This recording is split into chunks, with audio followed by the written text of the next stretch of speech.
Yo, don't judge me so I get like this after a loss. Don't judge me.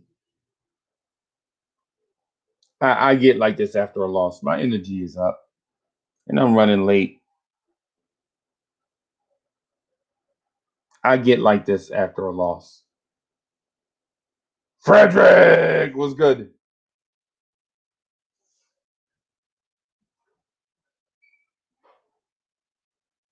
I just get like this after a loss. Don't judge me, man.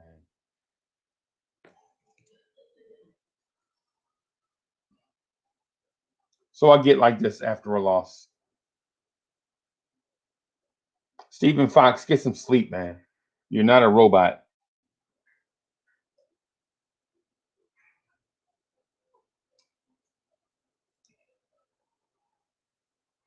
After wins, coffee tastes better. This microphone is clearer. You know, after a win, things in Knicks world are better. After a loss, back to life, back to reality.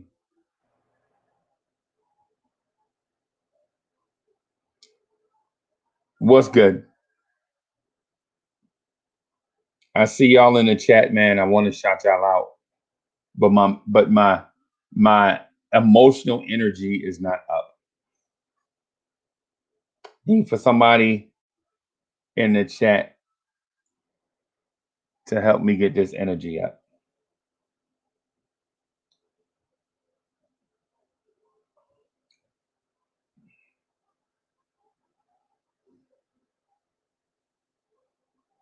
So I'm back to life, back to reality.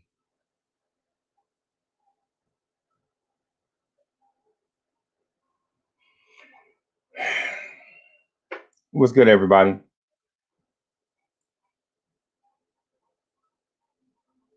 King J, what's good?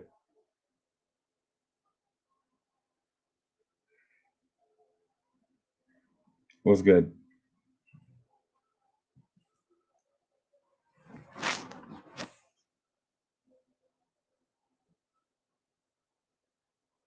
Stephen Fox, get some sleep.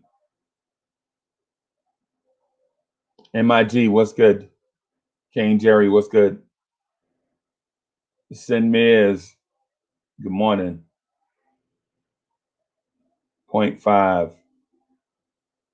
what's good? King Jerry. L Marshall. Felipe 210 is in the building. 19 comment NYC 84 is in the building. Devin Cruz is in the building. I see y'all. The more I see y'all, the more my energy seems to want to get up. MIG. Meg is in the building. What's good?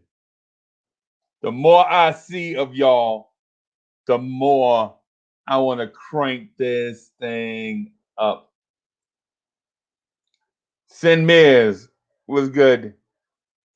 Don't ask me what breakfast was, man. I don't even remember. It was French toast sticks. French toast sticks or something like that. Sin Miz. It was French toast sticks. Something like that.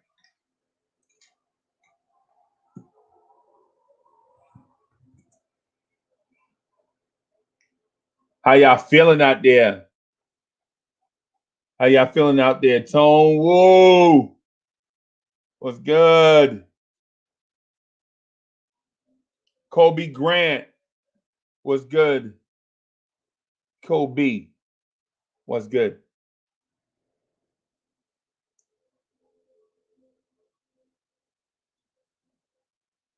Winston Ellis. What is good?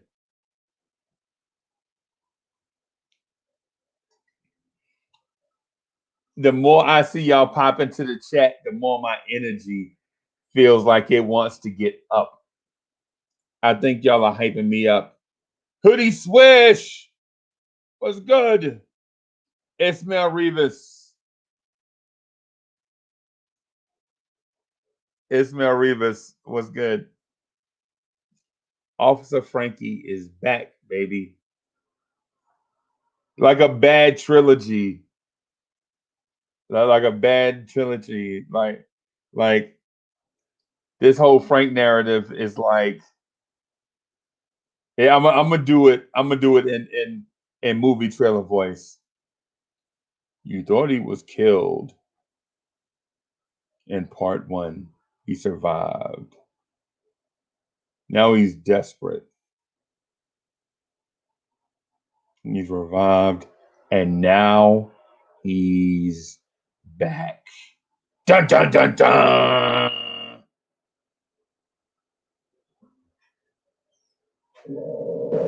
All right, so we can go in a couple of different directions with this whole thing with how we played last night. I don't want to. I want to take this game and throw it in the trash. I want to take this game. Oh, excuse me, y'all. Sorry. I want to take this game and throw it in the trash. Spree and Z was good.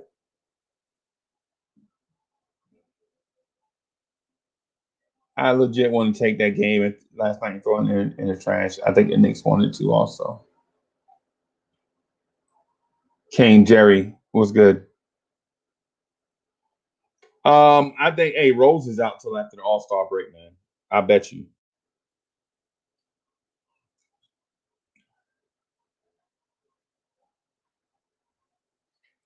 I think D Rose is out until after the All-Star break.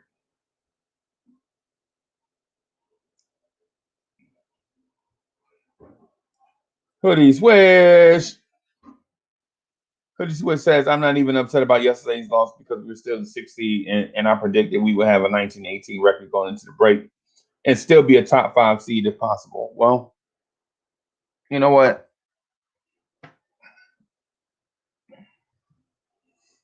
Let me look at some first half of the season narratives. Y'all throw some first half of the season narratives in the chat so that we can discuss. Right? Like for instance, RJ Barrett can't shoot. Remember the RJ Barrett can't shoot guys? Remember them? RJ Barrett can't shoot. RJ Barrett can't shoot. What did RJ Barrett do last night? Did he? What was his numbers like last night?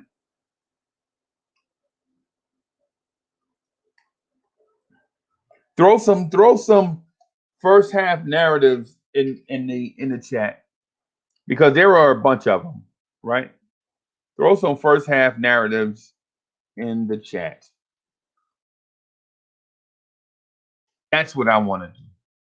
I want to touch on the first half narratives, right? And while y'all do that,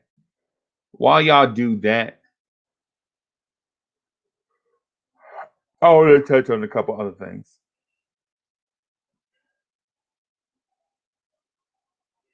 So I'm looking for.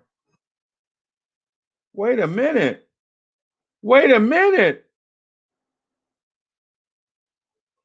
RJ Barrett was 1 for 2 from 3 last night. RJ Barrett took 9 shots.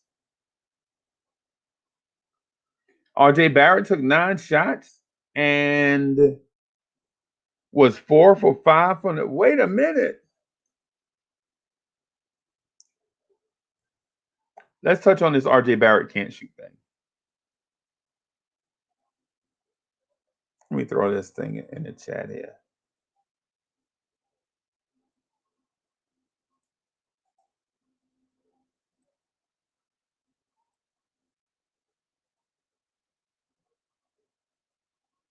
Didn't y'all say RJ Barrett couldn't shoot?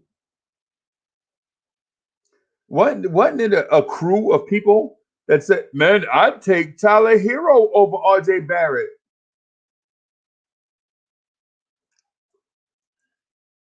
Pudge Nice, what's happening? Pudge Nice, thank you for that avatar, man. The avatar is getting me pumped up already.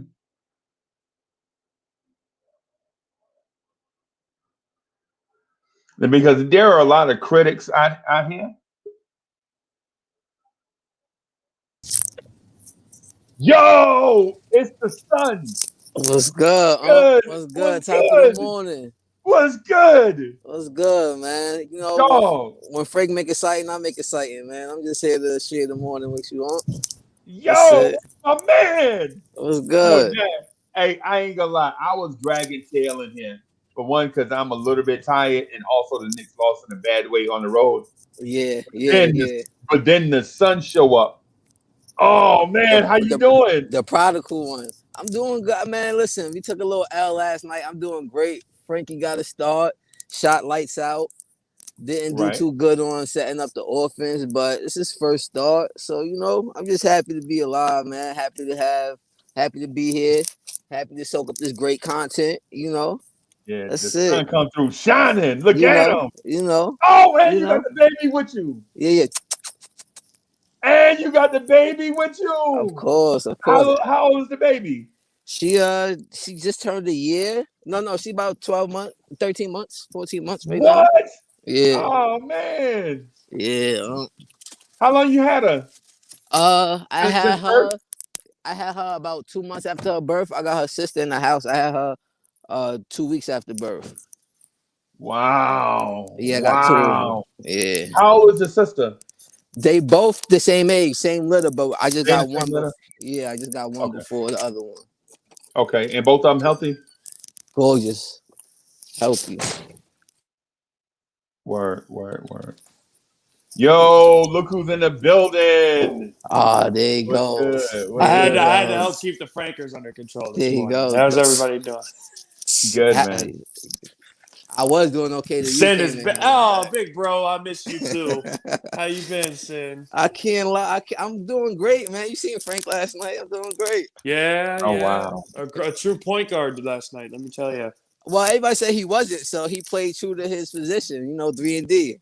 That's right. No, no. He did great as far as shooting goes, and I mean, but I would have liked to see more as a playmaker. You know, without our point guards healthy, but it is what it is. Can't win them all. We're gonna have bad games. Hey, I don't think it. So it's two things. First, I'm legit gonna get on the crowd that says RJ Barrett can't shoot, and I also want to get on the crowd that says Frank Ntilikina had the offense discombobulated. I want some. I got some beef with them. Let's get into it because the crowd that said that Frank had the offense discombobulated.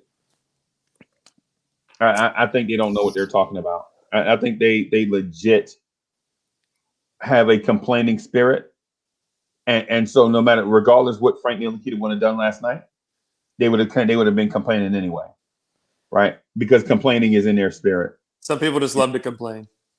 Yeah, absolutely. They just can't help it. Regardless, like legit, they were killing RJ Barrett. RJ Barrett can't shoot. RJ Barrett can't shoot. The only thing RJ Barrett is doing since January 1st is shooting 45% from three. Right? 47 through February. Wow. 47 through February. Wow. 47 through February. Right. Wow. Right. Mm-hmm. Right. But they don't mention the fact that they brought that up. They're not saying, "Hey man, you remember that time I said RJ Barrett couldn't shoot? Ha ha ha! The joke's on me." You know what I'm saying? You never get that. You know what I'm saying? Hey, you will from me. You will from me, Mr. Freezy. I liked RJ, but I've always said his efficiency needs to improve, which it did, and it has. So I give him all the credit in the world. Right, and not only that, but his field goal percentage is up. His 3-point percentage is up. His 3 points league average now above 35%. Like it's 35 and some change now, I think. Right. Right. And his decision making is way better now, stepping up. He did a lot better in clutch moments. Not the Yeah. last game, but the game before. Big shots. I mean, yeah, he missed 2 free throws, but still, we would have been in that position to make the free throws if it wasn't for him making the big plays to get there. Frank hit the free throws for him, so it works out. Yeah, Frank. I mean, I might not be. I'm still. Who am I kidding? I still want to give you my jersey, Sin, but I'm waiting. I gave you my information, and I still didn't get my jersey yet. He didn't give me no info. I put it in the backstage. Zach, stop it. All right, bro. Well, hey, you know what? You know what? I'm sure. So okay. So what young guy played bad last night? Let me check the box score just to see. Because when I watch the game, I don't keep a track of numbers. Yeah. I don't number people to death. So to the eye test, who do you think played bad last night? Burks. Burks looked like he was forcing it, and I don't even know what Burks' number is. And so I caught pieces of the game. Like I saw a part of it, and then I dozed off. And then, it was one of them games. I was at work. I actually went to work. No, I had watch the game. So I jumped on with the entertainer yesterday, and it kind of got me out of my schedule. You know what I'm saying? And so what happened was, I tried to squeeze in a little nap before, what I'm saying, I go handle these people at night. You know what I'm saying? You want to be sharp when you go handle these people at night because people are trying. So what you're saying is you're human. You needed sleep. Almost. You're not a machine. I'm almost human. Oh. I think if I keep working at it, I might get there one day. The prunes, you need the prunes. The prunes to set you over. Hey man, listen, hey, listen. I pepper sprayed this girl last night so bad. It was like, and look, and it wasn't even her fault. I didn't even pepper spray her. She rolled up on the pepper sprayer. You know what? Like I was minding my business, and she's like, Uncle Freezy. Oh, like what is that? You smell that too? You smell that too? I was like, yo, I'm sorry. You know what I'm saying? But Call of Duty, huh? Yeah. It was an accident. Just next time, don't say anything bad about the Knicks. Right. I get it. Right. She's like, Uncle Freezy. Oh, I just walked into a. Yeah. Said, go Nets. Oh, it was an accident. Had to cover her mouth.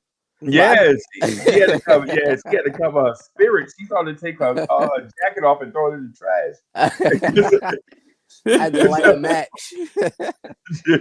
yo.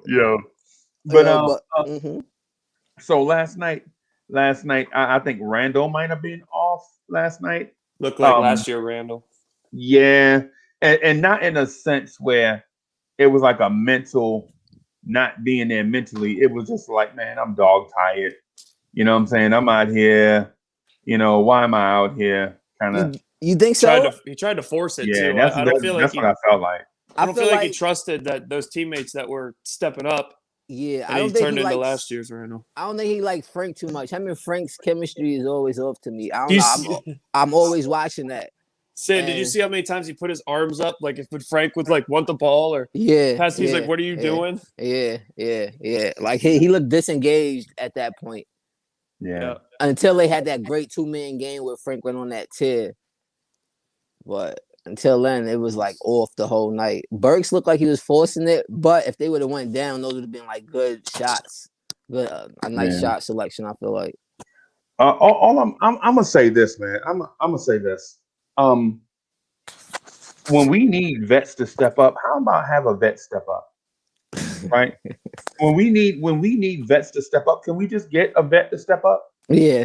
Solid. You know what I mean? Yeah. Now, vets stepping up when everybody is in their bag. It's pointless. It's pointless. Yeah. Because we kill the rookies for not being consistent, but then we praise the vets for being inconsistent. Right. We kill the vets for not being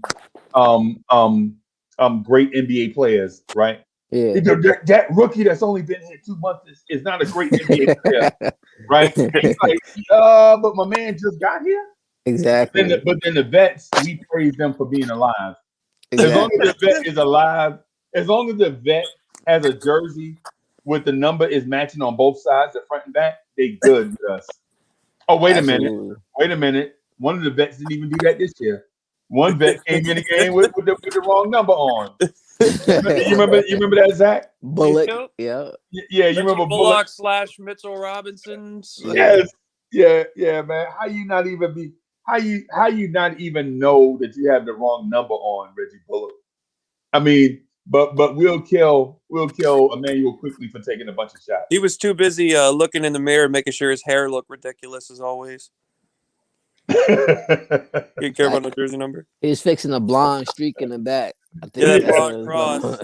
Oh my god! Trying to look like cross. the religious weekend. Yeah. Oh my god, man. Yeah, man. I did feel like Quickly was really aggressive. I don't know what his numbers look like. I didn't look at them, to be honest with you, because I dozed off, and then I got to the job, and I saw that the Knicks lost, and I saw the score, and I didn't even want to look at the numbers. I don't want to go back and even look at the game, to be honest with you. You know what I'm saying? Sorry. Oh, go ahead. Nah, the game had a funny feel to it. Like, we definitely got off slow. I'm a Franker, but I definitely gotta be down on him a little bit. Like, his facilitating as far as getting the offense going, and it was in the beginning it was like cringy to watch almost. But then I think we should have ran with RJ bringing the ball up. Right. I think we seen that like the first play of the game. RJ brought up the ball, and Frank played more off guard. And then like it was a point where we almost got back into it, but that's a case of when a team is depleted, the young guys is just playing, and they know I have nothing to lose for. They playing with house money, so Right. a win is a win to them. Like, so that's what I feel like happened, man.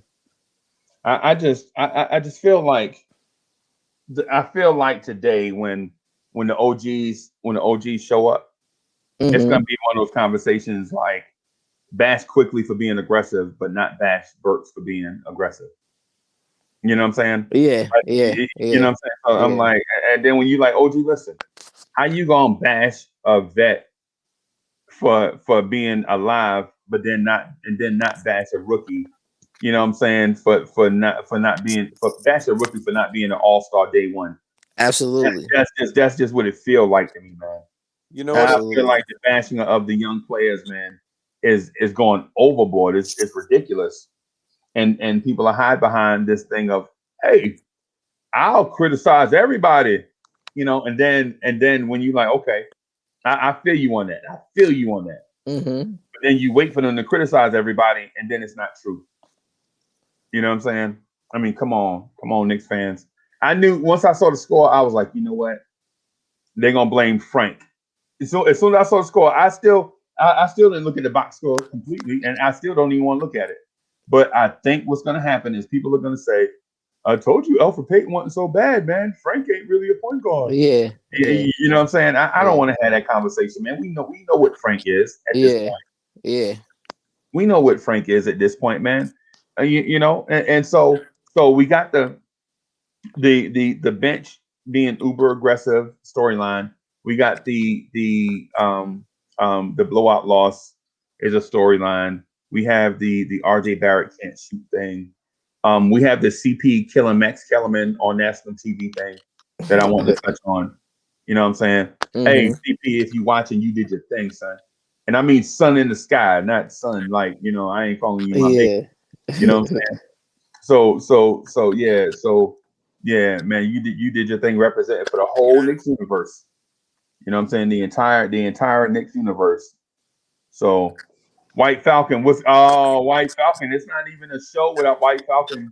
I'm putting a Peyton Rose, Bullock, Randle, Noel, Quickly, Frank, RJ, Obi, and Mitch.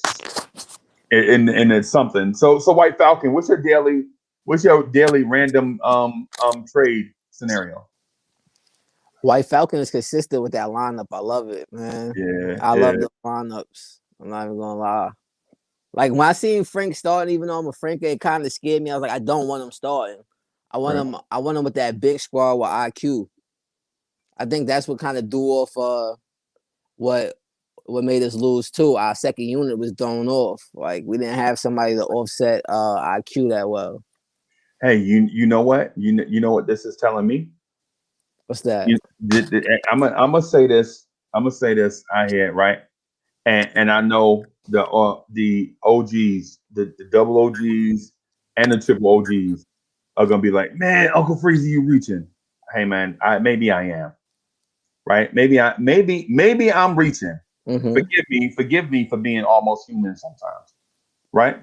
But I think Tibbs has more confidence in Frank Ntilikina than he does the other veterans. Because I'll tell you this, right? He could have easily started Austin Rivers at point guard yesterday. But not only did he not do it, he didn't even play him. Did he play? I don't know. No, he didn't. So let me ask, so his point is he a point guard? Is Rivers a point guard? Because clearly everybody says Frank isn't. So is Rivers a point guard? Not at all. Hey, you know what? I want Frank to go down that road of becoming Bruce Bowen or Tony Allen, and I say that all the time. And when people force me into thinking, like they force that, hey, Uncle Freeze, think about Frank as a point guard.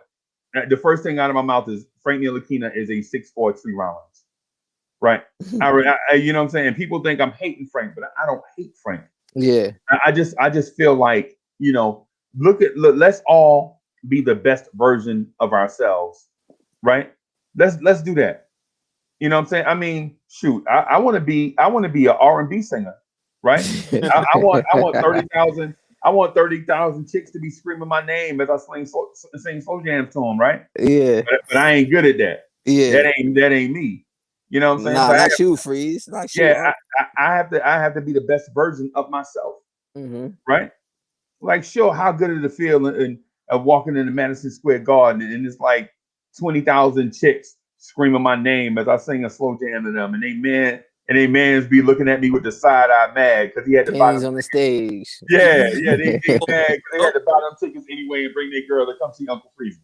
You know, careful, Miss Mocha might be looking at you side-eyed in a minute. I know she got a frying pan in her hand right now. She's ready to throw it on you. But what I'm saying is we have to. So the thing about Frank wanting to be a point guard, it maybe not be, but I'm here to tell you this: there were other options at starting point guard. There were other options, right? But guess what option they chose? I guess it's not a surprise anymore, but they chose to put Frank at point guard and starting. Alec Burke came into the league as a point guard. Okay. Austin Rivers came into the league. Austin Rivers played point guard at Duke. Okay. Emmanuel Quickly is the second unit point guard, whether he's a combo guard or whatever, however you look at him. Right. There were other options at point guard, and they chose to go with Frank. Right. That says something. That sends a message. Right. Like regardless of what we think, we have to look at things we have to look at the realities of stuff. You know what I mean? That's what we have to look at. Absolutely. I feel like it was just the last. I feel like if DSJ was there, he would have probably went for DSJ. Like I want to say he trusts Frank. I want to say that Frank was like a valuable option, but I feel like he was the only option left. Like you really can't put Burks or Rivers to start. Like they don't have the size, they don't have the defense, and they're more score first, where you need that unselfishness at some point at the starting point, like to get everybody else involved. I need the Frankers to stand up. Are there any Frankers in the building? If you're a Franker, stand up. Yeah, Cornerstone stand up, Kev, man. where you at? Pop out, man. Because I can't be the only one. I can't be the only Frank up here. Yeah. I'm saying, yo, give Frank his just due for showing enough in practice in order for him to even get the nod at point because he could have easily went Austin Rivers. Easily. I think they're trying to trade Austin. That's why they didn't play him at all. Right. And showing up. And Frank showed up. Regardless to what, Frank showed up and was fighting. Even when he was fighting. Like those threes, I almost went crazy in here. Like I scared my girl. She almost had a heart attack. I almost broke the TV, flipped over dinner. My dogs ran upstairs. Hey, what was for dinner? What was for dinner? Oh, whatever night, it was burnt. He was watching Frank cook. He wasn't paying attention to cooking. I like crisp. I like my veggies crisp. But what did I make? I made some vegan macaroni and cheese last night. Some vegan spinach rice with pigeon peas. Beans with jackfruit. Yo, pigeon peas and rice. Oh yeah. Pigeon And peas and rice. Some sauteed kale, Brussels sprouts, cauliflower, and broccoli. You lost my fat behind with vegan. Listen, you gotta make this switch over, Zach, man. Nah, I'm good. you gotta knock off some of them Newports. You gotta offset it a little. Hey, listen, don't out me in the Marble Reds. If you're gonna do it right. Yo, whoa.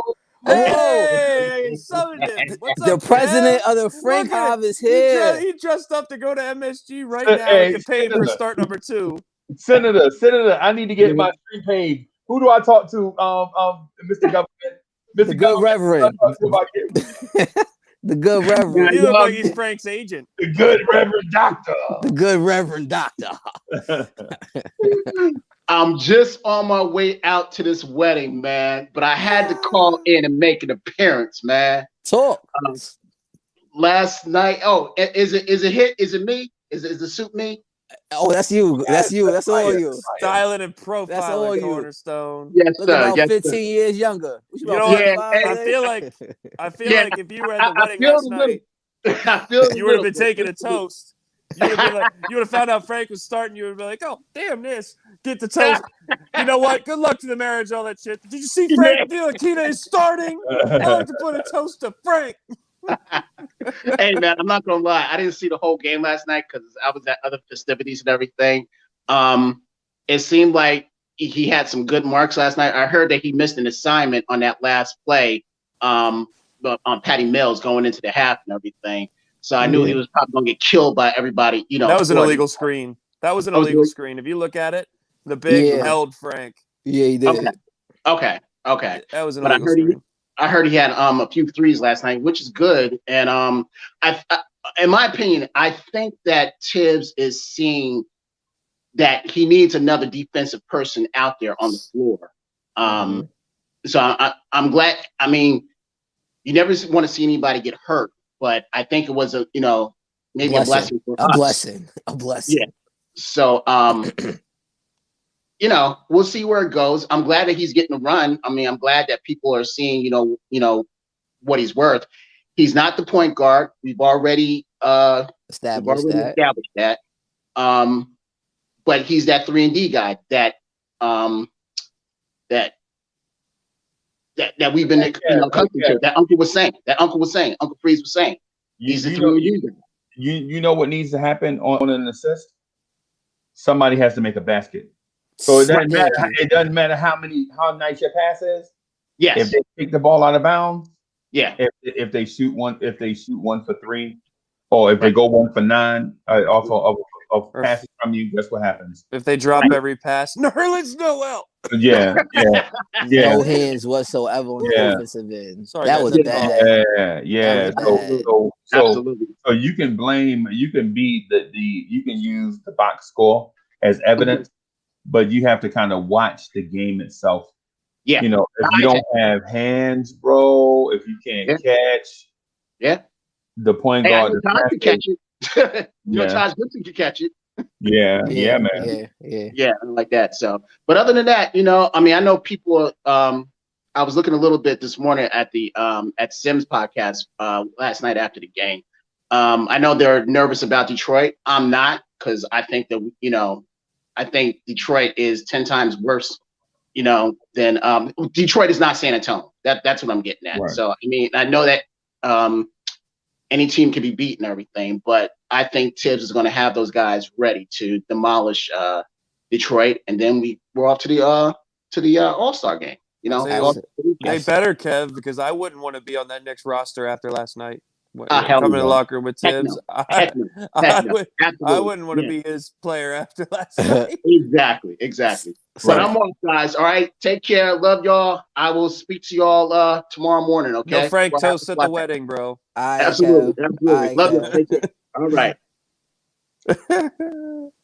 I don't. I was trying to get it in, but Kev was in a rush. But yeah, man, Kev must be going to a rich person's wedding, Right? because all the broke people I know, they get married in the afternoon. You know what I'm saying? All my broke friends, Let me hold something, Kev. Yeah. So all the broke people I hang around, they get married. They'll get married maybe at noon, maybe 1 o'clock, 2 o'clock, 3 o'clock, 4. My homeboy, On the weekend. yes, on a weekend too. Word. On the weekend, all the broke people we know, they getting married at 4 o'clock on a Saturday, probably, and some Saturday afternoon. The wedding gonna be, you know what I'm saying, mad long, unnecessarily long for no reason. Like all they homegirls that's coming in from out of town, they're squeezing up in them bridesmaids dresses. You know what I'm saying? Go make the wedding not start on time. You know what I'm saying? Church. You're making me really look forward to this. At the smallest church with the most people. Uh-huh. Y'all said it was gonna be a small one. Y'all said it was gonna be 100 people, but I looked out the door and it's 100 people in the parking lot, and the church still packed. I mean, what's happening? And then the AC gonna go out. You know what I'm saying? AC ain't never worked. Only the ceiling fan worked. Yeah, the ceiling fans in the front are the only ones that work. The ones in the back, but yeah. So shout out to Kev. Kev must be going to someone. It must be somebody famous, because he tried to allude to who it was. Maybe it's Frank's wedding. Yeah. Oh yeah. Frank and Tibbs. Frank and Tibbs. Right?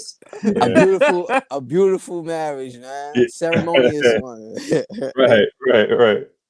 Right. So the thing is, I wanted to say to Kev is, I don't remember, and I'm not gonna look at the box score, man. I just don't want to look at it and be like that box score person.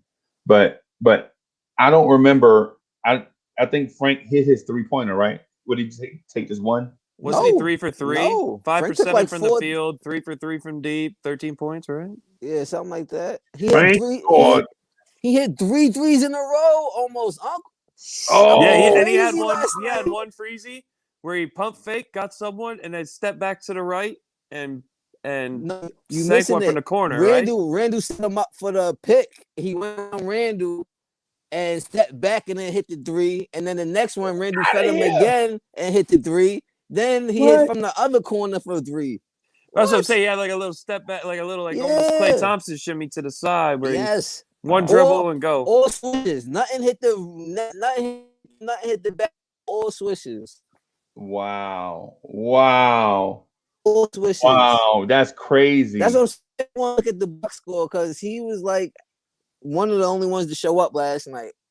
Yeah, and so I didn't want to look at the box score without looking at the game, because if you look at the box score, sometimes you can watch stuff out of context. You can see stuff out of context. Absolutely. You know what I'm saying? So watching the bits and the small piece, I would say I didn't see enough to draw a conclusion. But what I will say is this: if Frank was saucing like that, why has Tibbs had him stapled to the bench? But this is what I was saying too early in the chat. Feed him. I hate when somebody's hot and nobody feeds them. Like, that just kills me. Like, yo, feed him. He was putting on a clinic for like that little stretch, and then they took him out or whatever, and nobody else could hit anything almost. It was like, yo, somebody's hot, ride the hot hand. Yeah, we don't do that for some reason. At all. RJ's hitting 2 in a row, you take him out, or somebody ices him out. But all of the young guys look good. Obi look good. Kev look good. Kev came in hitting 3 off the bit. Talking about Cornerstone Kev? Nah. Hoodie Kev. No, but Kev Knox came off the bench, hit a nice 3, came in balling. Obi had 2 dunks. Not mistake. Wow, they did the things they're all right at. Yeah, like the like Frank surprised me. Frank played well. They just did their normal crap. Nah, we knew Frank was gonna do that. But what? You knew Come Frank was on, going to be Zach. 5 for 7. I'm going to He respect, went but 4 you for didn't know that. 4. He went 4 for 4 in Milwaukee. It was bound to happen. That's one game. It was bound to happen. Last 3 he took the game. Last game, what do you have? A 0-0? No, he didn't. He scored the last 2 free throws. Why people keep saying that? It was a triple. He Up hit the to the free 2 throws at free the end. throws. Yeah. Regardless, he didn't end up triple donut. He had 2 free throws. I expected him to go 3 for 3 from deep with 13 points. Wow. Listen, we won that game. He had 2 free throws, right? Only 2 points. Yeah. So, so I'm you gonna would want him say to this. do it. I'm gonna say this, and this is gonna sound crazy, right? But Frank is shooting 40, 45, 46% from the field, and 55, 56% from three. On Can like you repeat 13 that? attempts. On like Can you 13 repeat that, attempts all season. I'm sorry, it's a lot of salt in your blood, Zach. Can you repeat that again? I can't go hypertension at the bottom of the screen. Can you say that again? So Frank is shooting 45%, 46% from the floor, and 55, 56% from three. Wow. That's the narrative from the beginning of the season that Frank can't shoot. Right. So, and I know that's a small sample size, right? So what if you give Frank more shots and that number comes down? Would you still be satisfied with, say, Frank shooting like 40% from three? Yep. On a higher volume or higher number of attempts? Yeah. So you're gonna say what high number of attempts that it could possibly fall 16 points or 60% higher value, and which is above league. He's shooting even if you dropped his percentage by points, he'll still be over league average. Right. Cutting out a little bit, Sin. You're cutting out a little bit. I was having trouble hearing what you say. You was cutting out a little bit. Oh, my bad.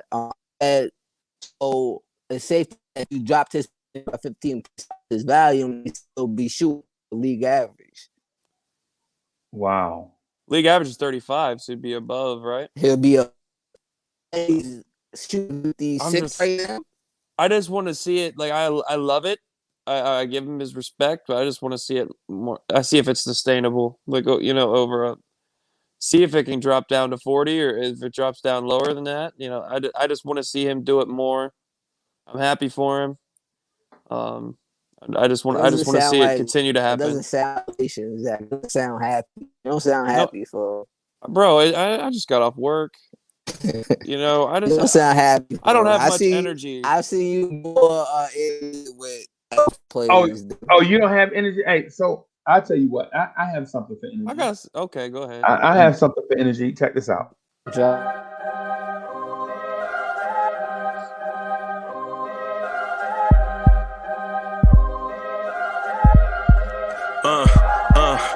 I rank where the view is nothing less than phenomenal for how I express and project from my abdominal. The only view better, both my daddy and my mama know. No living parents, my sons give me balance. My wife is my serenity, this mic is my identity. The world is foul enough, that's why I write without obscenities. Provoking danger with broken language and spoken anguish. Begging to get hurt, why would you ask to go through changes? Yes, Lord, life's a chessboard, master the angles.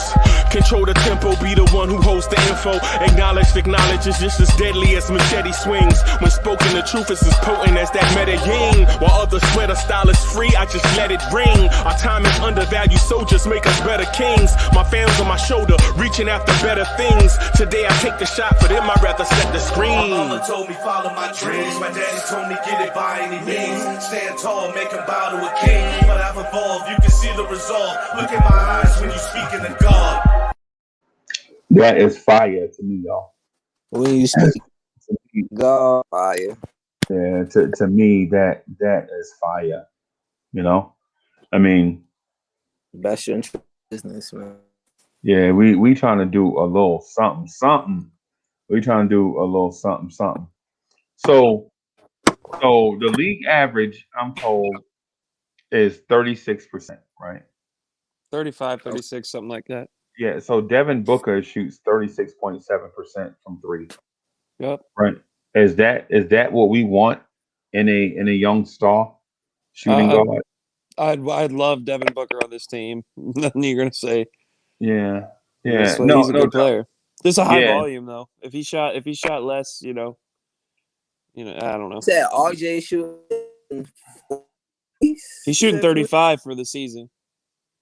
Oh, but last little, I think somebody's like 40, 47. Yeah, so No? he's shooting 34.7. But the thing with RJ Barrett though, is he had that weird 0 for 21 stretch.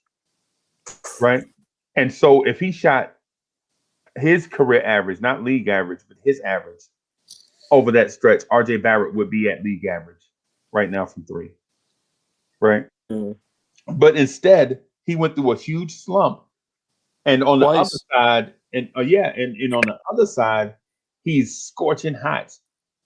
Like shooting 45% since January 1 is insane to me. Right? That means there are really, really deep valleys and really high peaks in his, consistent inconsistency. Like he's gonna, like right now he's hot. A drought soon come. Right? You know it's coming.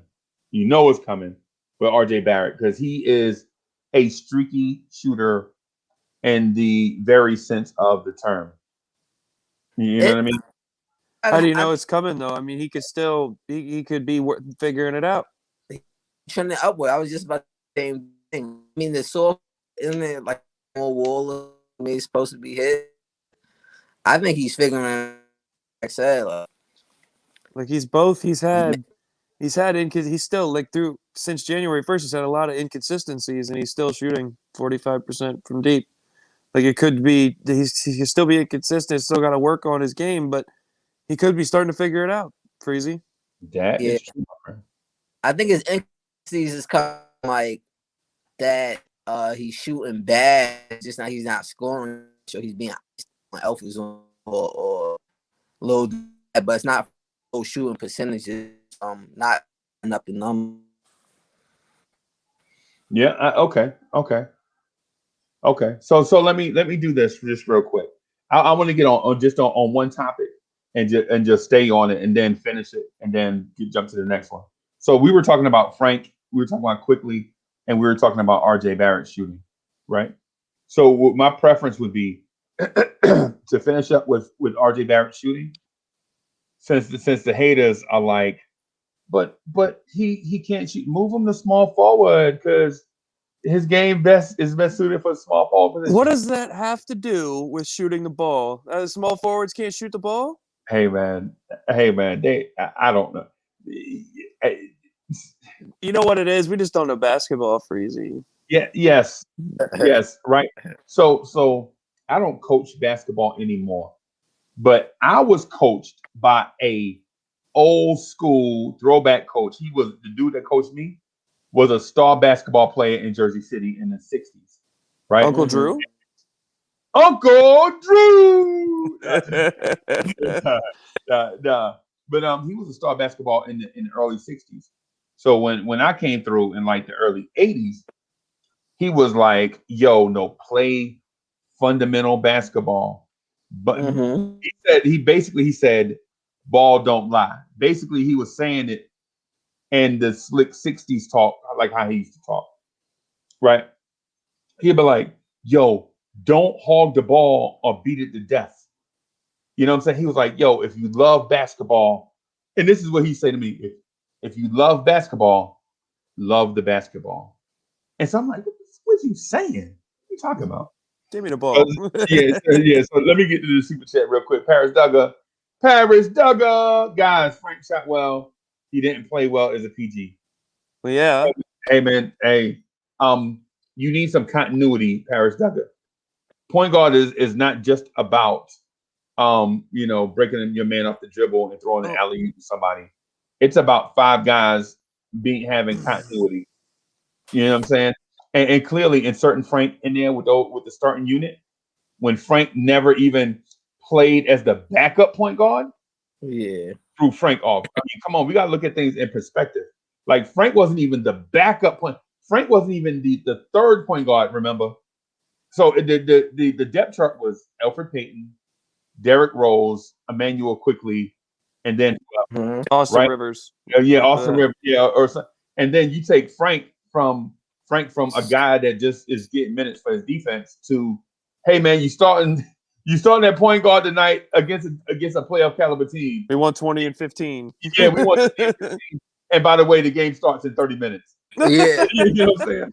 No warm-up shots. We need Julius to get them, so you're just gonna have to wait. Right. So come on, let's look at things in perspective. But back to Coach Marcellus. Coach Marcellus used to be like, "Hey, Uncle Freezy, if you love basketball, love the basketball. Don't beat it up. Don't throw it away. You know what I'm saying? Treasure it. Pass it. Give it to others. Let others caress it. And if the shot is right, just make it when it comes back to you." And I'm like, what are you talking about, man? I'm from the Hill. Well, we from the Hill. We from where David Rivers is from. David Rivers was an All-American at Notre Dame University. He was a first-round draft pick of the Lakers. He was our idol. You know what I'm saying? I used to see him out on the street and coming after church, like, you know what I'm saying, after church, taking his tie off, still got church shoes on, out there handling the rock. You know what I'm saying? You know what I mean? That's where I'm from. I'm from when Iceman and them used to get off from work. They used to go out there and play in their work boots. You know what I'm saying? All they used to take their tool belt off and just go straight to the court and play in their work boots. They used to be out there playing in bro games. You know what I'm saying? Right handles. You know what I'm saying? I'm from the Hill, coach. He like, hey, Uncle Freezy, listen. I dig it. Right? But if you love basketball, you have to love the basketball. And I'm like, okay, if I got to do this in order to get on the court, I'll do it. Right? And so we had to share the basketball, make the right passes. Dudes had to legit, when cut means cut hard, not stroll through the lane. Mm-hmm. Screen means screen hard and steady, right? Roll means go to the basket, you know what I'm saying? Showing part of your chest with your outside hand up, splitting the defense, threatening the defense. That's catching the ball. Right. Right. And so and so roll meant like when you put that hand up and you go into the basket, when you go into the basket, your first job is to catch that ball in traffic. It's not to catch an alley-oop. It's to catch that ball in traffic, right? Make a decision. You know, dribble, pass, shoot. Make a decision, a smart decision, right? That's what the fundamentals are. We skip a lot of the fundamental aspects of the joint. So when we say Frank is not a point guard, we have to keep things in perspective. And I'm not saying that Frank is a point guard, by the way. Yeah. What I'm saying is he was asked to play out of position, and all of a sudden we want to say, well, Frank didn't do that good of a job at point guard. Hey, dog, it's like I'm telling you, it's like asking a chef, like, hey, chef, you got knives in the back. Can you do open heart surgery? What? So I have sharp objects in the back. Yeah. I have string back here. You want me to take my skills and do something else with it? Nah. If I do it, I'm gonna look like a chef doing surgery. I'm not gonna look like a surgeon doing surgery. Yeah. You know what I'm saying? Absolutely. So let's keep things in perspective, party people. The number one thing too is like when people say, like when it goes to what you talked earlier about giving the vets as much accountability as the young guys. You know, when Elfrid Payton would have games with 0 assists, they'd be like, "Whoa, well, he scored," and you know, but Julius is our point guard, you know, our point forward. Right. Well, that didn't change last night. He's still our main focal point of the offense. He's still going to get his assists. Like, he's still going to be the one facilitating the offense. Bring up the ball, give it to him, let him make the right decision. Frank in that option is a good pairing with Julius in theory, because he's knocking down his shots, he's playing defense, and he's selfless. Hey, so Block 53. So Block 53 is in the building. So yo, Block 53, happy birthday. When did you watch? 3 years ago was your last game? So Block 50. Zach, it's his birthday, man. Oh, happy birthday, but still. Don't hate on him on his birthday. Happy born day. Yeah. To that point about Frank playing the PG, like the point guard, like all right, so like you said, we praise Elf for running up the score in one game, and then the next game we had praised him for 100 assists. But I argue with Allah Wise about this all the time. We've seen what Elf gave us all of last year, and it was nothing. So now in his 8th year, you start to produce. Okay, cool. So you're not gonna give Frank 8 years to produce what Elf is producing then? Like, Right. It's just did Alfred's first team give him 8 years? Yeah, it's a clear double standard. Mhm. And you know what? In today's modern NBA, not to cut you off, Jose. No, you're good. Today's modern NBA, Alfred Payton is the tank commander. Thank you. But before this season, he started 80% of the game. What number was it? I think it's like 80-something% of the games he started. Or I'm sorry, 100% of the games he started for teams that finished in the top 10 or the bottom 10 of the NBA. The bottom 10 of the NBA. So the person that's controlling your offense is driving you straight to the lottery, Alfred Payton. And so and y'all might think I'm an Alfred Payton hater. I'm not. I just want to point out the obvious. Right. But at the same time, he's played as well as you can ask for of him this year. You know, it's not like he was driving us to a bottom 10 record this year. It's a team thing. Right. Yeah, I get you. And so I'll give you an example. So Alfred Payton is shooting a career high. I mean, not a career high. Where is it? Shooting? You can't say it. Alfred Payton can't blank. So Alfred Payton is shooting 24% from 3. Dang, that's fire. Ooh. Right. Frankie doing almost triple that. 3-point contest. Hey man, I know, and the thing with Alfred Payton is this, dog. We know what his deficiency is, right? The dude legit has a tattoo of the word "flash" on his right bicep, but he orchestrates the slowest paced offense in the NBA. What? Well, what? He got flash on his arm and he walks up the court like Shaq used to. Right.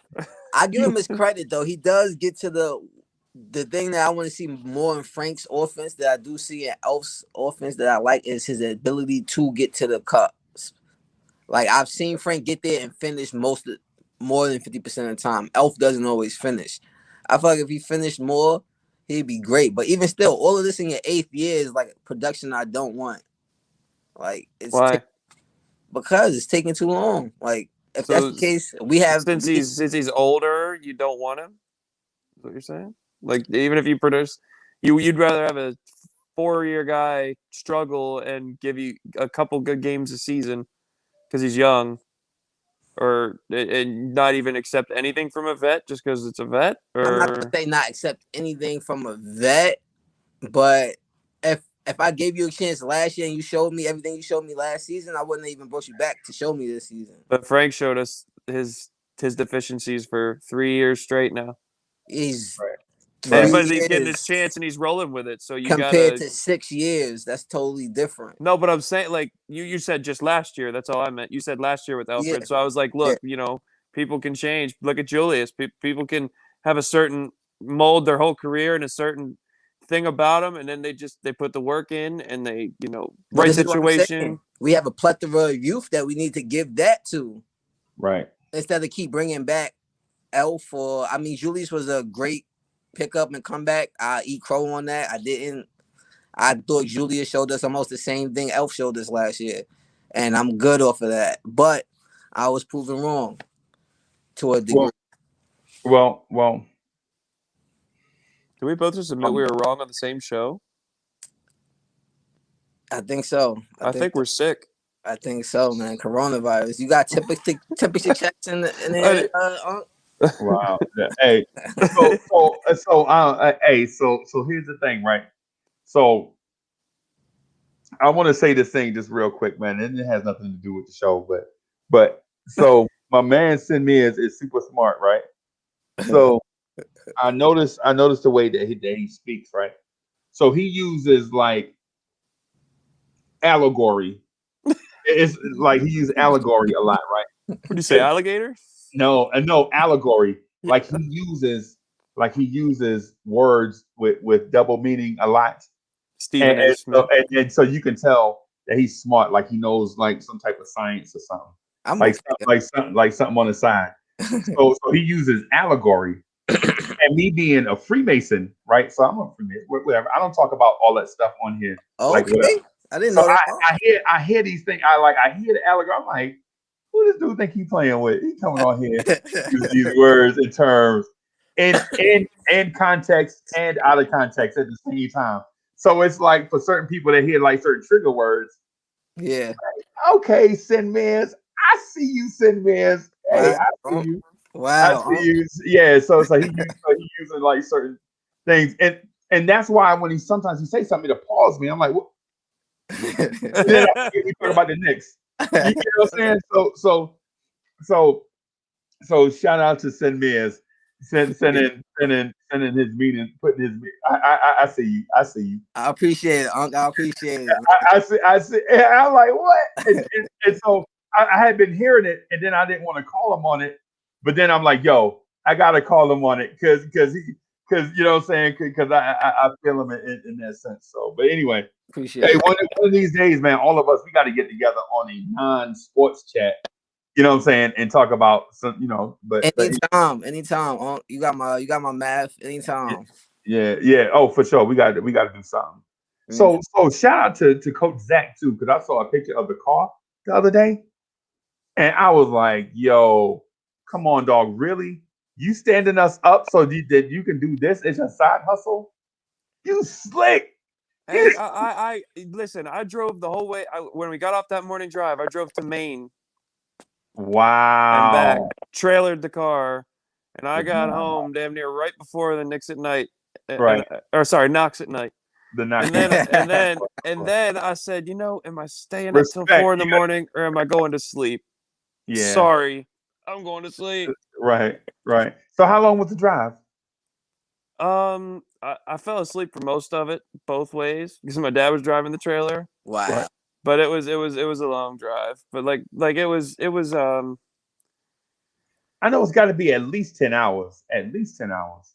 No, I think It may be shorter because you just cutting across. You're not even coming like towards New York. You just cutting straight across, right? yeah, I want to say like 6. 6. Yeah. Really? Yeah. Yeah. How long does it get you? How long does it take to get through New Hampshire though? I thought New Hampshire was like 2 hours.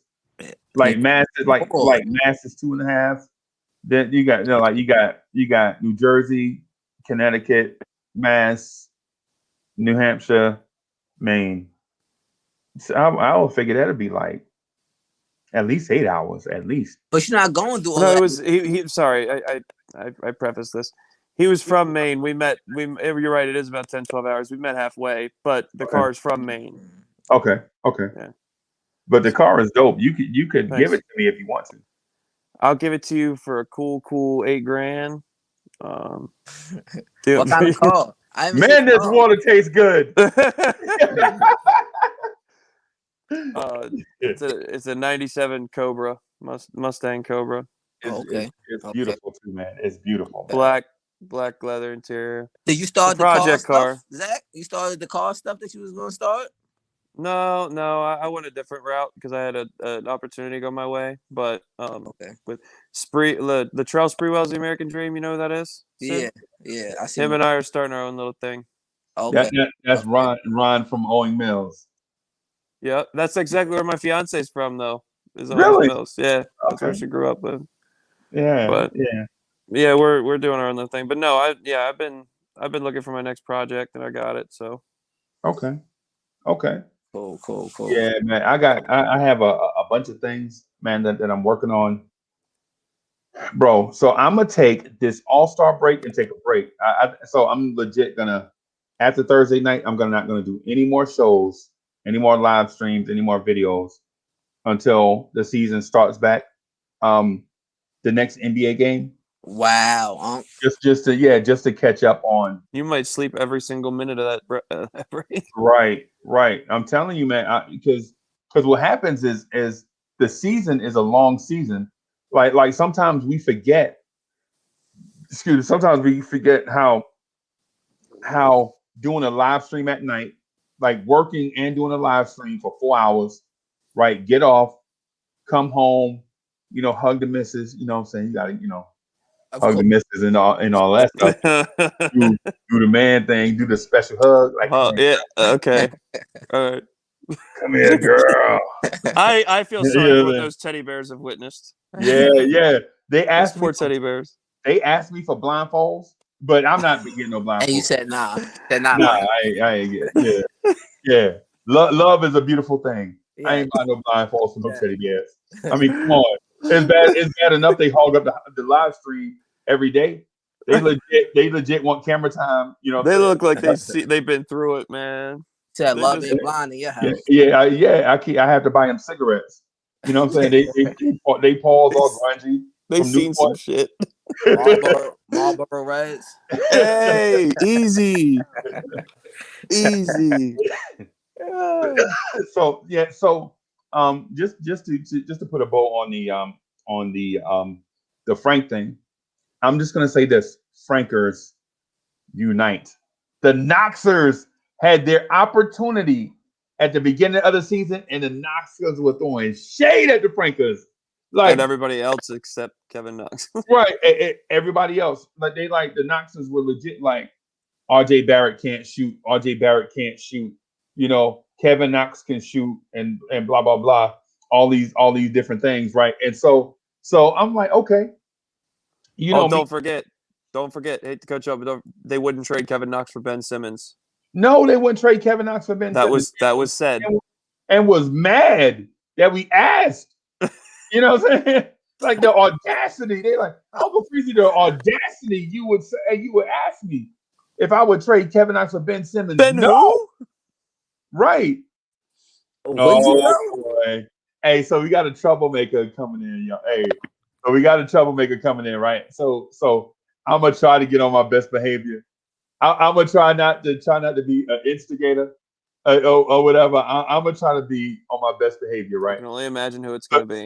So if I sound a little different after this person show up, it's only because I don't want to get told off on national TV.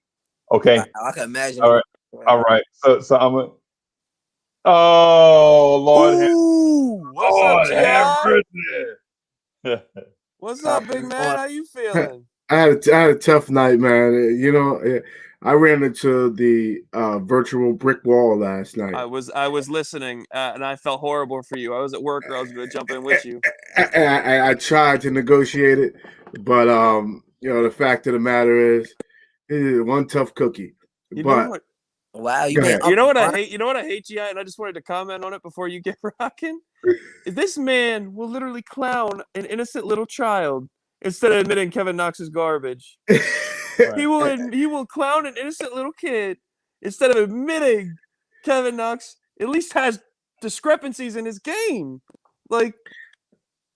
And Uncle Freezy has taught us well. He's created lanes for us. And if you pay attention to Freezy, he says little buzzwords. He doesn't come out and say, he's not a taskmaster. Look, I need you to do this at 6, this at 7. He's not that type of manager. He throws it out in the air. He kind of guides you. He'll tell you a 10-minute story, but listen, that ain't nothing wrong with that. 10 minutes? Is it a short one? I'm just playing. The story. You talking about me and Kenny Washington? Me and Kenny Washington? Hey, look, hey, so no lie, I saw Kenny Washington a few years ago. I forget what year it was, but he was like coming back from overseas. He got like this big overseas contract. My man got like, I think it was like $500,000 or something. So back then, $500,000 was like bread. You know what I'm saying? $500,000 was bread. It's bread now. I'll say I'd take it. But what I'm saying is back then though, they was like girls was looking at this, and girls was looking at this ugly mug like he's fine. And I'm like, thank you. And she's like, no, I'm talking about Kenny Washington. And I'm like, who? No, but if money makes you fine, I'm gonna be ugly for the rest of my life. I swear, oh Lord. You know? But in Remember, his you're not stories, ugly. You're just broke. in his stories, Zach, you got to pick up the gym. So he's created clear lines of delineation between the morning show, the night show. Every once in a while, he'll tease us and say, "Look, these guys doing that." A couple of times, he's told me about the views at night. It's just a little subtle way. So we try to stay away from each other. But sometimes I get to stay up late at night after a game, and I've been clear. If I'm not on the virtual chat, then I get to troll in the chat with the people. That's the best. That's the most comfortable place to be. Yeah. So I'm getting my troll on a little bit. I don't start it. I just respond to what he's saying. I'll start and just finish it. And he read my comments and he said, "You know what?" And he gets that voice. See, when he lied. Here's the thing. Yeah, he says, "You know what, ghetto intellect?" And he has that very sharp, specific tone. "I wouldn't mind if you came on this panel tonight." And that's like calling the man to the backyard. Like, what am I gonna do? Like, not get on the chat now? That's like saying, let's take this thing outside. Careful what you wish for. Yeah. But I have to be honest. First of all, I appreciate Kevin W. I like Kevin W. So I want him to know that. But I have to be honest, real quick, so I could pass the other young men the microphone. No, I do appreciate it, and I like him because here's what he has to understand: he's therapy for me. I was a young man who, up until 48 years old, still got into fistfights. Like literally last year during COVID, still I'm ticked, I'm inside, and a 22-year-old kid came, and I was coming through the block, and you know how the kids be out in the block, and I beat my horn because I'm from the block. When I come through, you're gonna give me OG status. And he didn't know who I was, and he went and slammed his head on my roof, like, "Relax, homie." Oh, wait a minute. What do you do? Hold on, you gotta explain. I don't care if we're in Timbuktu. Someone do that to my car, they're gonna be bloodied on the sidewalk. Yeah, but I'm 50 years old. I'm 50 years old. And when I don't care if I'm out, 100. I'll be. Let me finish that. Let me tell the story real quick. I promise I won't be long. And when I jumped out, he started digging in his bag. I don't know what he had in his bag. The kids today and the young men today play different than we played. We always rocked out. That was normal. Ain't nothing wrong with a fair scrap. He started playing in his bag, and I just pushed him. I said, "Put the bag down. Give me the fair one." Now, I'm lucky I'm still decent with the hands. I'm lucky I still got decent shape. I gave him the business. But I was so embarrassed. Like I went to church. I cried. Couldn't stop crying. My wife is looking at me like, "Are you serious, bro? Like right. you have a 24-year-old son. You fought a 22-year-old kid. Like what are you doing? Like he didn't dent your car." So I ended up going to therapy, and therapy helped me understand about emotional intelligence. Mm-hmm. So honestly, all I'm doing with Kevin in fairness is I'm testing the skills that I learned in therapy against him. I'm using him as additional therapy because generally, and I lost it on CP the artist before, and I apologize to him before, but CP boy, he got a different type of gauge the way he. So I said all that to say to give a transparent example of I have been 10 times hotter than Kevin. In fact, I would have been kicked off this platform for cursing and not being cool. So I'm just trying to give out an example for the young men that I want them to be. And then Freezy was able to bring it home even better because Freezy said, "Did you see how y'all were able to dialogue? Do you see how we could talk our way through our problems?" Right. So because of that, because of conversations with Kevin W., I know I'm a better person through all that I've been through. That's peace. That's peace. Divine was good, man. Breezy, what's up? Shaking, what's going on? Man, I've been working, going to school, man, trying to, better myself. Nick, good for you, man. So shout out. So shout out. Tell Ghetto Intellect, my cousin was the one who hit his hood. He didn't appreciate how you got out the car like that. Yo, so shout out to my half brother Nick G. What right? up, man? So we're twins, right? But when I was born first, and I brought everything with me. I got all the smarts, all the looks, all the money, all the charisma, and then the second twin came without nothing. So I apologize for Nick G. Man, don't play me like that. What I left you with something. I don't know what it was. You gotta figure that out on your own. Oh man. Hey, so how the family doing? Family's great, man. How you and yours doing? Hey man, listen. Everything is copacetic, but you know, I'm looking forward to like some other stuff, man. I got some projects I want to work on. I want to finish up this back porch. You know what I'm saying? I don't want to screen it in. You know what I'm saying? I want to get it like I want to have it be a room, but not a indoor room. So I want it to be an outdoor room, but just not screened in. Like I want to have it be like that room, like you know how it could be like the party room, like you know how you entertain company. You know what I'm saying? I want to kind of have to be an entertaining space, and but not a living room type area. So I'm trying to figure it out in my mind exactly what I want it to be, because I don't want it to feel like an indoor room. I want it to be, you know what I'm saying, feel like an outdoor entertaining space, like patio style, but kind of I'll show you pictures of it, man. I got you. And so I also want to get this side porch done. I want it to be wraparound, right? So I want it to be wraparound so I can throw the grill on it, and so have that be the outdoor space.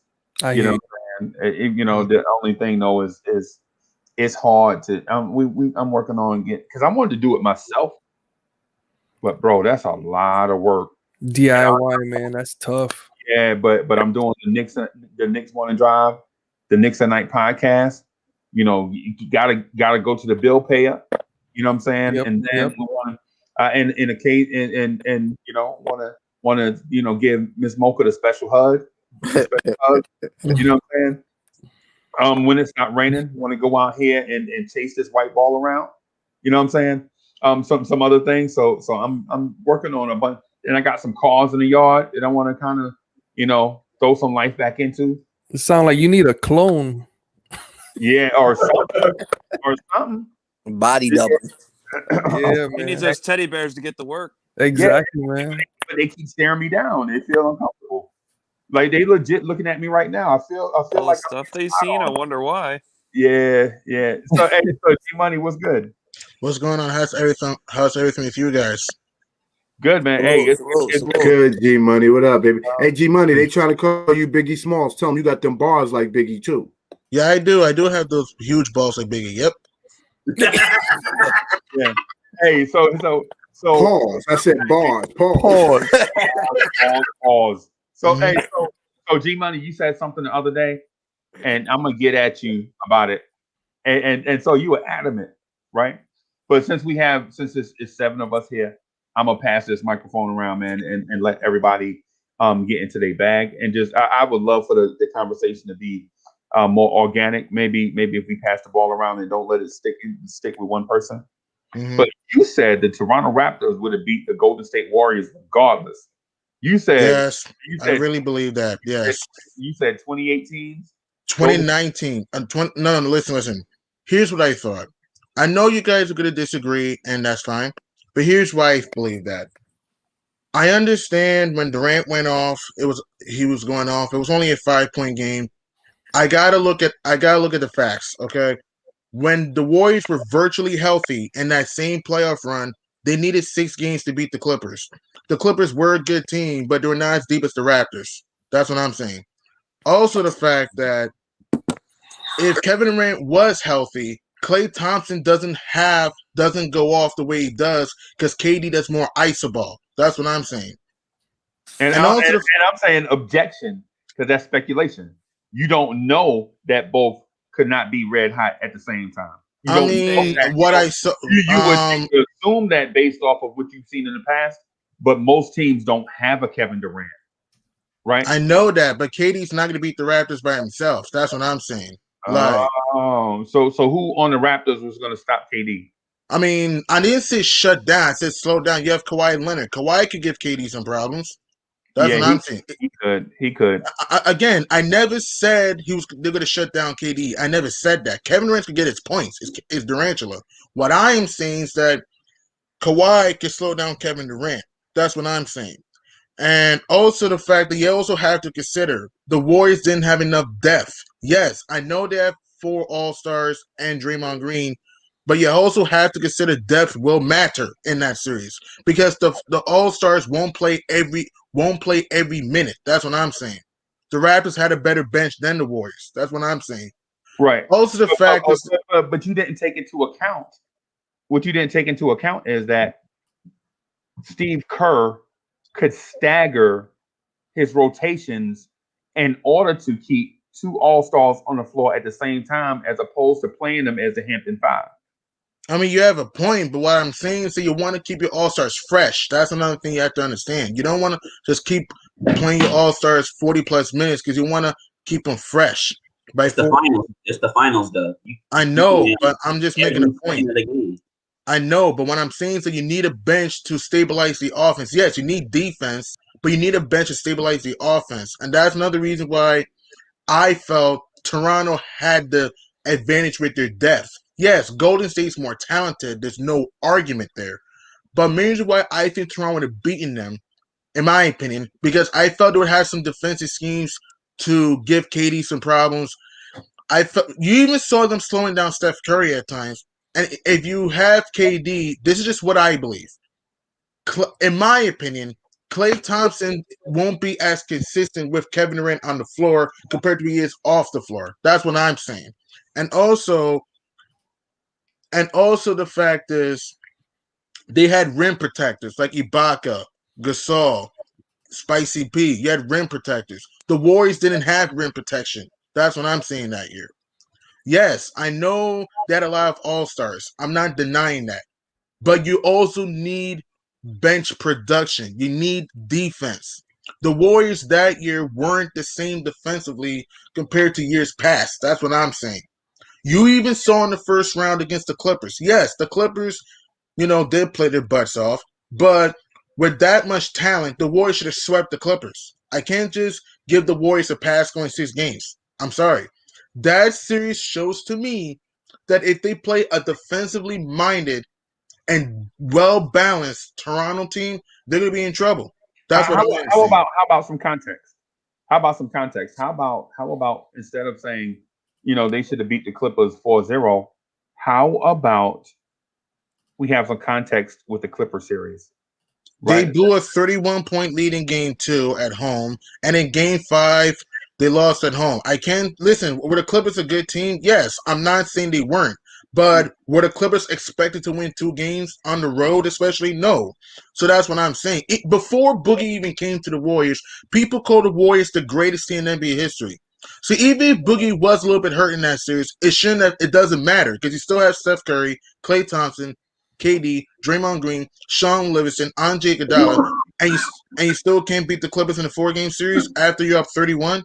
That's all I'm saying. They did beat the Clippers in a 4-game. All right, but it took them 6 games. Okay, and it took them 6 games to do it. Let's not act that the Clippers were expected to win 2 games. That's what I'm saying.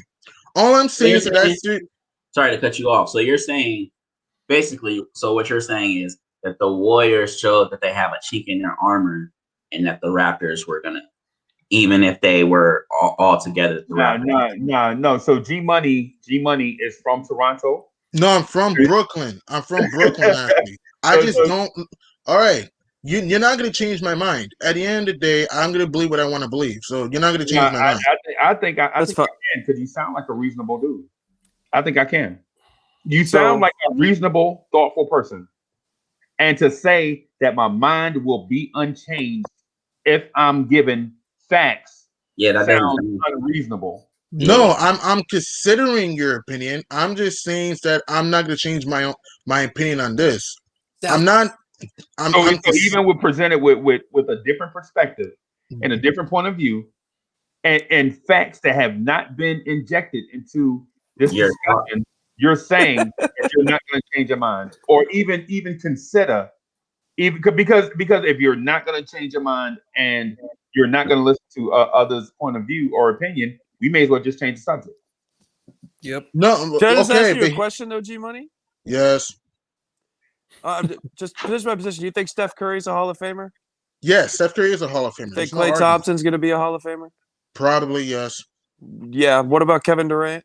Oh, first ballot Hall of Famer. There's absolutely no argument. Draymond Green might be a Hall of Famer. I His don't. contributions to the game with the glue guy. Okay, Anybody Draymond. else? Here's what I thought. Is it Draymond Green arguable? Is it I arguable? mean, I don't think he's a Hall of Famer. I mean, if you want to put him there, fine, but I don't think DeMarcus he's a Hall of Cousins Famer. before injury, was he a Hall of Famer? Probably yes. So you have before injury, yes, he was. Yeah, he was. 28 He was and Hall of 10? Fame. Before he was. Yeah. Before No. injury, if he would have kept averaging 25 and 10 for his career, yeah, Hall of Famer. Anyway, Well, that's speculation though. That's a big if. Like you know, five big if Hall of right there. Famers with For- Andre Iguodala. Iggy, Was one of the I best don't think coaches he's a of the Hall of modern Famer. era. No, I didn't say Iggy was. I'm saying Okay, with okay. those 5 guys with guys like Iggy, Sean Livingston, that whole team that they had. And you say Kevin Durant's ISO heavy. He completely lost that when he went to Golden State. He went there to play the right way. 2017, he lost that, but 2018 and 19, he was still playing some ISO. There's a reason why the Rockets took him 7 games in 2018. There's a reason why the Clippers took him 6 games. Watch the series. I do watch basketball, yeah, but So that's what I'm they saying. share the ball, and even in a motion offense, when you pass the ball, you can still have opportunities to go one-on-one. They didn't dribble the air out of the ball like you did in Oklahoma City. Right. So all those guys healthy, you think Kawhi Leonard and that Raptors team, who was going to get gentlemen swept if it wasn't for KD's Achilles and Klay Thompson's torn ACL. I disagree with you that. But they got blown out. I don't care. I disagree. So it's just it's not a conversation. Yeah, what are we even trying to talk about then? Yeah, so KD came back at like 60%. Okay, in a 5-point game. All right, you can say what you want about that. All I know is that when Durant was going off, it was still a close game. That's all I know. Wait. So you're saying they were winning when he was going off? I didn't say they were. Oh, okay, but they were winning by 5 points. You guys. So when he got hurt, Toronto started winning. When he and Klay Thompson got hurt, they started winning. Right. All right. Klay Thompson missed 1 game of the series. So what are we talking about? He didn't 1 game. He missed only game 3. That's it. He missed the rest of the series.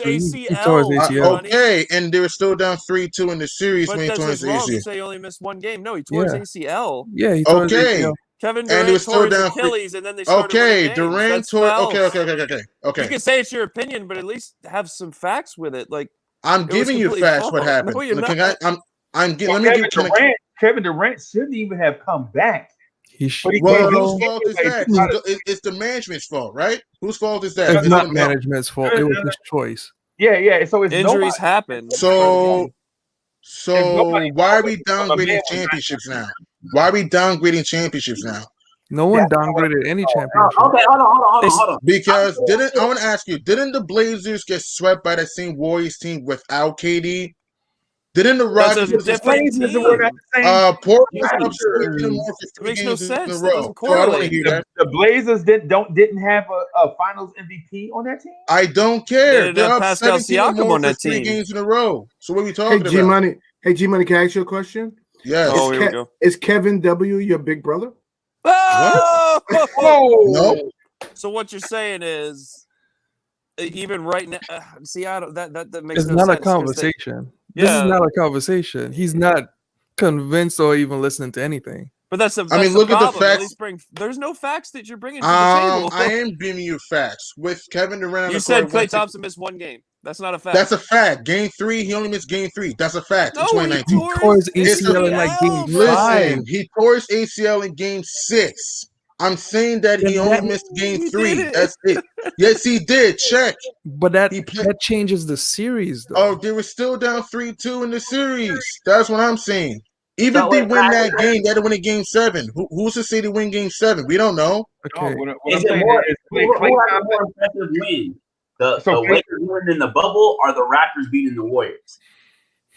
Wait, what? What championship has more weight? The Warriors beating the Raptors beating the Warriors or the Lakers winning in the bubble? Lakers. To me, the Raptors beating the Warriors. The Lakers. Like, really? Like, it's no fans that they beat. Come on. Like, no fans at all. You still played a game. So why are you downgrading championships then? I'm not downgrading the ring. Every ring is you can't tell me nothing. okay. Go Toronto. Whatever. Every ring is valid. I think the Raptors ring is more valid than the Lakers championship. That's what I believe. Why are we downplaying championships? So we're downplaying championships. I never said the Lakers one, ring was G. not valid. When did I ever say it was not valid? Every ring is valid. I'm saying Toronto's ring was much more valuable than LA's ring. The Lakers, because of the Lakers being the Lakers and the Raptors being the Raptors are just. But here's the difference. No, before the 2019 playoffs, nobody had Toronto going to the finals, let alone winning. During the season, the Raptors are the Raptors. Yeah, a lot of people had Toronto going to the finals, but that's not true. That's not true. Everybody had Milwaukee or Boston or Philly. Nobody had Toronto. No, don't lie. That's not true. That's not true at all. That is true. Okay, I'll call out publications. The Ringer, Bleacher Report, and he's not changing his mind. There are I can't remember exactly who from ESPN, but there were people that chose the Raptors. Okay, fine. I said publications. Okay, my fault. Some people, but a lot of people picked Milwaukee, Boston, or Philadelphia to go to the finals. Be honest, it's true. It's not wrong. No, it's not wrong. And not I a agree, single it's not soul. wrong, but at the same time, It's up But in the there were people that chose the Raptors. Hey, so G-Money, let me ask you this. G-Money, Yeah. of those teams that you mentioned, which one of those teams had a two-time Finals MVP? Neither. So, but none. So okay, but the Raptors are still not favored, so that doesn't mean anything. And so here's the other thing too. So if you say Golden State, right? Mm-hmm. Lost 2 games to the Clippers when they shouldn't have. Right. On the one hand, how do you validate the Raptors beating Philly in a game 7 Philly off was wait. Need about 15 dribbles off the rim. Let me finish. So how do you validate the Raptors making it to the NBA Finals by the skin of their teeth with a lot of lucky breaks and bounces going their way? Like, so how do we say, well, Golden State got, they slept their way, they got lucky, such and such, and then, but Toronto. I didn't say they get lucky. I never said they got lucky. I never said that. I didn't say the Warriors got lucky. When did I ever say that? You insinuated because. No, I did not. Yeah, because you reiterated the fact that the Golden State Warriors should not have lost a game to the Clippers. That's what I believe. And you reiterated it. Okay, that's what I believe. Here's the difference between the Raptors. I asked you why. They're a stronger team. The Clippers were an 8th seed. Okay, the Clippers had no All-Stars in 2019. The Warriors. It does matter. It literally does. Because if the Warriors are the greatest team of all time, according to y'all, then why didn't they? No one said that. You're implying that they are. You're implying that they are. You're really implying that they are. Bulls are the greatest. No, but 90s you Bulls said to me. they're arguably the greatest team of all time. No one else said that. 90s Bulls to me. I said 90s Bulls. Who else said I'm saying, listen, the 1973 New York Knicks to me is the greatest. You know what? Shut the hell up, Freezy. Of all time. The 2021 Knicks are the Knicks. greatest team of all time. Can I say something real quick? It is one of the and so I just want to say this real quick. I promise you, I'll get out of the way. I might even go off the screen. So I think the 1973 Knicks is the greatest team of all time because the 1972 LA Lakers had the greatest record of all time up until that point.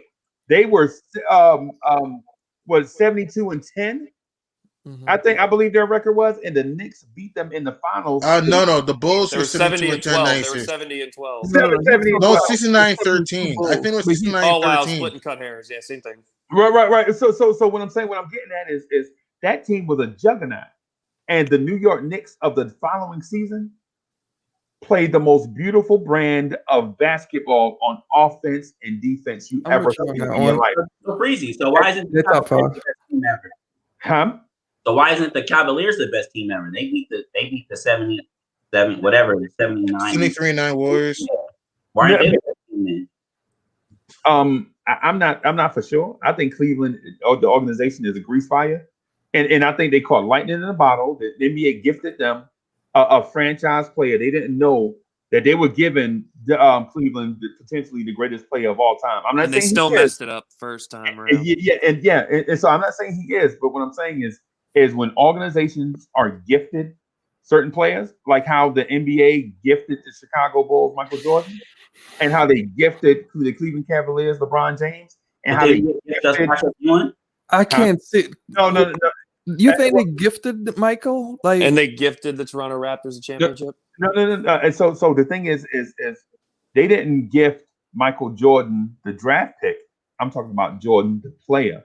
Once Jordan the player, once they realized who Michael Jordan was, everything in the NBA stopped revolving around 2014 and started revolving around one player. Okay. Right?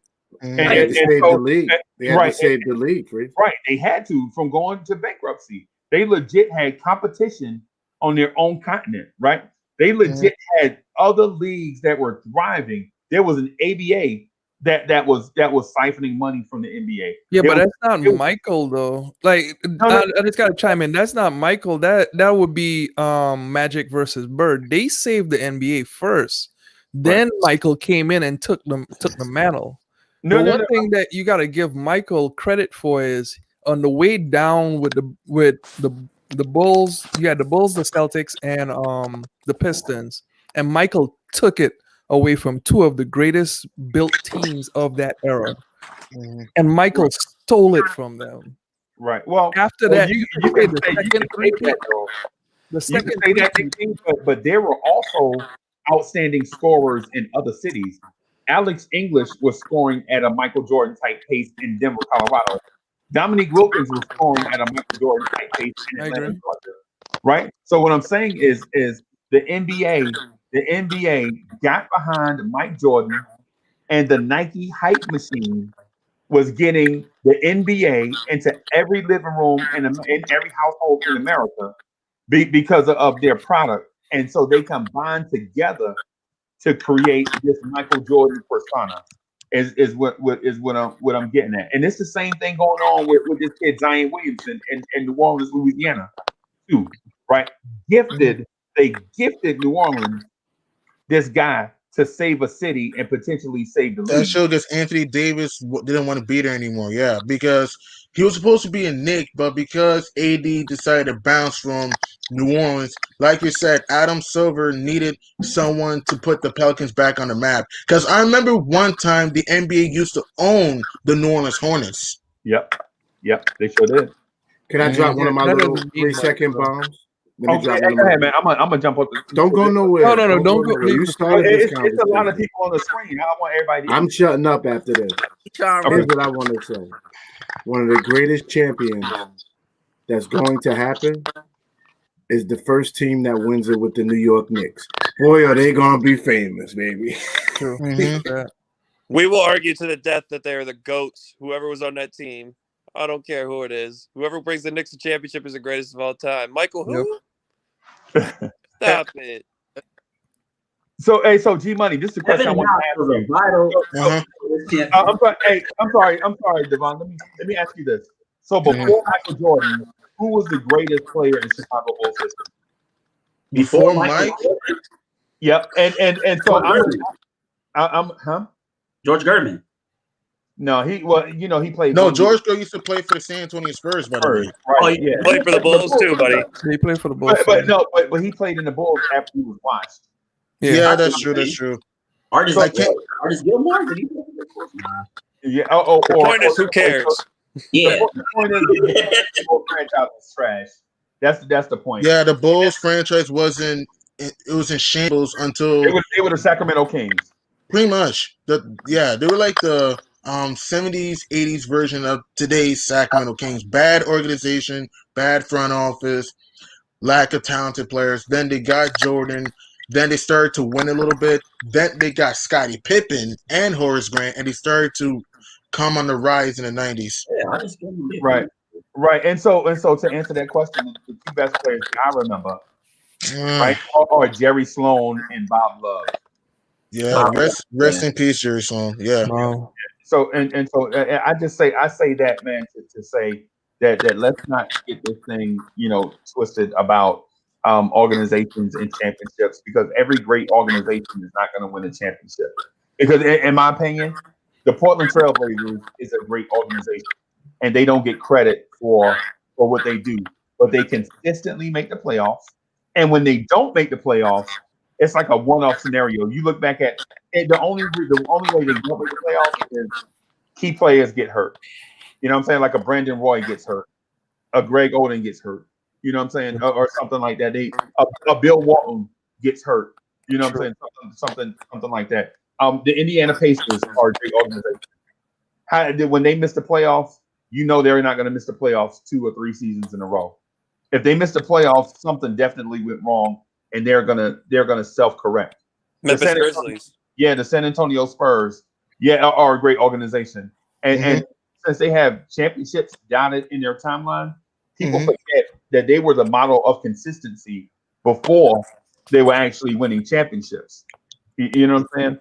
So 22 straight years in the playoffs until they missed it last year. They were a good organization, and they had a lot of class and respect. That's what I'm saying. The Spurs had a lot of class, respect, and San Antonio, their ball moving was great. Their spacing was great. Their defense was underrated. Yeah. Yeah, and they were one Rod Strickland pass out of bounds from starting their run a little earlier. So Sean Elliott. But what happened was they double teamed Rod Strickland, and Sean Elliott was supposed to flash to the rim, right? So Sean Elliott starts to put his hand up, and Rod Strickland anticipates that, and then Sean Elliott stops, and Rod Strickland throws a bounce pass that goes out of bounds, and Spurs fans look at Rod Strickland like, why did you throw that ball out of bounds? But then when you look at the tapes, the play. After you both players beat the defense, the play was for Sean Elliott. And for those that don't remember Sean Elliott, he was a super athlete out of University of Arizona.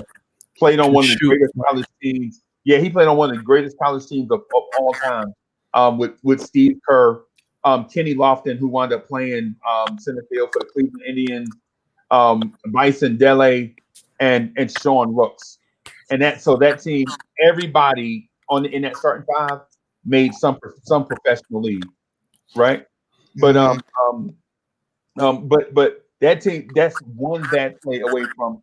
And if Sean Elliott just does the basic play there, the Spurs may have started winning championships before that. So anyway, I'm gonna be quiet for a few minutes.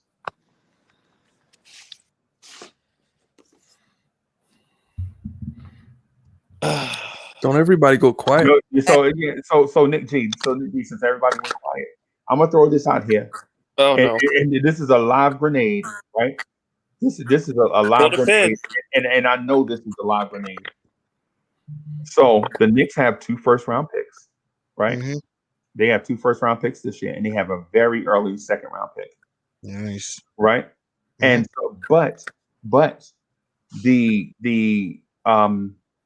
thing that might mess up the party is that the Mavericks might make the playoffs and the Knicks might make the playoffs.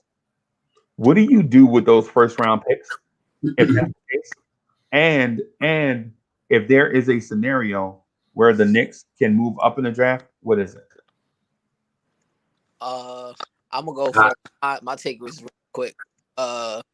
Package those, move up. Those is 3 roster spots really don't got. Package them, move them up for 1, and take the best option. I'm done. I think you take those picks. I feel like with the young guys, even if they are, later round picks, it's a deep draft for one, first of all. And the Knicks have shown that they can draft. They draft better, deeper in the draft. I think you take those picks because a lot of these guys probably won't be here next year, like Peyton, Noel, all these guys on the 1-year deal. So I feel like you got to get some youth somewhere. I mean, I do understand trying to package them up to try to get a better player, but I feel like why not take your swing at 2 players instead of 1? What if one hit? If you think about it too, like I've heard a couple of people say that this draft isn't as deep as people think it is. Like after top 10, but still, like people said last year's draft was the worst draft in recent history, and we found quickly at 27. Well, Right. hold on, saying, I trust. What I'm saying is, I trust either way the organization wants to go. Right. If they want to trade it for like a star, or or even just a good starter or a good player that's going to fit. Like if they want to package those and trade, if they want to trade up and draft someone, or if they want to stand pat, I believe that they'll make the right decision. I trust them no matter what way they go. Mm-hmm. It's a good situation to be in. So the idea with the draft last year that it's not deep, it really is speaking about stars. Last year didn't have that many stars, but there were a lot of role players. A lot of the guys were mature, had a lot of experience. Like we could go on to Desmond Bain. We could go on to Freezy's favorite, Aaron Naismith. There were role players that could fulfill a role and play well. The next thing was comparing it to this draft. This draft is not as deep with role players because a lot of the guys that were role players last year had been drafted already. Mm-hmm. So you only have stars in the top 10. One thing that makes this draft special is we are seeing the true the true repercussions of Steph Curry and the influence of Steph on this draft, because that's when the NBA camps started to take over AAU stuff and started training guys 5-6 years ago, because it's a trickle down of getting rid of the one and done rule. It's a trickle down of a lot of things, and it all is culminated into this one draft where a lot of the talent is trained by NBA scouts from a younger age. So that's what makes this draft special. Can I ask you a question, Nick G? All right. It's kind of a statement and a question in a sense, but like I've heard, and I've watched the NBA for years, just like you guys have. I mean, you might be a little bit younger, but I've watched it for some time, and a lot of the time, like people say, there's no star in the later part of the round. There's no guy we like. This, that, and the third. About a lot of different drafts, not just last year. I just use last year as the most recent example of like people were having doubts about the draft as a whole, whatever way you want to put it. But there's been like at least in every draft, almost it seems like there's one like all-star player that you can get in the late rounds. There's a couple guys that really spike and their value goes up. Like I think of a Rudy Gobert. Types like that. That there's all-stars to be found in the later ends of the draft if you scout correctly and you do the right thing. That's the only reason I'm saying they could keep their 2 late picks if that's the road they decide to take. Also, to piggyback on that, we don't have to draft. We're not in a position right now. How we're playing right now, we're not in the position to try to draft a star. We just need to draft. You know what I mean? We need to draft players, like what I mean, people that we can develop. Acquire as much talent as possible. We need to acquire as much talent as possible. We don't have to draft a star. We're not looking for a star. We just out of the last couple of drafts, we've been looking for a star, somebody to take over the team. Now we're just drafting players just to acquire talent. So I feel like the expectation of these players that we would draft at these later rounds would be a lot lesser than such like an Obi Toppin or a Frank or a Knox. Like, you know what I mean? Because we're not drafting them in the lottery to be a role, and they end up being a role player. We're drafting them in the 20s to be something. You know what I mean? We don't have no expectations for them to come out the gate and be anything. You know what I mean? Because we have a solid core of young players, and we can definitely, with the cap room, add veterans. So I just feel like we got to take advantage of that. Nick, do you see what I'm saying though? Like there's the possibility they could find that steal of the draft. Right. I do believe that we've drafted well in the second and late first round. Yeah. But I just want to give y'all something. So the Knicks have 1, 2, 3, 4, 5, 6, 7, 8 guys on the roster signed next season. Yeah. Money is always a thing. Okay. So $54 million is already designated to next season. Because Julius Randle is an all-star this season, he pretty much is getting $20 million next season. so his salary increased. Okay, that's one. Two, whoever we draft has to extend beyond this, beyond next season, because they're gonna at least, at minimum, have 2 seasons on the books. So that eats into cap space, because the true free agents are coming up in 2022, because a lot of guys re-signed this year. Right. So looking at the free agency class for next season, because we have to fill, what is it, 4 minimum, no, actually 7 minimum roster spots. You're talking about Duncan Robinson, Kelly Olynyk, Dennis Schroeder, Montrezl Harrell. He's a up in the air guy. You'll have to overpay for a Tim Hardaway. Well, not you could. Whoa, we did that before. You haven't named nothing that we didn't draft. Like nothing that, you know what I mean? No, hold on. But see, you gotta understand. Like, I think I know where he's going with this. To just go, like, is either we re-up the guys we already have, like Elfrid Payton again, Alec Burke again, or we go after some of these guys that's already in free agency, like Kelly Oubre.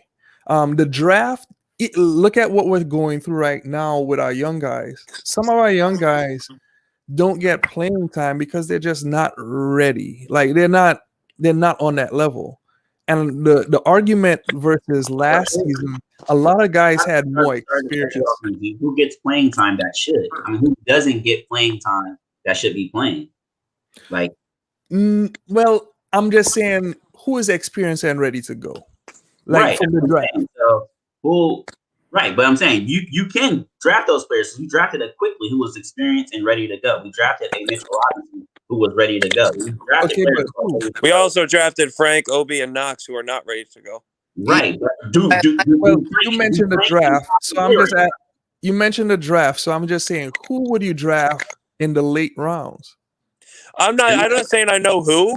But I'm saying, like, it's a possibility that you can. I'm saying, like, oh, who can we get in free agency? You know those names already off the top of your head. You know what I mean? I'm not an NBA scout where I'm like, oh, I know who's going to be here at 38 or 22. You know what I mean? Like, that's just like a question. You know what I mean? That's like a trick question. Like, you know what I mean? Like, well, okay, I'll give you all examples. Like, I gave scenarios. So right now, like you said, Kelly Oubre,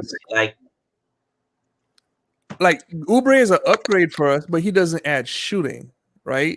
How is he an upgrade? He's been playing dookie this year. The greatest one acknowledged you. But at the same time, he doesn't fit. We could easily sit here and say he doesn't fit with Golden State, but at the same time, a team that was offensively, I want to hear about what he's done 2-3 years ago on the Suns and on the Wizards. What is he doing right now? Well, but you can't say that. Like, he's a better 3 than what we have on the roster. It's a better. He's better than Bullock. Kelly Oubre is better than anything we got on the roster at the small forward. He is. What I'm saying is he's sorry though. Like he's not sorry. Okay, we got. What part of his game is sorry? So he's not. He's playing better than Burke. He's playing better than Burke. Yes. What part of his game is sorry though? Yes, he is. Bring it with that. Like Oubre is playing Alec Burke this year. Let's look up the stats. Let's be honest. No, not just stats. What about his It's diminishing everything. No. We're not. Yeah, because you can't bring up anything about his game because you don't. And I said Reggie Bullock too. Like, we all know. You don't watch him. You're just making blank statements. Okay. I work for the NBA. I watch every game actually. So you watch every game in existence. That's funny. I watch every game. I work. All that, you still don't realize that Burks is playing worse than Kelly Oubre. And Oubre is averaging. He's averaging 15.5 points per game. Dookie this season, though. Like that's what I'm trying to tell y'all. Like, he's averaging more points than Burke, and also is a better defensive player. Yeah, Burks is trash. Burks is. Yeah. I would say he's trash. He's highly inconsistent. When he's on, he's all right. But I'm not saying that Kelly Oubre.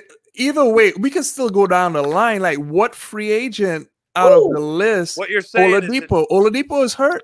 What you're saying is to do the stopgap, like not a stopgap, but like until the highly touted free agency use these smart 1-year deals again with this. Zach, okay. So let me ask you. So why wouldn't you just go get another stopgap player like Trevor Ariza? Why wouldn't you just add Trevor Ariza to the mix?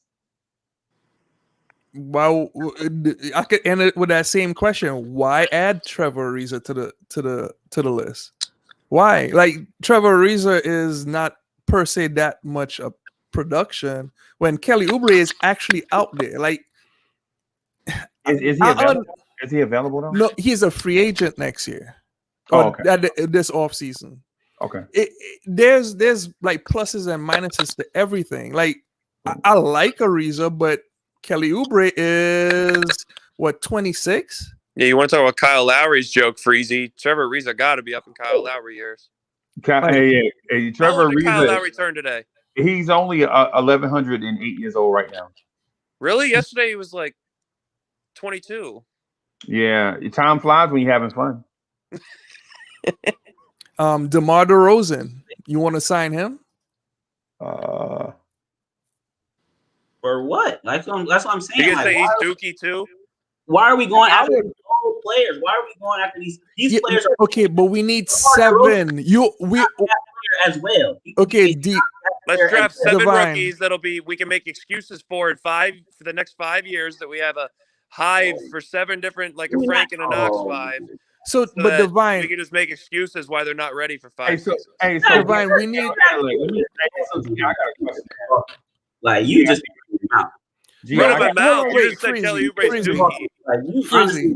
I just want to ask Divine like a simple question. Name's D Fish. We need 4 more players. If you draft if we have the draft go the way you want it to go, and we draft 3 guys, we still need 4 more roster spots. Right. Who would you put in those spots? I'd rather. So this is my first time hearing the question, right? So okay. So it depends on who we're able to draft. So I like this kid. I'm not gonna lie to you, and I think I put you and some other guys onto this guy. I like this kid, Jalen Suggs. Right, I really like this kid, Jalen Suggs. And so from day one, I was putting Nick G and some others on this kid, Jalen. Put Guillermo onto him. Yeah. And did you put the ESPN mock draft that has him going to the top 5? Did you put them on him too? When Jalen Suggs got out of diapers, he put ESPN onto him. You're right. And so what I'm saying is, and I said I like him. I didn't say he was going to be attainable at the spot that we draft. Right? I didn't say that. I just said I like him a lot. I call him Super Suggs. Right? So that's the play on this song from the 90s, Super Thug. So, but anyway. Oh man, that was my jam. Noriega. Yeah. So man. So what I would say is, if we draft at say 14 and 18, say we fall in that type scenario. I don't know if players 8 through 20, if there's a difference maker in there, because there's a point guard in there. He's super short and slight, and then his shot is inconsistent, right? And then you have the Tennessee kids where you're like, you don't know how consistent they're going to be because they're not consistent from game to game, right? If one dude is a super athlete, you hope that he turns into something and not just in a mind jumper, right? Because that's what one guy looks like he might become if his other skills aren't elevated, right? Then you have the kid from Connecticut who looks like he might be the real deal, but at the same time, it's a gamble, right? Then you have the Texas big. You're like, well, in the right situation, what I'm saying, he might be something, but are we the right situation, right? So there's a lot of stuff to consider.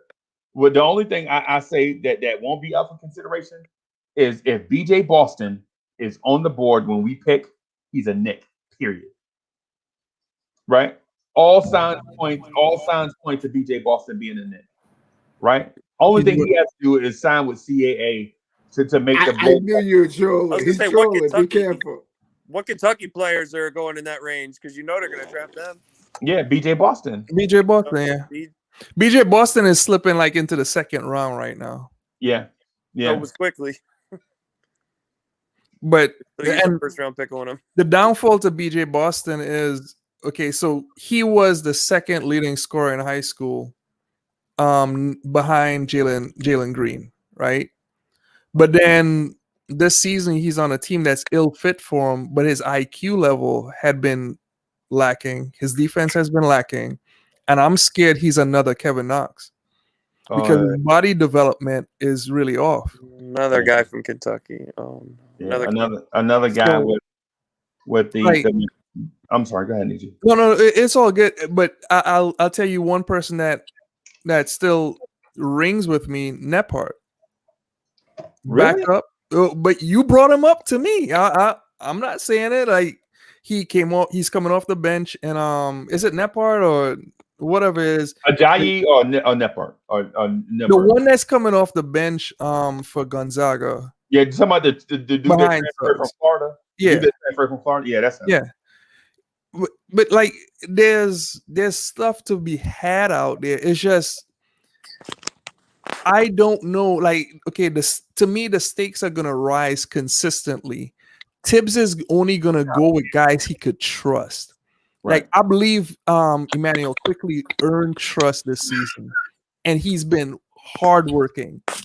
I can't look at BJ Boston with his low IQ and his lack of fight to get better in Kentucky and say he's gonna fit with Tibbs because he doesn't even have defense on it under his resume. He has all the size, he has all the kind of stuff, but like he's missing stuff, and we already have a guy that we still have to choose. And look, you can say what you want.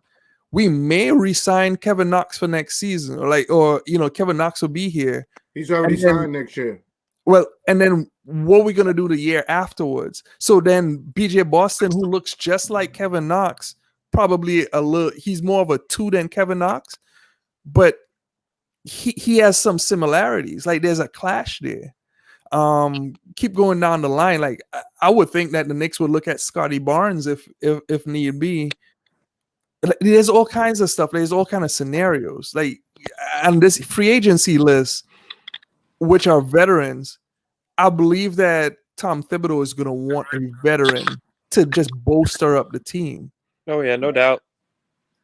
But can you, Nick G, with the way this organization has improved in the short period of time that they've been together, can you say that you have some faith in them? Like in whatever way they go is whatever way they go with me. Like I have faith that they make the right decision. Hands down, I believe in this drafting team. Like, okay, from the time I was doing my research on Zarin, I think that's his name, from Utah.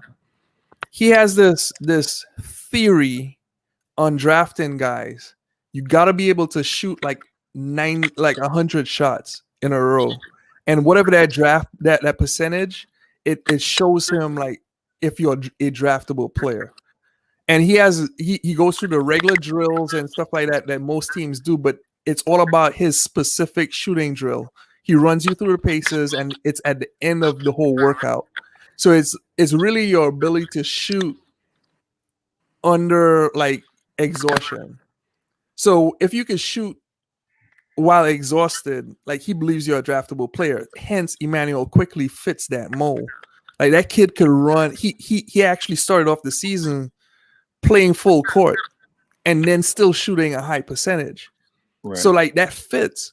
But then you look at Obi Toppin, there's some things missing there. Like I believe he's more of a Scott Perry pick to me, because there's a lot of signs to me that shows Scott Perry. So I don't know.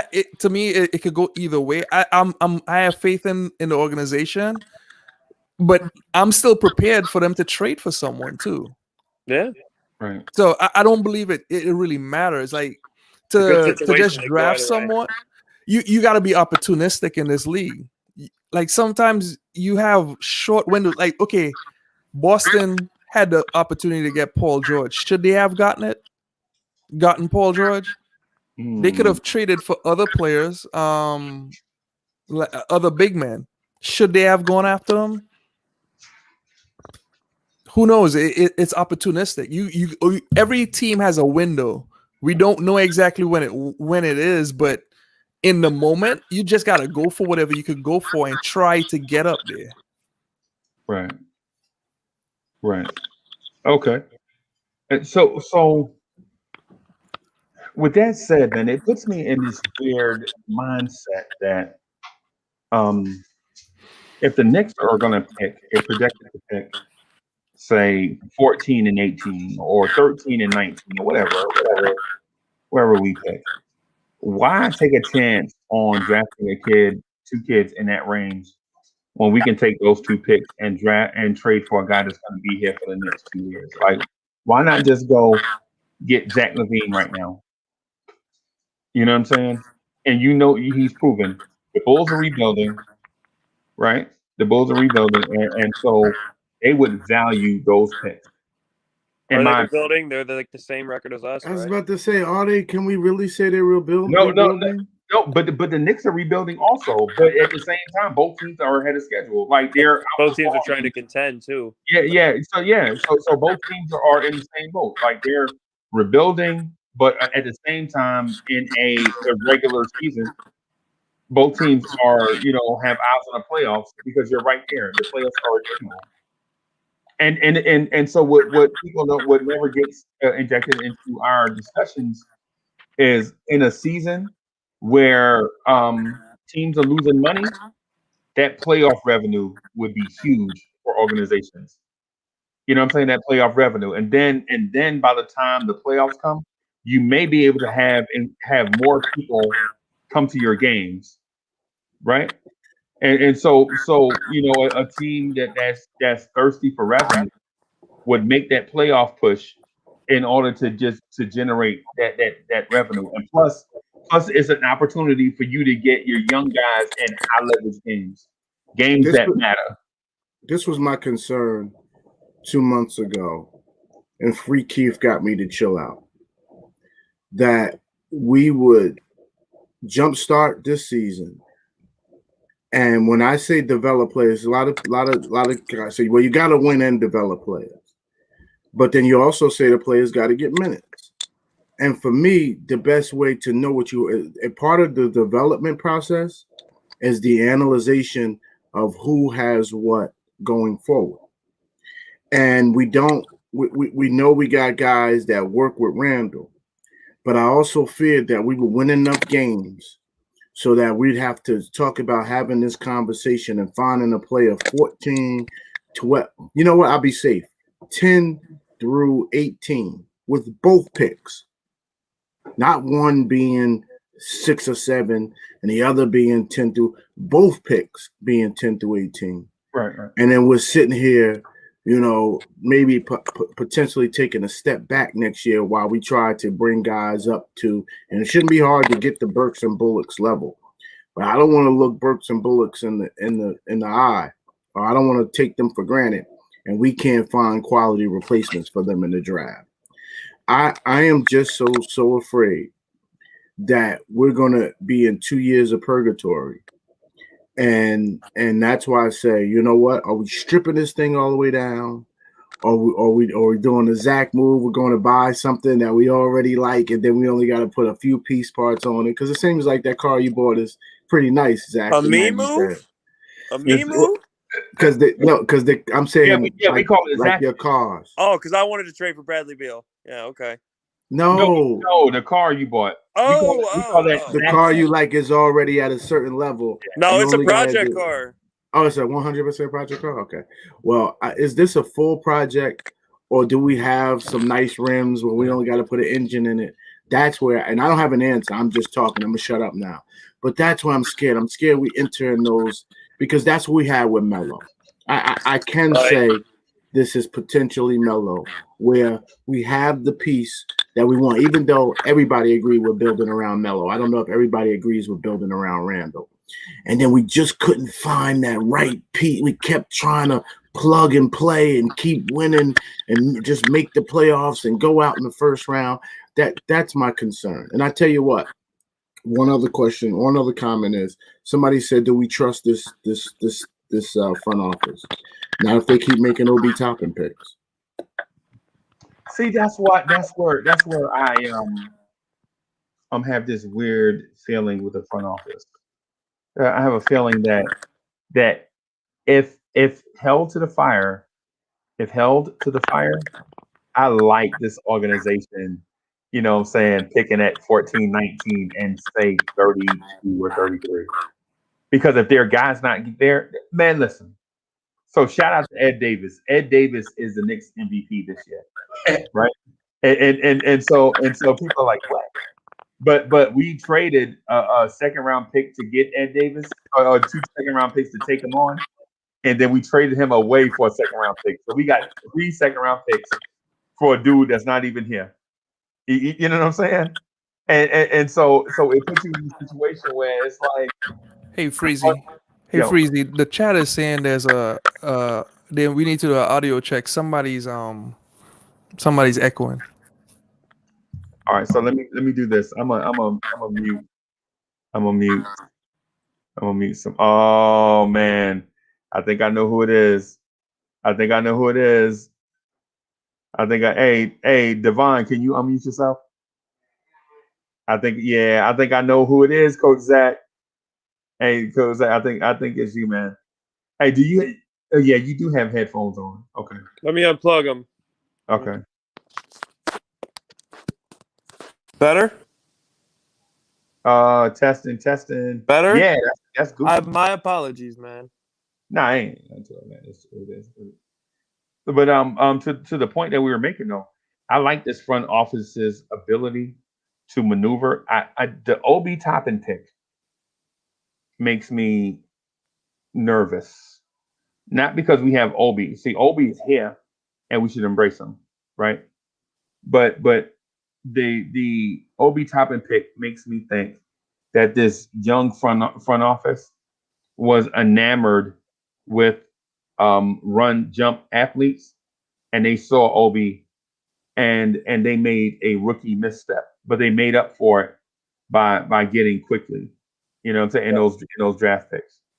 You know what I'm saying? That's my opinion on it. Now, I may be wrong. If somebody can enlighten me, if somebody has a different or better perspective, I'd love to hear it. But I think okay. What if the picks were split? What if we would pick quickly first and we pick Obi Toppin in the 20s? I would too far in if. Yeah, I would still say it's just a simple question. Like I would still say about Toppin? Because in the grand scheme of things, I'll tell you what I was looking to do. And Nick G, back in October when we started doing this here, Nick G heard my discussion. So I was like, yo, go get Aaron Neesmith. Don't waste your time. Get a shooter. Get a knockdown shooter. And then if you don't, trade back in the draft, right? And pick up 3 first-round picks from the Celtics. You know what I'm saying? Because the Celtics had 2 picks. They picked 14 and then 2 picks in the 20s. Right? And my thing was in a year that you're looking to rebuild anyway. You know what I'm saying? A year of, you just need bodies, you know what I'm saying? Just a transition season, so to speak. I say trade back, get those draft picks, and then try to flip those draft picks for future picks. Right? Because I'm not gonna lie to you. I wanted the kid, what's the black ginger kid, the black ginger? Y'all know what I'm talking about. Malachi Flynn. So I was like, yo, you know what? I can deal with some Malachi Flynn, some Desmond Bain, and Tyler Bay, right? Maybe some Zeke Naji or some RJ Hampton. You know what I'm saying? But either one of the kids, you know what I'm saying? Just take your time, pick some guys you feel like can fit, put them on your bench, play Bullock, play Burks, put those guys on your bench and bring them all along slowly, right? So if we did that, instead of having Obi, you know what I'm saying, we probably have quickly Desmond Bain, maybe a Zeke Naji, a young rookie big, bouncy big that can give Mitch the business in practice. Not start, but battle Mitch in practice and test Noel and Mitch for minutes, right? because we know bigs always get hurt. Bigs always they can't help it because they're asked to do such a wide variety of stuff. You know what I'm saying? They're asked to close out. They're asked to leave the rim, go close out on shots, come back, contest shots at the basket, and rebound. Right? So they're asked to and screen. So they're asked to lay their bodies on line, so you know they'll be hurt. Right? I'm getting beat up a little bit, Freezy. Give me 30 seconds. Okay. They're all saying Obi was a good pick. Let me say this. If Obi was a solid pick, then why are we trying to go and trade players to find a Halliburton type off ball wing who can play defense and hit his open shot if Obi was a good pick? I'm sorry. Right. That's my response to that.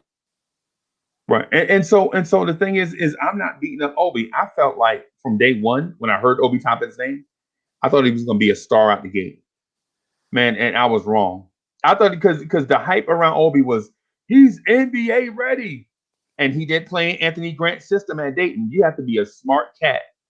You have to have a high basketball IQ to play in that European style offense where there is a lot of anticipation and reading of the defense, where you have and I don't want to get into real basketball terms because most people are just fans.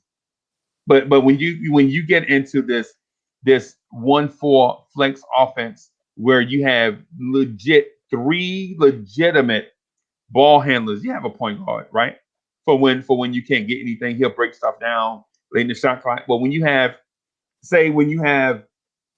Evan Fournier, Manu Ginobili type guys in your offense, and I'm not saying that Dayton had those guys. What I'm saying is the skill set required is that skill set.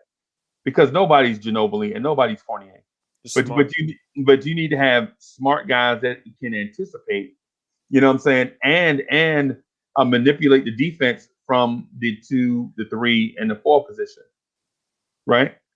And so you have to be kind of be a smart basketball player. So Obi played in that offense, and he did a lot of stuff at the top of the key, like passing guys open. Dribbling from the top of the key to the elbow to make the defense collapse and be able to throw a pocket pass with his other hand, hitting a guy cutting from the corner and things like that. So Obi did a lot of stuff. So I can understand what people were looking at, right? And I'm taking out the flashy dunks and all that stuff. You really only saw like 2 or 3 dunks Obi did in his highlight package, like the breakaway dunk he did, ball under his legs. That was his highlight package. But when you watch Dayton play, you watch him manipulate the offense, manipulate the defense, and make passes and all that stuff. So I thought he was ready. But it all depends on the situation you go to. So do you think we picked Obi Toppin not knowing that Randle was going to step up like he did this season? Even if he stepped up or not, Obi would still have the same questions about his game. Right. But what I'm saying is, if Randle wasn't playing, he was going to be on the move, and Toppin was going to take his spot and fill that role. So what I think is this. What I think is there is a buzz phrase called empty stats. So people think that some players just get empty stats on teams. And it's easy, like, oh man, that 20 and 10 was empty stats, right? Nah, man. In my opinion, there is no such thing as empty stats. It's hard to score in the NBA, right? It's hard to score in the NBA. So when a dude puts up 20 and 10, you have to respect it, right? And because here is my opening argument to defense of what I just said, right? So if 20 and 10, Julius Randle's 20 and 10 last year was empty stats and easily obtainable, how come the power forward that you just drafted in the first round can't get 20 and 10?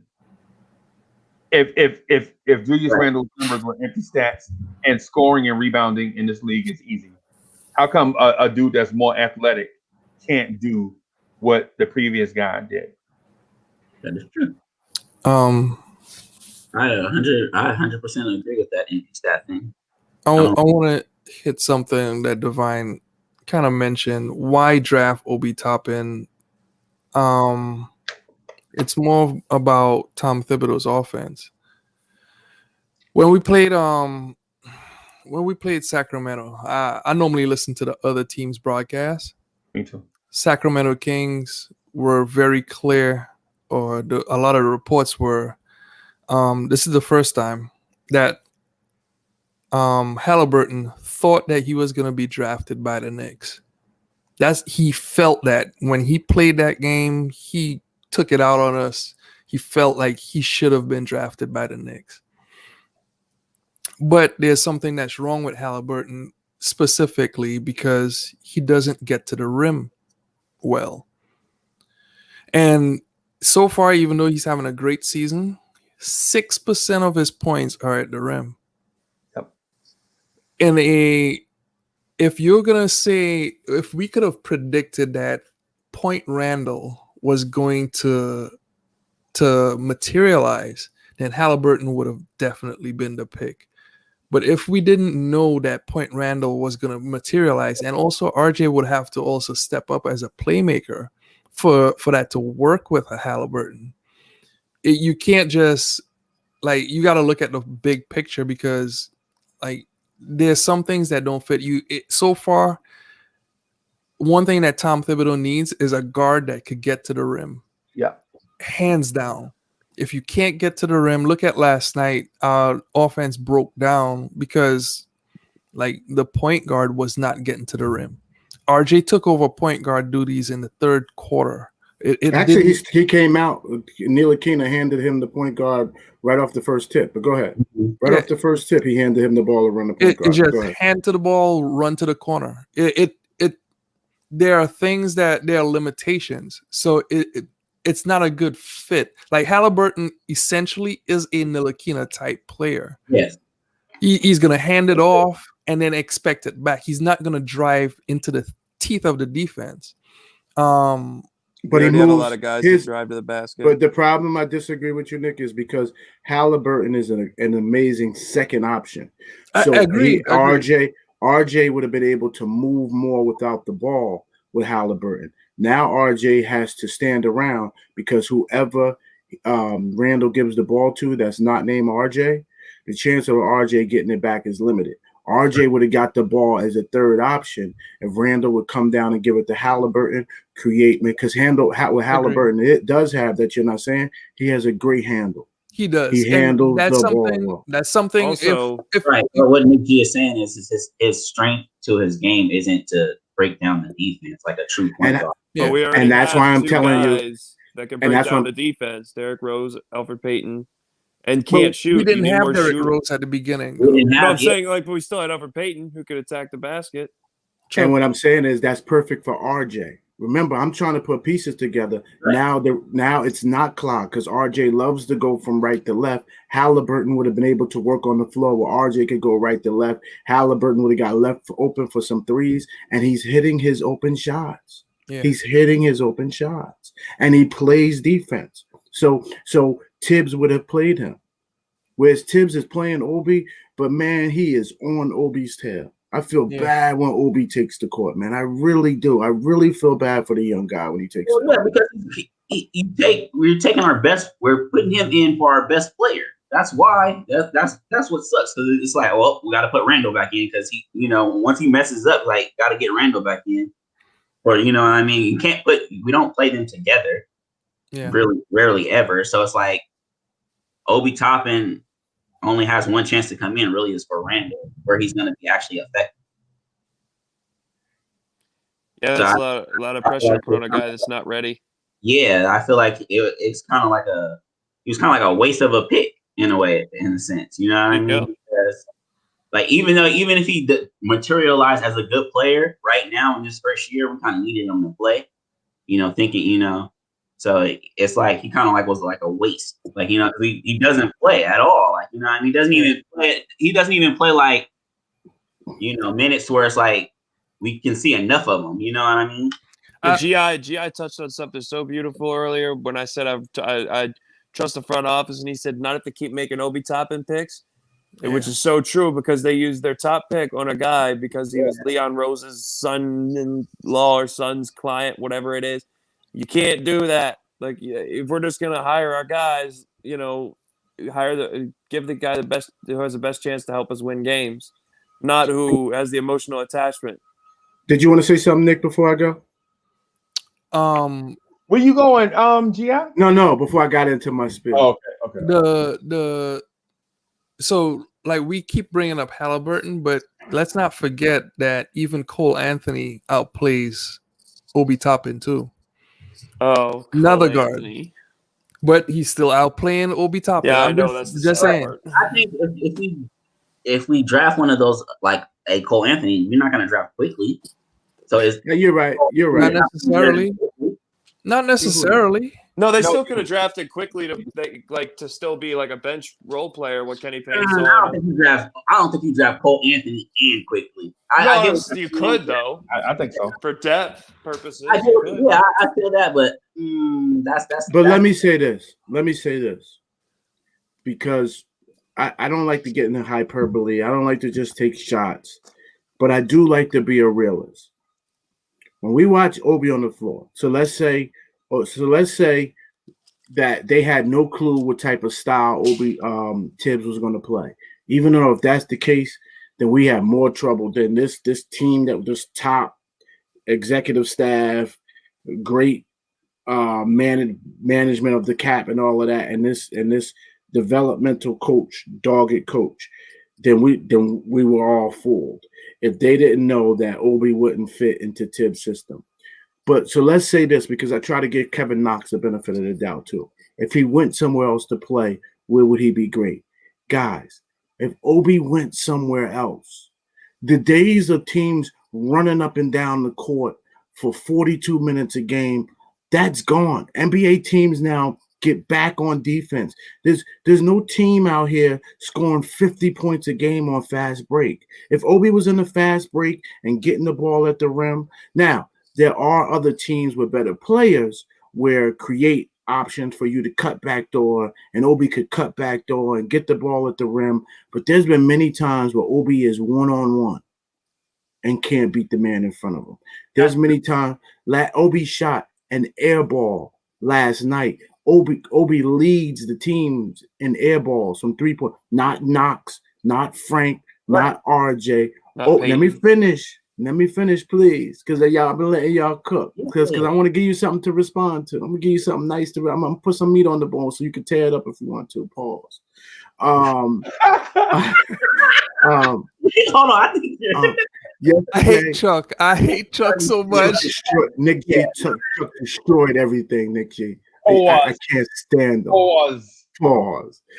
Yesterday, I don't know if it was quickly or they ran a nice move. They kicked it to Obi at the foul line.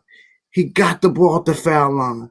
It was nothing in front of him for 6 feet. He was just like, okay, let me pull it up. Like his whole adjusting to the speed of the game, everything. Now, if you're saying that's going to get better and he'll work in Tibbs' offense, I just don't see how Obi will ever be just a half-court player only. Tibbs plays half-court. If you think it's going to speed up later at some point, it's not. Tibbs plays half-court. My bad, D. So is that Obi's fault though? Like, you know what I mean? It's not his fault. I get that the pace is slowing down a little bit more in the league, but it's not his fault. He went to he's a fast break player, and he went to the slowest pace team in the league. Like, that doesn't add up. Just in his defense, I still feel like he's not a good player or a good pick, but just in his defense right there, like that doesn't. It's management. No, we're blaming management. Yeah, that management. About management. That wasn't. If I'm and so I'm gonna say this, and it's unpopular, right? If I'm Leon Rose, I'm trading Obi Toppin to the Celtics for Aaron Nesmith and Romeo Langford. You would. I mean, he's kind of useless on the team. Like, he kind of. If you look at Obi, he was like the draft analyst, and everybody said he was NBA ready. And what does NBA ready mean? It means what he was good at in college will at least translate somewhat in his first year to the league. Right. And when you have guys, and yes, he was in a pick and roll or a motion heavy offense, but he also could post up. He could also shoot the three consistently. And you have a guy, he gets mismatches in the post, and it's not just back to the basket. He gets mismatches where he can post up and turn around, get in the triple threat, and does absolutely nothing with it. Looks timid, looks scared. And all post ups are not the same. Like for instance, so they run their motion offense, right? When Obi Toppin got a big, Obi Toppin took the big off the dribble. When he got a small, he took the small, and he could take the small in the post. Yeah. Right? We saw one highlight where Obi Toppin posted up two guys that were taller than him, but they were not stronger than him, and they were not legit post defenders. So it looked like, oh my God, this dude could be Elijah one day. No, wrong. Obi Toppin, wrong. You know what I'm saying? Wrong, Obi Toppin. So yeah, the thing with Obi, man. I like Obi, man. I like Obi a lot because he seems like a great kid. He's a great guy. Right. And I'm not saying that Obi won't be a great Knick one day, right? But what I'm saying is this draft, we can't, this draft coming up, we can't take a chance on drafting another Obi, Knox, Frank type, making another selection like that. We have 3 picks, we have to hit on at least one of them, right? We gotta hit at least on one of them, because what happens is if you don't hit on at least one of them, you're wasting like $13 million in salary. Or I'm sorry, our margin for error is a little higher right now, though. Like, you know what I mean? And the players that we can select, like, it's a little higher just because we have more established players on the team. Like RJ is starting to establish himself. Randle has definitely established himself. Mitch, before he got hurt, has established himself. When we were picking Knox and Ntilikina, we needed anything and everything. You know what I mean? So the margin of error for players that we can select is a little less. You know what I mean? We have a little more chances of drafting somebody, who's not a superstar, an all-star. We can draft a role player. Like, we can literally go draft a role player if we need to. We don't need them to be. Yeah. So how do you feel about drafting Deshaun Nix? Say that again. Deshaun Nix. How do you feel about drafting Deshaun Nix? Nah, he's more of a boomer bust type of player. Like he doesn't have okay, like let's put it like this. If this draft, let's just say like in this draft we were drafting like a Frank Ntilikina, it would work. It would be like, all right, that's a cool pick. You know what I mean? Like that would work because we need somebody, a role type a player that's gonna fit a. Are you saying he's like Killian Hayes? Who? Deshaun Nix. Yeah, I feel like Killian Hayes he's not going to be a good role player. He could be a good star. He could be a star. I feel like certain players, you can be some players don't fit like a role player too good because they don't know how to fit the role. Like the reason why I asked is because is he slow or is he smooth or is he deliberate? He's slow. Yeah, well, that's what I'm he's slow. Because you can make the argument like this dude. I can't tell. And so I trust Nick G, but what I'm saying is like when you look at the tape, you're like, is he deliberate or is he slow? No, he's slow. Yeah, there's no question about it. He's slow. Imagine everyone on that Ignite team came in shape, and he came in out of shape. Yeah. I don't like there's too many signs that says bad. Now, if he does turn it around, because he could end up being like a Mike Miller type, because he has a high IQ. The kid could pass, but he can't shoot. And we don't need to add more players that can't shoot on the team. Right. All he would have to do is get a flash tattoo on his right bicep. You know what? I like that now because let's shift the beating up on. Let me look into the eyes. I want to just touch on something real quick. Go ahead, Obi Toppin. Just let me just cook on Obi Toppin for a second. Obi Toppin is very much like the Kevin Knox pick. Okay, we drafted him, a guy to replace a guy. Kevin Knox was drafted to replace Melo. Mhm. Obi Toppin was drafted to replace Julius Randle. Mhm. Julius Randle got better every single season. Yep. That's a big plus for him, right? That's a fact. Obi Toppin needs time to develop, of course, and we're forcing him into an offense he is not accustomed to. Hopefully he gets it. If he gets it and is able to play half-court basketball, because I believe he can play motion, Draymond Green-esque type player, bump and roll, I guess would be the best way to describe it. That is the future offense. It's been well documented that Tibbs is not going to coach forever. Right. One of the offenses that does fit an Obi Toppin is the Utah offense. And one of the people that came from Utah is Johnny Bryant. Jonathan Macri has long said that Johnny Bryant is going to take over for Tibbs. Shout out to Macri. Shout out to my man Knicks Film School. That's my guy. Shout out to Macri. That's my ace. One of the smartest people in the Knicks universe. He's a friend of the show. He jumps on about once a month ish or so. Oh, really? Yeah. So he comes on about once a month, and every now and then he'll hit me up like at a weird time, like, "Hey man, you still on?" And I'm like, "No man, I'm asleep." You know what I'm saying? So yeah. So shout out to Macri, man. Shout out to Macri. Yeah. And so he said that Johnny Bryant is gonna take over at some point in time, and he said also too, like one of the Utah guys said that Johnny Bryant came with the Utah playbook. Right. One of the things that they're using with Obi Toppin is they're teaching him defensive principles. That's one thing that Tibbs is laying. Tibbs is laying down the defensive foundation.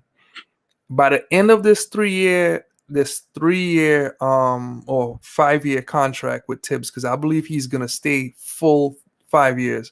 Yep. You're talking about a team that's gonna have a foundation.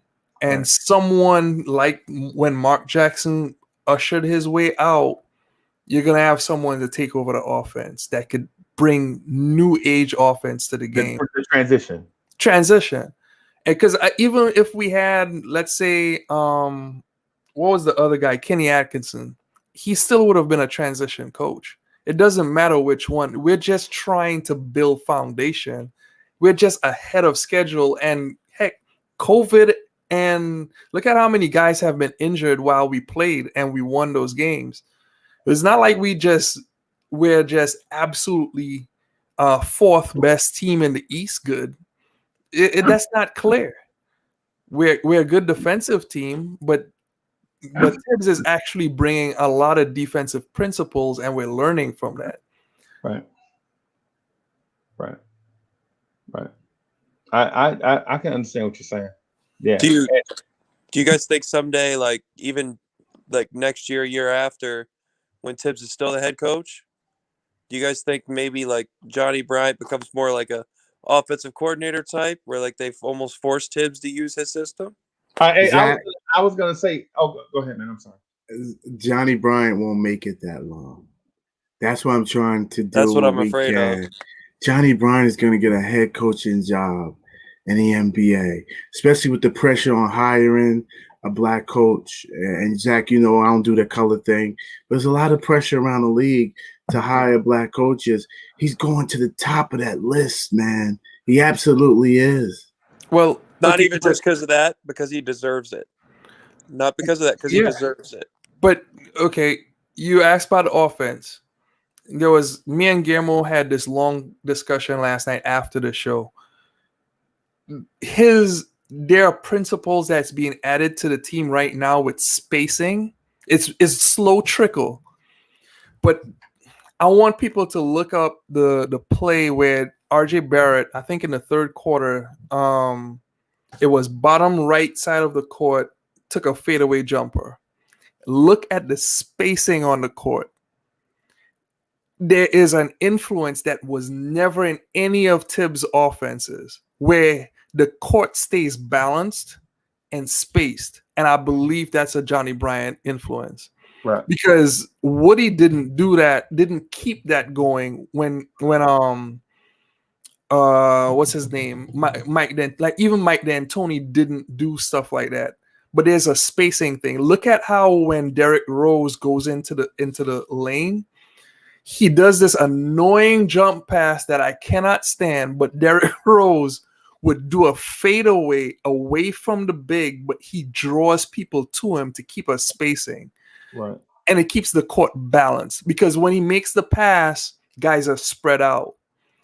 The next step to me, because there has been experimentation in the Cleveland game where Obi Toppin did 4 screens before rolling to the basket.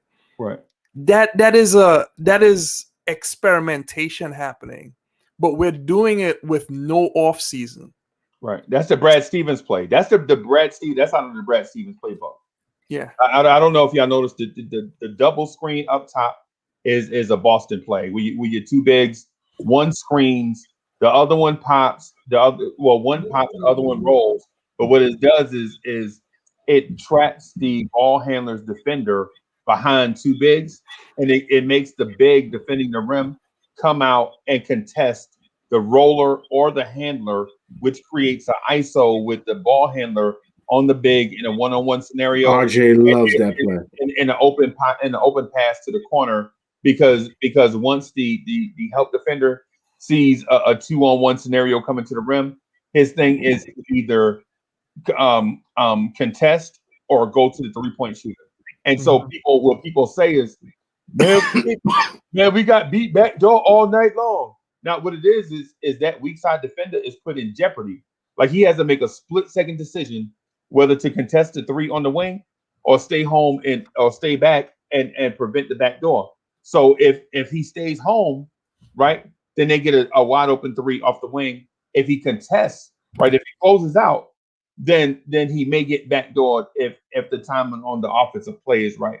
So when you run it right, you look at all these multiple options in an intricate offense, but you don't notice what you're seeing because the end result is either a wide open 3 or a layup at the basket, right? So we look at the end result, but what we don't look at is all the moving parts in place to create the jeopardy. Like you jeopardize the rim runner, the rim protector first, and then you jeopardize the weak side, the help defender, and then you jeopardize the guy that's supposed to be protecting baseline.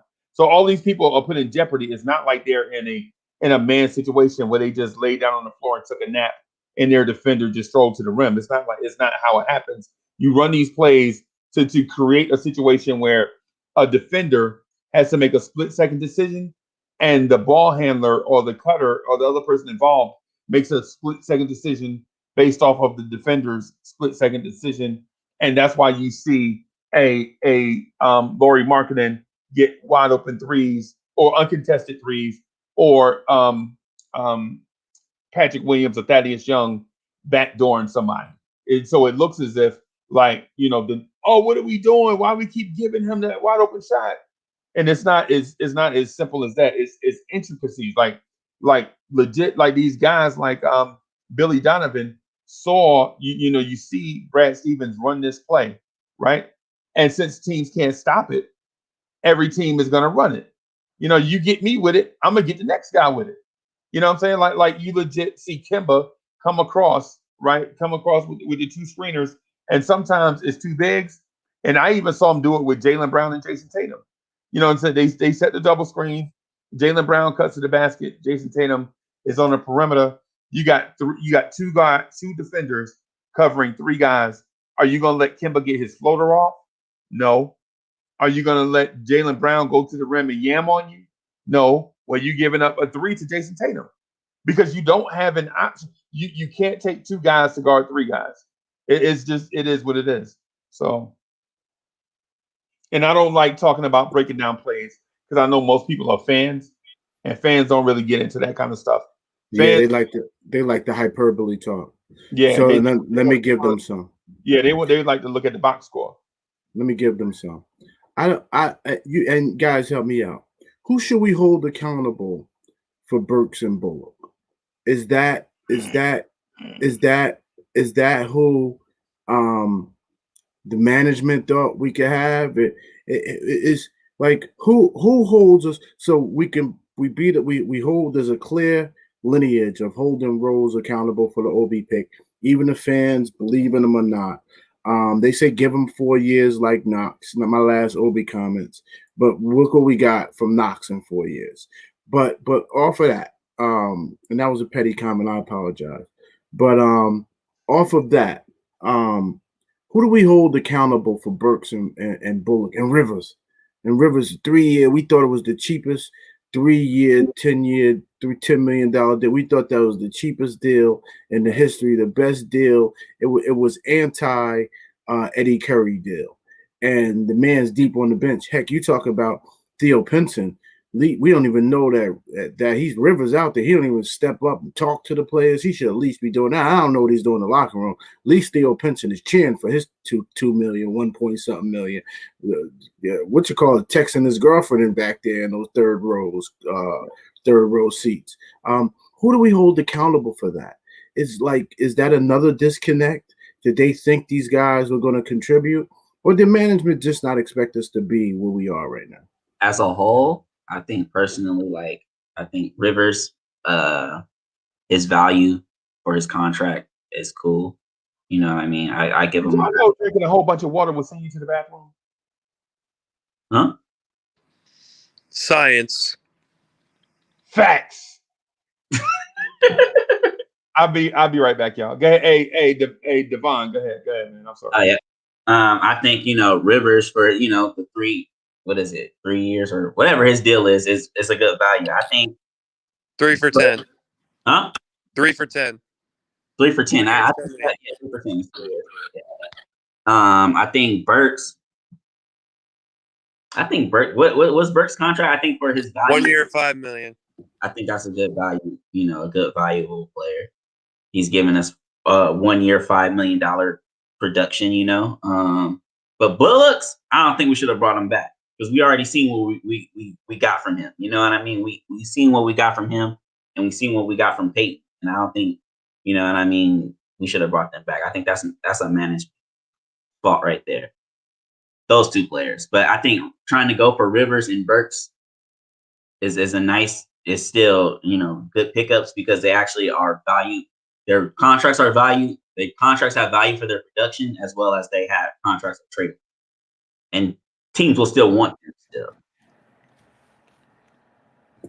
I know it was a great answer. I just wanted to I just don't want nobody to think that we sit here and talk about RJ all day. We clearly have an issue where Julius Randle has to not only be the best player on the floor, but he has to be the best veteran. Even Donovan Mitchell, when he was over there doing his thing, he had some veterans around him that could help guide him. Julius Randle can't be getting his rest, go out and play 36, 35 minutes a game, and be the veteran to the guys. There's always some veterans around. Where are our veteran players, man? Taj, I love Taj. I bet he brings something to the table, but he's hurt, so I'm sure he's trying to, get it back together. But I think management has a responsibility to put some veterans. Like I'll be honest, when I saw the last year, one of the things that bugged me about last year is it was clearly a development year. Clearly, Fizz was the development coach. That's what he said. His first comment, Moutier, I'm gonna get you right. If you was gonna get Moutier right, then you definitely was in the development game. Because that was your first comment. Your first comments or your first impression is supposed to be your last one. Moutier, I'm gonna get you right. How's that for data? And so he was supposed to be the development coach. Moutier went out there and looked as bad as not worse than he's ever looked under Fizz. I'll let you respond. Let me shut up. But I just think management had different expectations than Tibbs. And that's why, listen, I guess it's clear I'm all bought in on Tibbs because he's the coach. And if you're going to give me the chance to run the operations, and I look at this as that, we all work in jobs. Zach probably has the best example because I know what he does. Zach is his boots on the ground. He's the one literally taking the product that's purchased and putting it into implementation for sale. But above Zach has purchasing people who get in the meetings, figure out where they're going to get the parts from, who then set they set up their gross profit margin or how much money they want to make. So they come and say, hey, Zach, you got 2 hours to put that on that. And if you don't do that in 2 hours, Zach, then we losing money. And Zach's like, 2 hours? Bro, it takes 2.5. How do you? So that's where it gets into what is the expectation of management and what can realistically be done in operations. And that's where my fear is with the Knicks. That's where we failed over time. And I just hope we get it together. Yeah, it's like you want to, in my work, they want a tank built in 30 minutes. It's like, no, like they get a lot of Knicks fans. I think it's not just the organization that feels that way, GI. It could be Knicks fans. Like if we look at it, like, oh, we want a winner now. We want these guys to do their thing now. And we got to give it time. Like we forget 2 years ago we couldn't get a single free agent, but like Julius Randle, and then Reggie Bullock and Alfred Payton and those guys came with him. Like we haven't been one to attract big name free agents or even key role player or key veteran free agents. But that's sort of changing now as far as like we traded for Derrick Rose. I feel like that's a good veteran to put around guys like Quigley and Barrett. That's going to be. He's given more time with these guys. He'll give them a lot to learn and be a good impact on their careers. But GI, you're 100% right. We need more veterans like a D Rose, like a Taj Gibson, and it's just. But can we get those guys on contracts that we got Reggie Bullock and Alec Burks and Alfred Payton for? You know, like we're gonna have to pay a little bit more for a veteran like that, in my opinion. That's at least still going to impact winning and be a good leader. You're going to have to pay a little bit more than that money. The 1 year, $5 million. Well, they had $18 million in the tank. Right. So. But I mean, did they want to, what I'm saying is, do they want to come here? Or do they want to go to the Clippers? Do they want to go to the Lakers? Do they want to go to Golden State? You know, do they want to go to, you know, contending teams, the Heat, you know, where do they want to go? It's not here. And that's why I feel like we got to continue to try to build through the draft, because we still haven't landed any. Well, we landed Randle, but we haven't landed any great free agents. Like, you know what I mean? Even when we picked up Randle, we didn't know what we really had. We thought he was, you know, just another one of those guys as well. Like, we haven't. What have we on the free agent side? We haven't really improved our team really too much. You know what I mean? Because like we got Marcus Morris, but when we flipped him, we traded him for some picks. But other than that, we haven't done anything on that side really to show that. That might be what they tried with Burks and Bullock and these guys to try to get them to outplay their deals so they could get a trade pick. But you have like they're good value. You know, like it's weird. We have the best free agent signing in recent memory, in my opinion, as far as like contract goes, like $18 million for Julius Randle's production. Right. But we still can't get free agents to come here. Right. Like we have terrible history and solid history recently with free agents. Let me tell you, I'm realistic. If and I hear it from the fans a lot, and you guys study college basketball, not only is next year's draft supposed to be pretty good 1 through 5, but the draft after that is supposed to be good 1 through 10. And that's when we still are players, the 23 draft, when the kids come right out of high school. And then they are kids to me. I have a 28-year-old child. So I say this, though. Julius Randle, you're going to have to make a decision on him sooner than later. If you're building through the draft, are you still running Julius Randle out there to be an all-star if he could continue to be an all-star? Like, does that make sense? Or we're going to run into, I keep going to use this scenario until somebody clicks with me or proves me wrong. Or you're going to be in the Melo situation where, man, we have Randle. Do you know what we could have done? Now that we're back with bare bolds guys who need 2 or 3 years to develop. And hopefully we hit on the draft. Hopefully you get a player who immediately turns the corner, attracts the NBA, and everybody's all excited about him. Or we're going to feel like, man, we had the Julius Randle days. We could have did so much in those days. I feel like he's only 26 years old. We have to keep him around at least for the next 2-3 years. I mean, let's see what happens.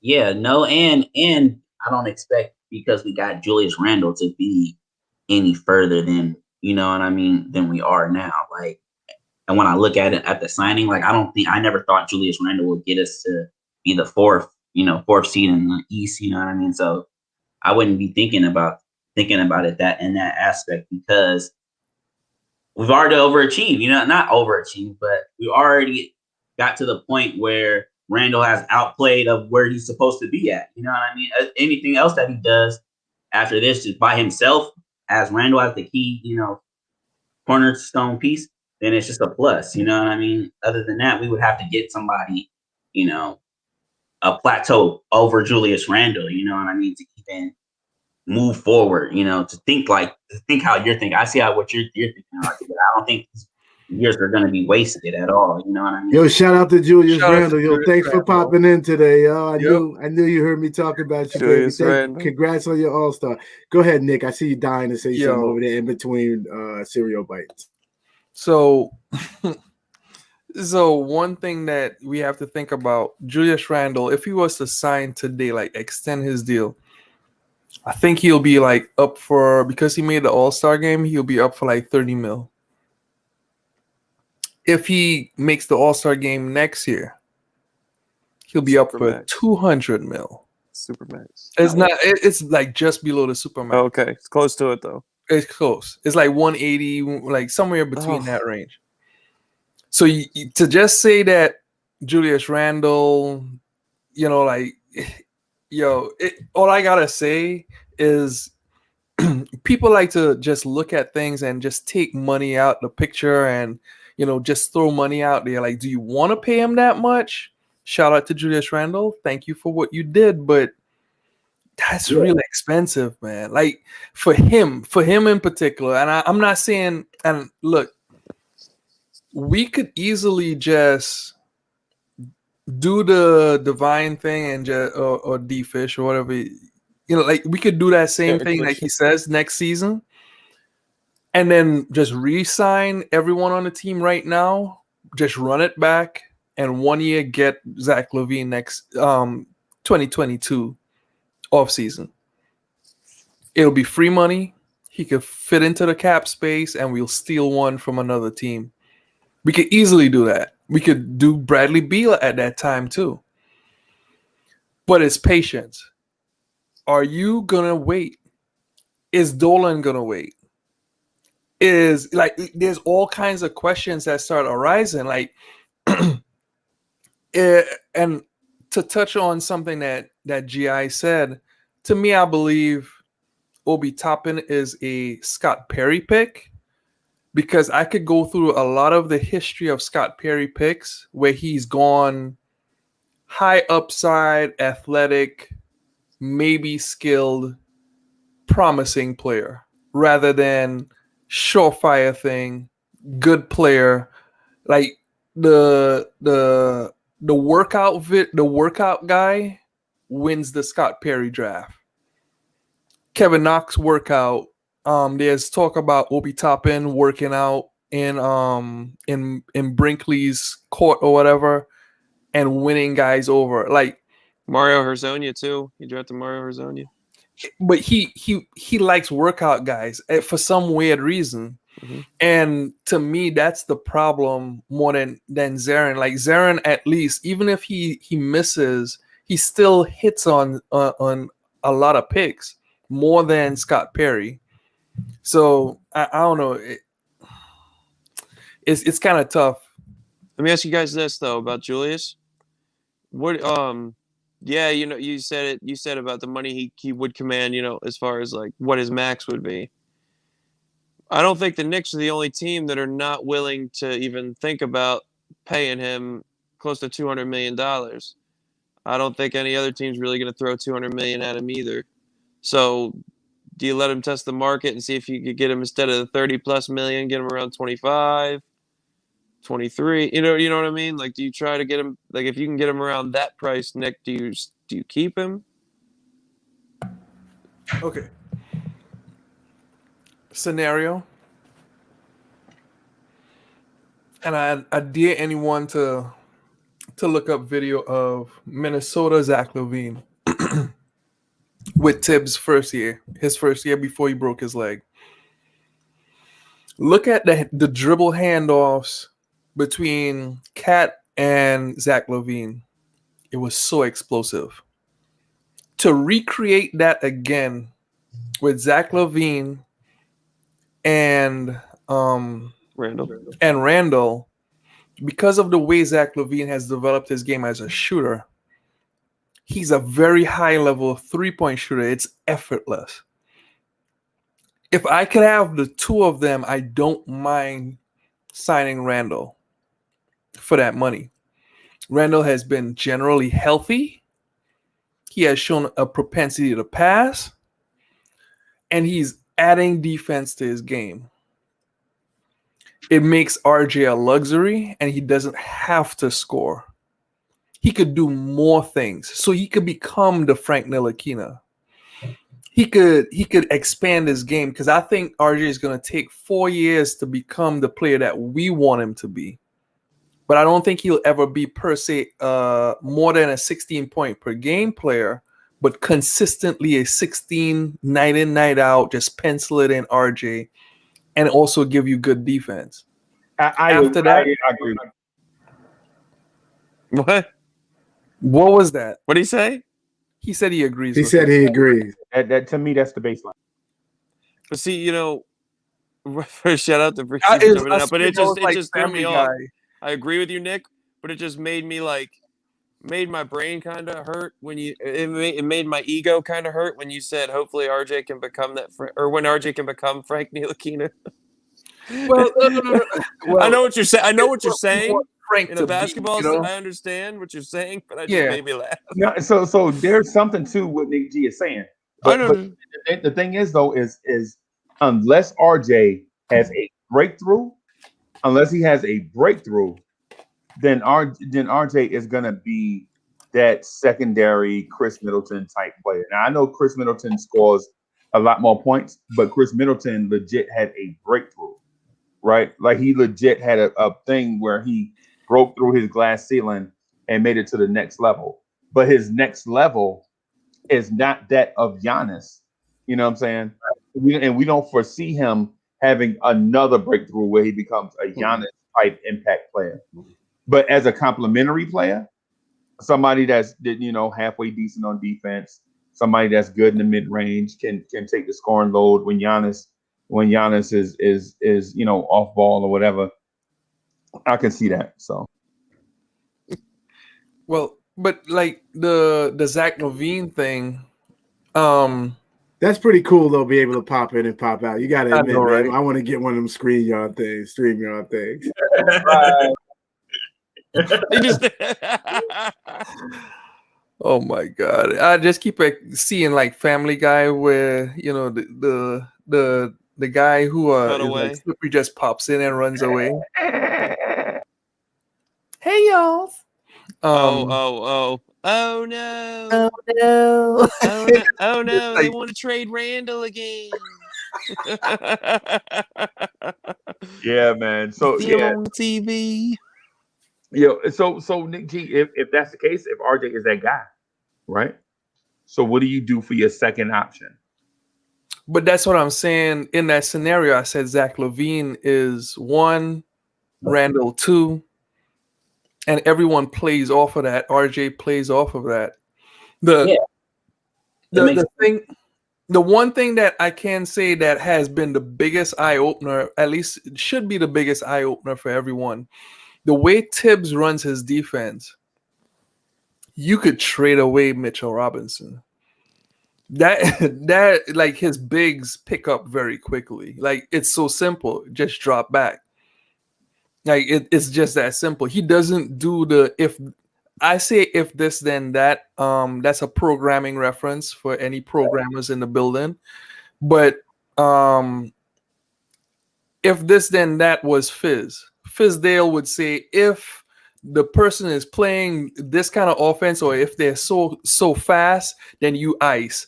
And if they do this, then you do that. And then you drop back. And then it just becomes this big programming thing. And you could see guys trying to calculate things as they're trying to do Fizdale's defense. That's not the case with Thibodeau. It's simple. Just drop back, give him the 3, and we'll play the rebound game and we'll play the percentages. Like it's simple. and he could teach that. So, like someone had mentioned JaVale McGee. JaVale McGee could step in right now and be just fine for this team. Yeah. Yep. And we don't have to worry about Mitchell Robinson getting more than 10 mil. JaVale McGee is 5 mil. Same thing with Nerlens Noel. Nerlens Noel is playing his behind off at 5 mil. Right. So, like, the idea of getting something for Mitch, beautiful. Do it. Right. I would still take Evan Mobley in a heartbeat, though. I would still, even with all that. I think Evan Mobley is. Ain't he one of those top 5 pick names? Yeah, he's. Yes. Yes. Isn't he like the center that's 7 foot under 200 pounds? Yes. No, he's 201 right now, right? Oh wow, he ate a cheeseburger. The let me see. And the last how about the Kuminga guy? Kuminga is bananas, man. I'll take Kuminga too. I'll actually, to be honest with you guys, Earl Boykins weighs more than Mobley. If we were to get Scotty Barnes, like right now, I'll take Scotty Barnes just to fill that 3 position, just because we need that 3 to be a good defensive player. You made Freezy mad. My only thing though is I project Scotty Barnes to be a power forward in the NBA. Yeah, we don't need any more tweeners. We don't need any more tweeners. Yeah. I mean, because you can only go so much with small ball, like small ball this, small ball that. Yeah. And then you already have, so that means you have one hyper energetic defensive guy that you draft this year, one hyper energetic athletic offensive guy you drafted last year, meaning Obi, and then you have Julius Randle. So it's like, and all of them, and I like Scotty Barnes. I'm not saying that he's a bad player. Yeah. I'm just saying the fit, like he should fit on any team, but I don't know. So your long answer short, Nick, was play with this team next year, add some draft picks, and wait for that bigger draft class in 2022.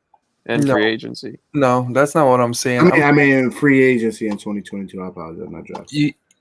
You're still playing the free agency game for 2022, but you still have to be opportunistic. The Knicks can't dip. That's why I mentioned, let's say I mentioned Kelly Oubre. He's a guy that did average 20 points per game at one point in time, and he's a tradable player. So if you take a Kelly Oubre, and whether it be for 1 year or whatever, like you're trying to add to the team guys that could play high level basketball and could defend people and still hit a shot. I have a rule: dribble, pass, shoot. I want 3 guys at all times on my court that could dribble, pass, and shoot. Right. So if I have 3 guys that could do those things, and he could defend at a high level, it makes everybody around them better. It just makes the game easy. You don't have to worry. Oh, do I have to run a play for a guy? No, he could just play in the flow of the offense. Done. Right. And we could just keep on trying to plug the point guard role. I don't like the idea of the old guys with these point guards that people have been suggesting, the Chris Pauls and stuff like that, because Kyle Lowry has been very injury prone. Same thing with Derrick Rose, as well as Chris Paul. All of them just are very injury prone. We need dependable. We can't do another Stoudemire. That part can't happen again. So I do got to tease Kevin W a little bit because last night I said to him, he said Tibbs is a mediocre coach. He's going to get mediocre results. He said what? So I said, let me finish. So I said, okay, so let me say this. Are you saying if we had Kelly Oubre at the 3 and Lonzo Ball at the point guard, which is all, I'm trying to be realistic here. I said, those are realistic gets for us. We would have the same record. He said we have the absolute same record. I was to let you finish. I was just that shocked that Kevin W. What did he say? As an athlete, Tibbs is mediocre. Like, what makes him like Tim's been to an Eastern Conference Finals, helped guys along like Jimmy But I mean, that doesn't even need to be entertained. He's so biased. That's not. There's no nuance. Tim's is top 10 in NBA history in winning percentage. Yo, why is your Nick G? Why is your room blue? Is that a hint to what we? Is that a hint to like gender reveal, or is it that you look like favorite color? No, this is navy blue. It's just one of my favorite colors. You usually you change positions, right? I used to see a door behind you, so you probably used to be in your foyer before, right? You switch rooms. No, I always be in this room. No, I thought there was a door behind you. There's always a toilet behind me. No, he just took the toilet out. That's my thing. I remember the toilet. I thought the toilet was by the front door. Somebody said you were eating your cereal out of that toilet bowl too, by the way. Oh, they are crazy. They're nothing but trolls. Hey, Nick, what's up with the editor, the video editor? I gotta send it to you, man. Like I got like a trailer made. I got so I didn't do all of the videos, but I did the freestyle video. That's the best one. Yeah, that's the best video you got.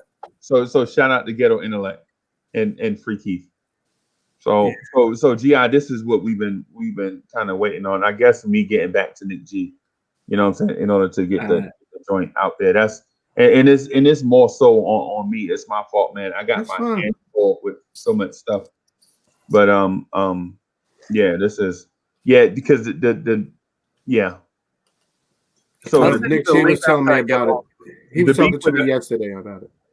Yeah, and so the thing we have is Chuck B not bringing energy and not looking at the camera on the other joint. Yes. You know what I'm saying? That's what we got. So the energy is not up, and so what we're gonna do is probably Foxy talked to me about it a couple of days ago. I'm gonna talk to him today about it. What we'll probably do is reshoot it and get the energy up and get Chuck B to realize that he's talking to the world instead of talking to his laptop or talking to his and Chuck B's like. Well, and I apologize for looking down when I did because I thought it was we were just doing the test run to see if me and Keith. I thought you're doing a pilot. You know how they bring you in for if you're gonna get one of those sportscaster jobs, they put you with the guy to see if y'all got good energy. I thought that's what we was doing. And I think we was. Freezy said, "Man, pilot." Freezy said, "Man, that episode is so good. We putting it out." Ghetto Intellect just keep looking at the screen. I was like, "Oh my bad. I thought I was." Yeah, I thought I was just interviewing for the job. I didn't know. It was going live. So Nick G, we gonna legit throw on, like we gonna have dress code with that too. Like, man, we going shirt and tie on this joint. Listen, I don't want to hate on nobody, but CP, because I call names, man. Respect to him. Me and him he doesn't know me from a can of paint. Well, he probably watches our show, so he might know a little bit about us. But we had a disagreement because, I come from the Star and Buck Wild era of New York radio. I don't know if anybody knows about that. So you bring in people for an interview, but you ask them a tough question too. I'm a real Knicks fan. And if Raymond Felton would have come to camp in shape every year and not had to take the first 25 games to work himself, because Raymond Felton was a good point guard. He was a good point guard, but he always came in 10 to 15 pounds overweight. Go look at it. Watch it. So he had Raymond Felton on, and I guess I should have taken to some consideration what a small network like that takes to get a Raymond Felton in. But I was in the chat. I said, "Yo, ask him. Does he regret not coming to camp in shape?" Man, he was like, "Yo, you're a troll." He blocked me from the chat. Raymond Felton even had a little smirk. CP. CP, the head of the free leader of the Knicks fans, even though I didn't sign up for that, but the free leader. Oh, so after that, I'm done with this network. So then I see he getting bigger and bigger. Salute connections. But why I said all of that to say is, I think every channel, we just ran ourselves that professionally. Who knows when you're gonna get that call from Dolan's marketing team to say we want to pull you in to be part of it. So that's why I try to do everything professional, try to keep it clean, free speech. We try to make sure we're not just throwing out garbage that can't be stood upon, because if you're solid in what you're talking about, then you just want to be respected. And if the Knicks brand is going to take off, and this virtual, this fan interaction, we all can't go to the games. Yeah, that's why your chats is the way they are. We can't go to the game at all. The 2,000 select people got real money, not play money. They got real money. Right. So shout out to Terry and Trey. Yep. Is that who they are? No, because it's because they have real money from what I gather. Like I have real money, but I have real low money. Like if Zach asked me to borrow $2, I'll be like, yo, I'll see you in 2 weeks. You know what I'm saying? Oh man! Like, all right, let me give you 2 weeks together. That's right. But anyway, so I wanted to get back to the Knicks street style and the pick and roll podcast. Me and my bad, Freeze. I didn't make it uncomfortable. I apologize. Nah. So Terry and Trey and Casey Powell and all of them, they do good work, right? Sometimes you have to filter based on your projected audience. Zach, is that you again? You got an echo, Zach? Plug again. Okay. So shout out to those guys. It's hard being a Knicks content creator, right?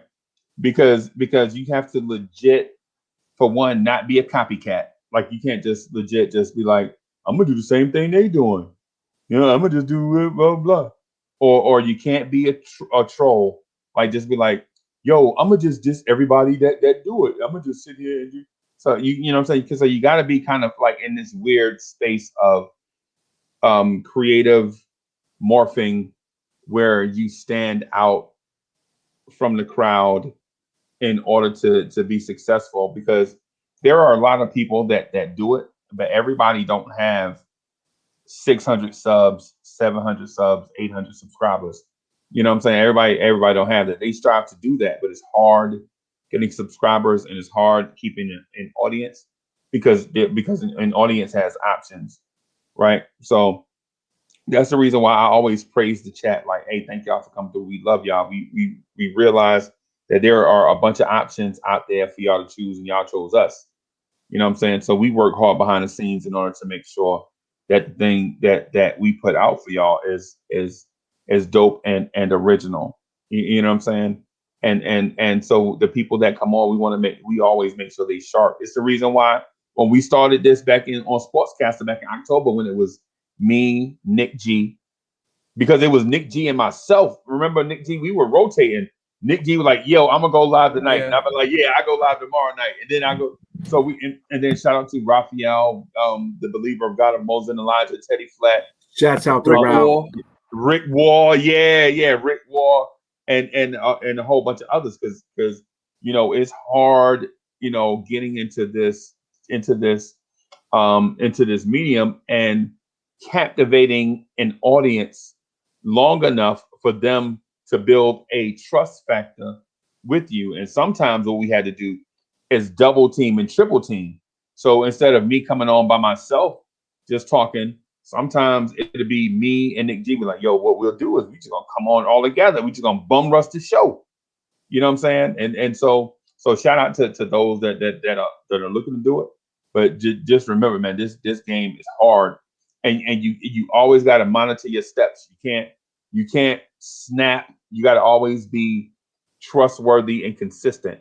You can't just snap and fly off the handle, or allow others that snap and fly off the handle to be on your joint, because the 40 people you lose, you may not ever be able to get them back.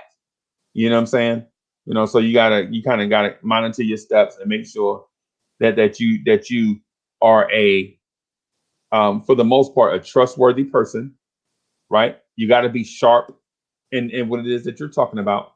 And if you don't know what you're talking about, you have to be humble enough to ask somebody to come on to know what they're talking about.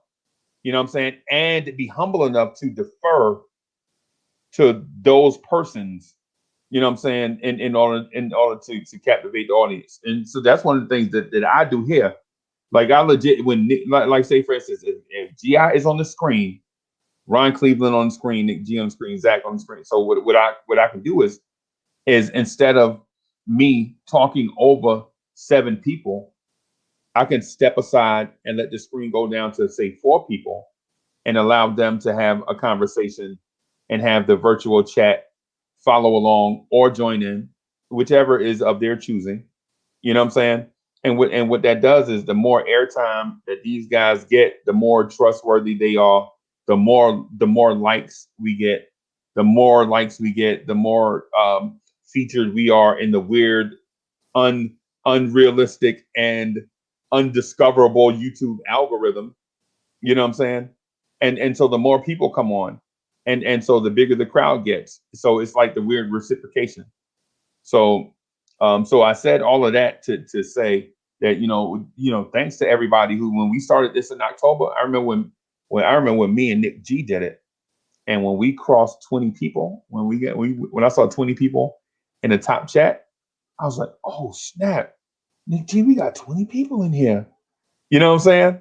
And so it continued to grow. I remember because we used to get stuck at like 16 or 17. Like Bro, we used to get crossing 10 was tough.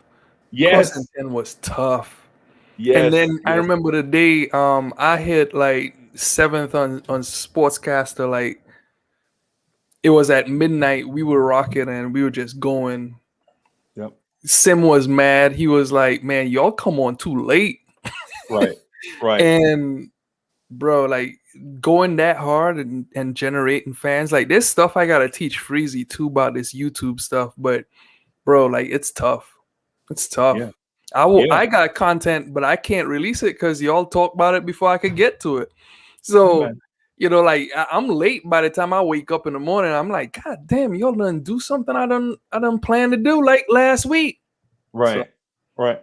And so the thing with me is even though like with me, I feel like the hardest working people will succeed. Right? The hardest working people. And so with me, I'm like, yo, I might not have all these things put together, but I'm gonna try to outwork everybody. You know what I'm saying? Just try to outwork everybody. And maybe if I'm fortunate enough, some things will go my way. Is the way I look, the way I look at it. You know what I'm saying? And then plus you have to have a humble thing. And yet, like this is not about what Uncle Freezy want. What do the people want? Like, let me get a clear understanding of what the people want. And so I read the chat. Like I legit watch the videos over and over and over again. Yes, the 5-hour marathons, I watch them over and over and over again. And I read the chat. You know what I'm saying? I take into account the tone of the conversation. You know what I'm saying? And then I'm like, well, what do I get from that? So what do I do better the next time I come on? And you know what I'm saying? And so then I come on and I'm like addressing like these things. Like I know that people like to laugh at the Frank Ntilikina is a 6'4" Tree Rollins thing. So I bring it up more like, you know, Frank Ntilikina. By the way, I missed the Prince. The Prince, man. Stop. We was only teasing Knox that one day. You ain't come back since we teased Knox. Come show us some love again, bro. Yo, when y'all say, would you trade him for Ben Simmons and he left? Oh, that's who did it. We were talking about earlier. Yeah. I was like, yeah, but that's our guy though. That's our guy, man. I love that dude. So, but so Nick G, what type of content are you talking about putting out? It was just interview stuff. That's all. Okay. Because I want to like talk to people about what they think basketball is, and then of course I like to analyze the game. So if you want to like have open conversation, that's one of the reasons why I don't rock with the Knicks at night. I gotta talk to somebody. Like you gotta let me know how you feel, and then I'll reverberate. And because I like history and I'm long-winded, so I'll give you some history about the game, and then I want to hear your take after that. And then I'll give you a take about more history. And then we could keep going back. And then I like to hear what people listen to. Like I listen to a lot of podcasts. I'm a tech guy. I'm a nerd. when I listen to a lot of podcasts and NBA stuff, like I'm listening to Locked On, like freaking Utah or Pelicans one week, just so I can know like what they do, what they talk about. So if you want to rock, man, I'm down with it. I don't mind. Like I would interview with everybody in here and give y'all like 10 questions right quick and rock with that. I love it. Right. I love that format. Yeah. I just sorry, I wanted to say something, Freezy. I just wanted to say I appreciate you, and I feel like that was free advice that I'm going to take. You know, that when Spree and I start our own thing. Oh yeah. And I just wanted to say that you and all three of you I have such respect for, and everybody on this platform. I can speak for Spree when I say I'd love you guys to come on. But I mean, I just wanted to, you guys have been an inspiration to me, along with Man, and I just wanted to thank you guys for that while I was still on it. Yeah, hey, Ryan Cleveland talked to me. Ryan was like, yo, man, I'm thinking about, I was like, nah, man, don't even think about it, man. Just go ahead and do it, right? And learn as you go. You don't have to be fired the first time you do it. The one thing about building a relationship with people, whether it's through virtual, through the internet, or in real life, face-to-face, handshake, eyeball to eyeball, is people respect others that they can trust and that are consistent, right? So if you can trust me and I'm consistent, then people will like you because you're predictable in a good way. Like if they trust that I'm gonna present good habits and I'm going to consistently do those good habits, they can form patterns based off the patterns that I already present.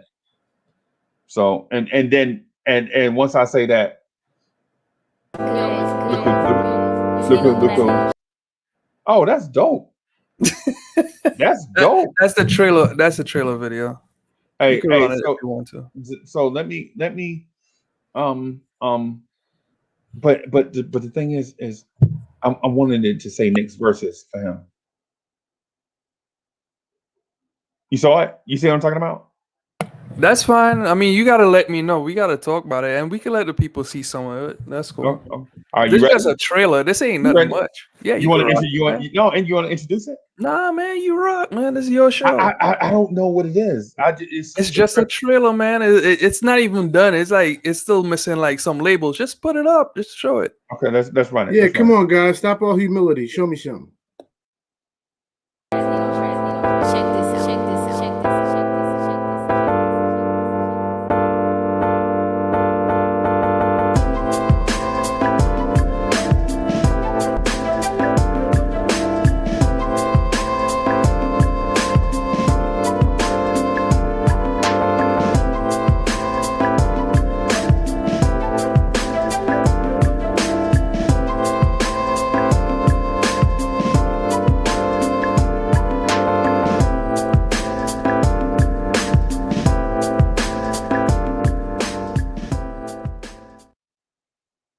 Fire. That's my homeboy beat, but I wanted to get your beat on there, but you ain't never responded to me in a whole week. hey man, hey, I'm sorry. Stephen Fox be killing me. Fred Foxy be like, yo, did you operate using the Pony Express? And I'm like, nah, man, I've been trying to get back to. I just had. By the way, you see Chuck B says it's fire because he saw a lot of his face on there. Man. Hey, guy. How about Chuck B look at a camera occasionally? Yeah. Chuck B, look, watch this, Chuck B, look. It's not that hard. It's not that hard to look at a camera, bro. You know what I'm saying? Chuck B will start off looking at the camera and then start thinking to be like, yeah, quickly, he do the. And I'm like, Chuck B, what are you looking at? Gee, why are you looking at your knee? Is your knee that beautiful? You're enamored with your knee, Chuck B? Come on. Pause. Oh, I'm sorry, like Chuck B. Pause. Yeah. and I gotta cut out some of the Chuck B part in the middle and all that stuff, but at the same time, there's some labeling and stuff like that we could add in there too. But it is what it is. It's just a trailer. Yo, so what do we do for compensation? I don't know. I wasn't expecting nothing, but sure. Hey, how about? Hey, you know what? I got a whole bunch of these right here. Look, you want some of those? Is that enough compensation, or should I try something Hey, you else? got to say that for the night show. Yeah, you gotta save that for nighttime. God, dog, I forgot we were If G-rated. nothing else, I know Chuck B will pay for it. Yeah. right. Chuck B, we heard you, man. Eric G, how'd you make out at the casino yesterday, man? I didn't want to ask her. I didn't want him to I didn't want to put him in the snitching situation. So I'll allow you to tell. How'd you make out, baby? Pause. Deep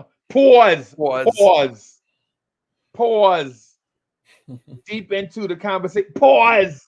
Did you hear him, Nick G? He said, "Don't cut none of my FaceTime out." I know he said, "Well, we don't have none of your FaceTime. We have the top of your head time." Pause. Now, first Chuck impersonated Freezy. Now Freezy getting right back. Exactly, Coach Zach. That's the smartest thing he said all show. Pause. What's good? Chuck B did play me with that though. He was like, Chuck B did play me, and then somebody like copied that for to do their podcast. They was like, yo, I ain't gonna call their name or whatever. They don't deserve no time, but somebody else is doing a thing. They were just like legit. They were like, yo, what's good? And I was like, what? Did you just steal Chuck B's mimicking of me to start your own thing? Oh my God. What's going on out here in these Knicks University streets? But anyways. But anyway, hey Nick G, that's fire. We need to get that going ASAP.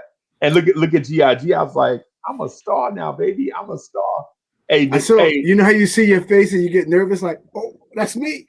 Yeah. Oh, hey. So G.I., I'm just here to tell you, you were a star before we filmed that. Like I talked to Foxy. I was like, yo, this is no lie, no cap. You know, I don't have to BS nobody, right? I don't have to BS nobody, right? But Stephen Fox talked to me. He was like, yo, that dude ghetto intellect. You know, that dude is special, right? And I was like, yeah. And I was like, yo, my trepidation is you know, will he come across too strong? Is it too much Newark? Right? He was like, no, listen to him. And I was like, no, I know the dude is smart. I know the dude is intelligent. I know that for a fact. I listened to him. It's been like 3 shows, right? And so my thing was, but Foxy, he don't talk enough. And he was like, well, maybe the guests that you have on talk too much. And I was like, well, I don't know. I'm gonna just roll with it. And if he keeps showing up, I'm gonna ask him if he want to do like some features on the channel. And so Foxy was like, yeah, let's just play it by ear, man. And so I was like, yeah. And then so G.I. would pop up on the backstage thing. And I'm like, hell yeah, this right here is gonna be dope. This dude's a star. He don't even know it. Right? He'll say some stuff. My only deal was like my only critique of it, like in the beginning, was like he'll make 3 points at once. And so what I would do is when you make 1 point, I would cut you off. You know what I'm saying? And you're like, dang, Uncle Freezy cutting me off. But I wasn't cutting you off so that I can talk and say something crazy. You know what I'm saying? I was cutting you off so that we can think about what you said in depth, so we can talk our way through it, get to then allow time for everybody to participate in the first point you said, so that point 2 and 3 won't get caught up in the wash. Yeah. Right. And so what happens is a lot of smart people will come on and they'll say, like G Money, how G Money was on earlier. G Money was rapid fire. He had like 7 dope takes. But the thing about it is, when you have 7 takes, that should be about 3 hours of conversation, right? You don't say 7, make 7 points in a 10-minute conversation and you talk for the whole 10 minutes, right? Because you lose the viewer. Like the first thing you said gets caught up in the wash after you make points 4, 5, and 6. So now people can't follow you, and now it just seems like you're just a chatterbox just babbling, right? Like, and I'll give this advice to Coach Zach. Like Zach, what I'll do is I'll already have 2 things I want to talk about when I come on.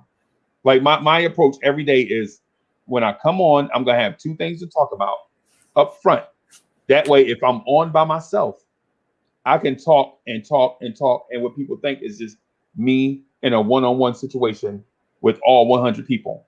And that's what it genuinely, that's what it is. Even though it's 100 people, I want to speak to them one-on-one. So I have this one topic, and I'm going to break down that one topic. And then in between, I'll transition, like I'll tell a story or something, like the eagle and the snake on the bank. You know what I'm saying? People are like, man, how did he get into telling the story about the eagle and the snake on the bank? What I'm really doing is I'm transitioning to another topic, right? But what I don't want to do is just make it seem like rapid fire. Because at the same time that I'm talking about that topic, what people don't realize is people in a virtual chat are trying to type their thoughts along too. They want to participate. So you got to give them time to participate in the virtual chat, because we can speak faster than most people can type. So what you want to do is keep them engaged by slowing the pace down some, but not too slow. Like what I told Raphael, God of Moses and Elijah. I told him, like, hey dog, your pace is too slow for you to have all these topics. So it comes across as you being boring. You know what I'm saying? That's why, like, sometimes I'll just put Z's in the thing with God of Moses and Elijah. I'm like, yo, you got all these things, but your pace is too slow. You know what I'm saying? You want people to participate in this thing and allow the virtual, because the video chat is one thing, but we have to remember this room is made up of the video chat and the virtual chat. You know what I'm saying? You want to give people, you know, a pace enough where they can go subscribe to the channel, smash the like button, type their comments, respond to other people in the virtual chat, listen along, and still be on pace and with the flow of the conversation. Right. And so I learned that from when me and Nick G used to do like these 3-hour joints. Me and Nick G had like all this information, like legit. We had like 5 years of information, and we finally got a live mic. So when I finally got a live mic, I had all this information. I was trying to push all this information out at once, and then I was like, "Yo, why my video's not getting likes?" And then I watched. By the way, Uncle Freezy, I gotta agree with the chat on this one. That game you gave out was supposed to be sold, not told. But that's how friendly you are. You'll tell it before you sell it.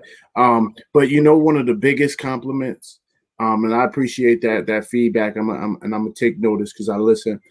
That's why I try not to talk so much. I try to listen 2 times more than I talk.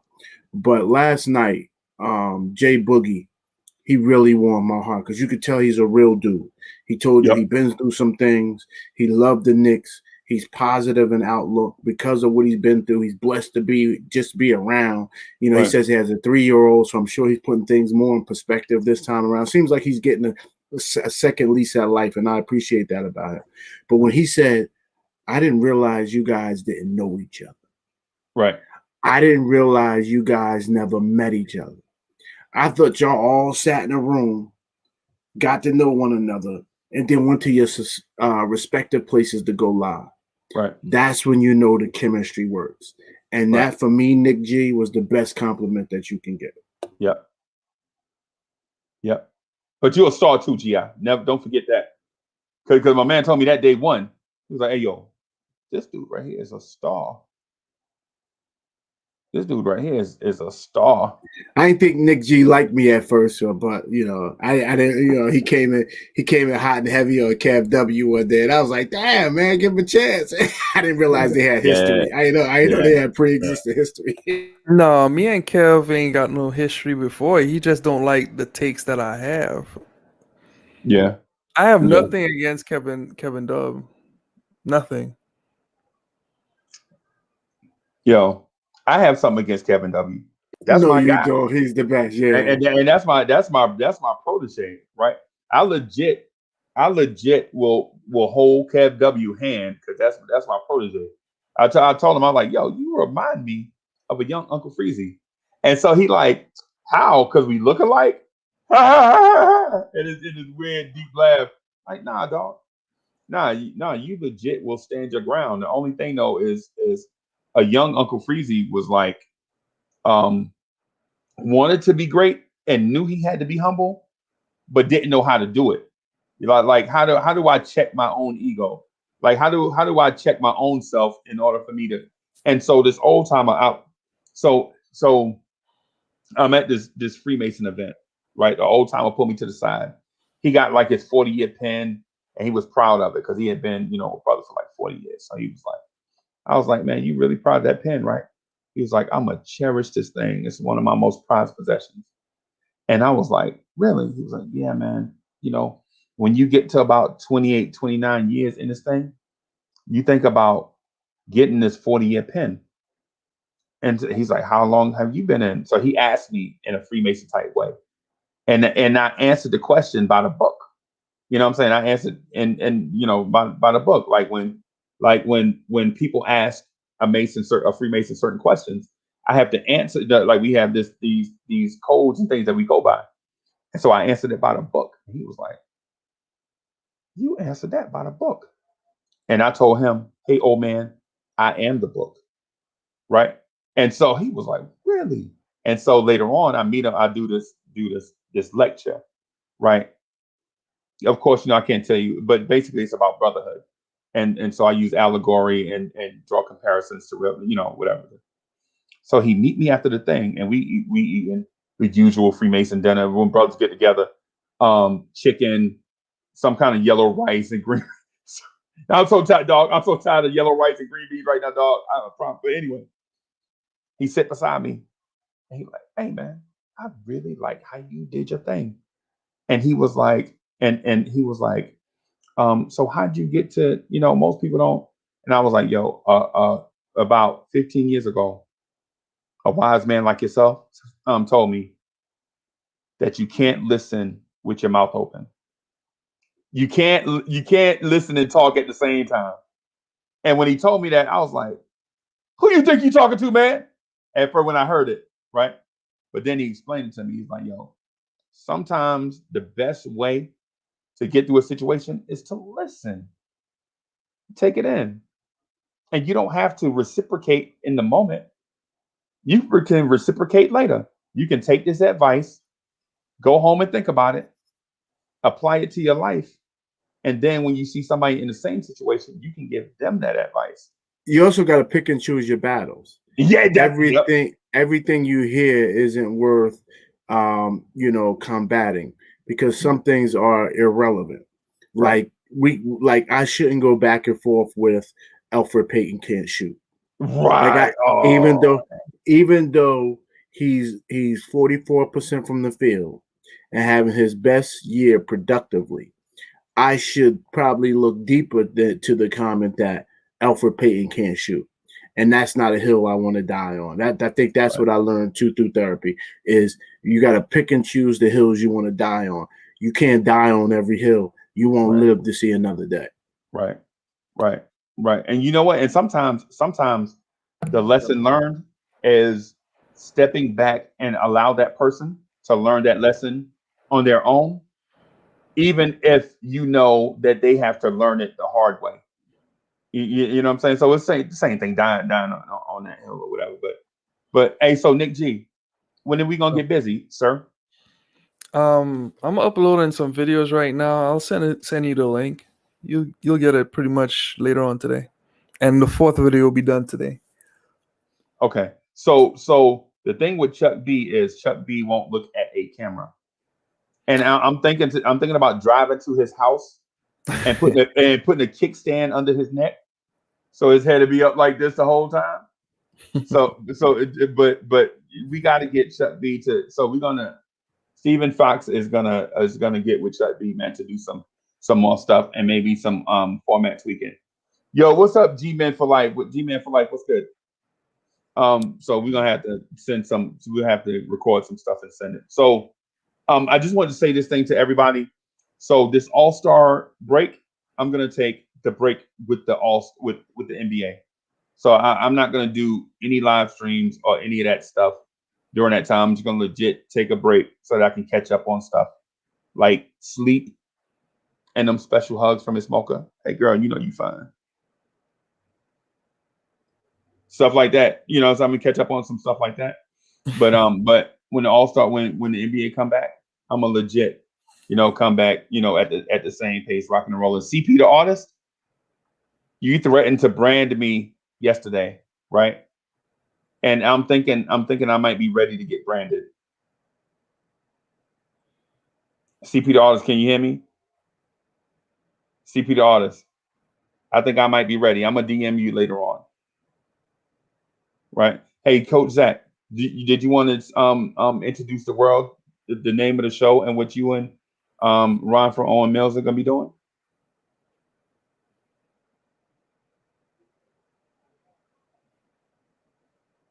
He froze. Coach Zach. Ooh. Coach Zach. He might have got a phone call. Oh, might have. Yeah, because I've never seen him do that before. He might have got a phone call. That's probably a phone call. That's probably a phone call. So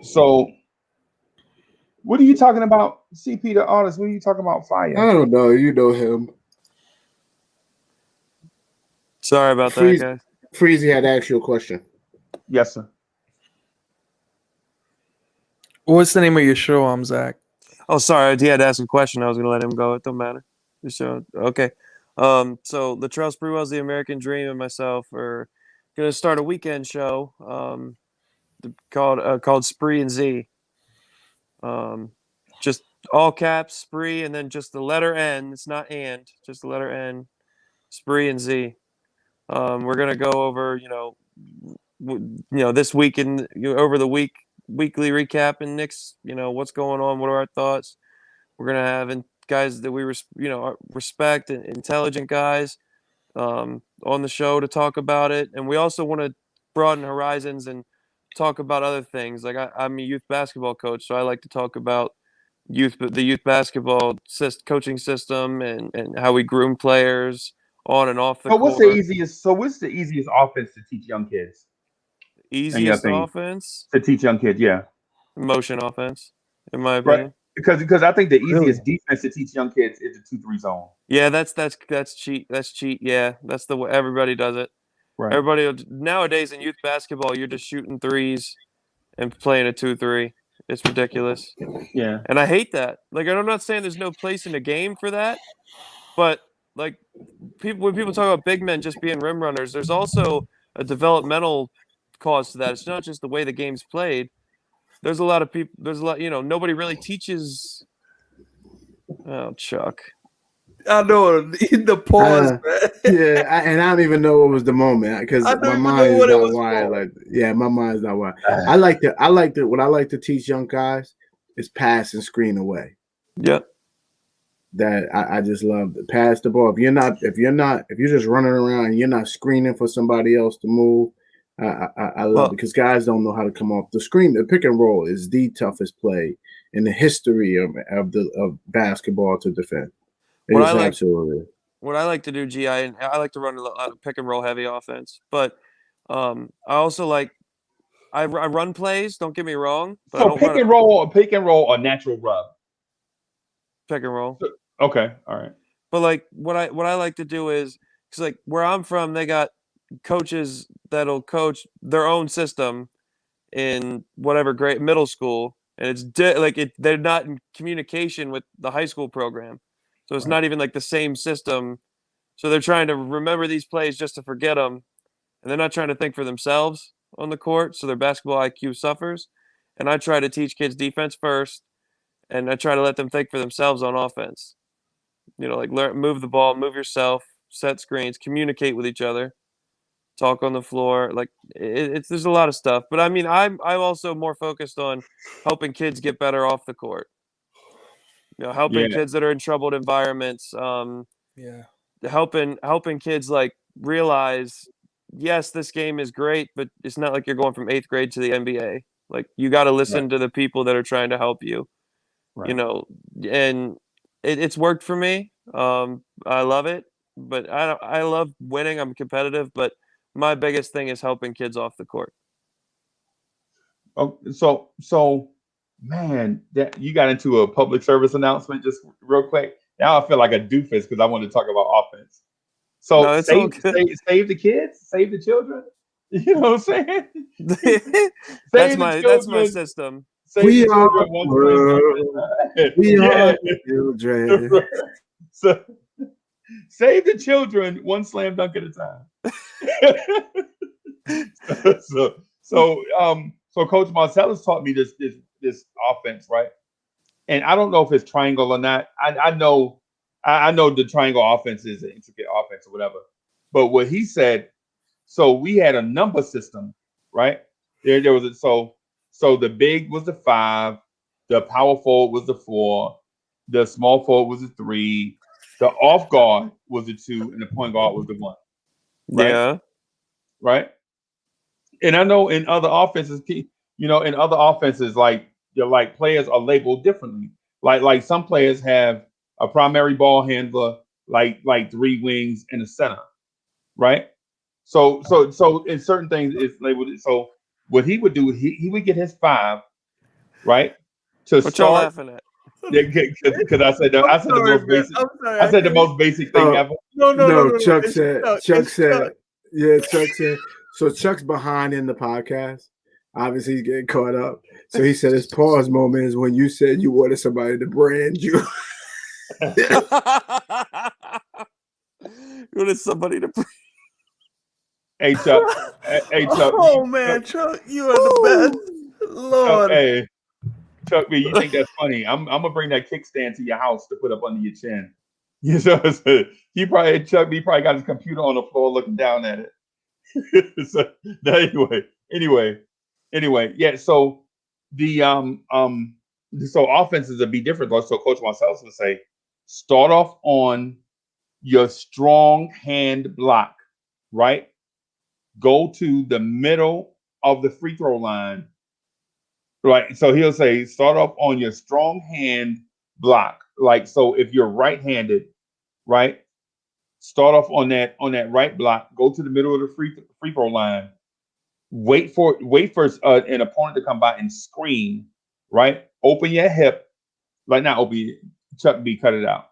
So open. Turn your body in a way where you can screen a guy. Go to the other block. Do the same thing. Right. Screen somebody, and then come back to the original and just keep doing that as the 5, and then the 4 would start off in the dunker spot on the opposite side, leave there, like screen there, go to the top of the key and screen, do the same thing, go to the other dunker spot, right? Do the same thing and come back to the original spot. So now you got one triangle going one way, one small triangle, and a bigger triangle coming the other way.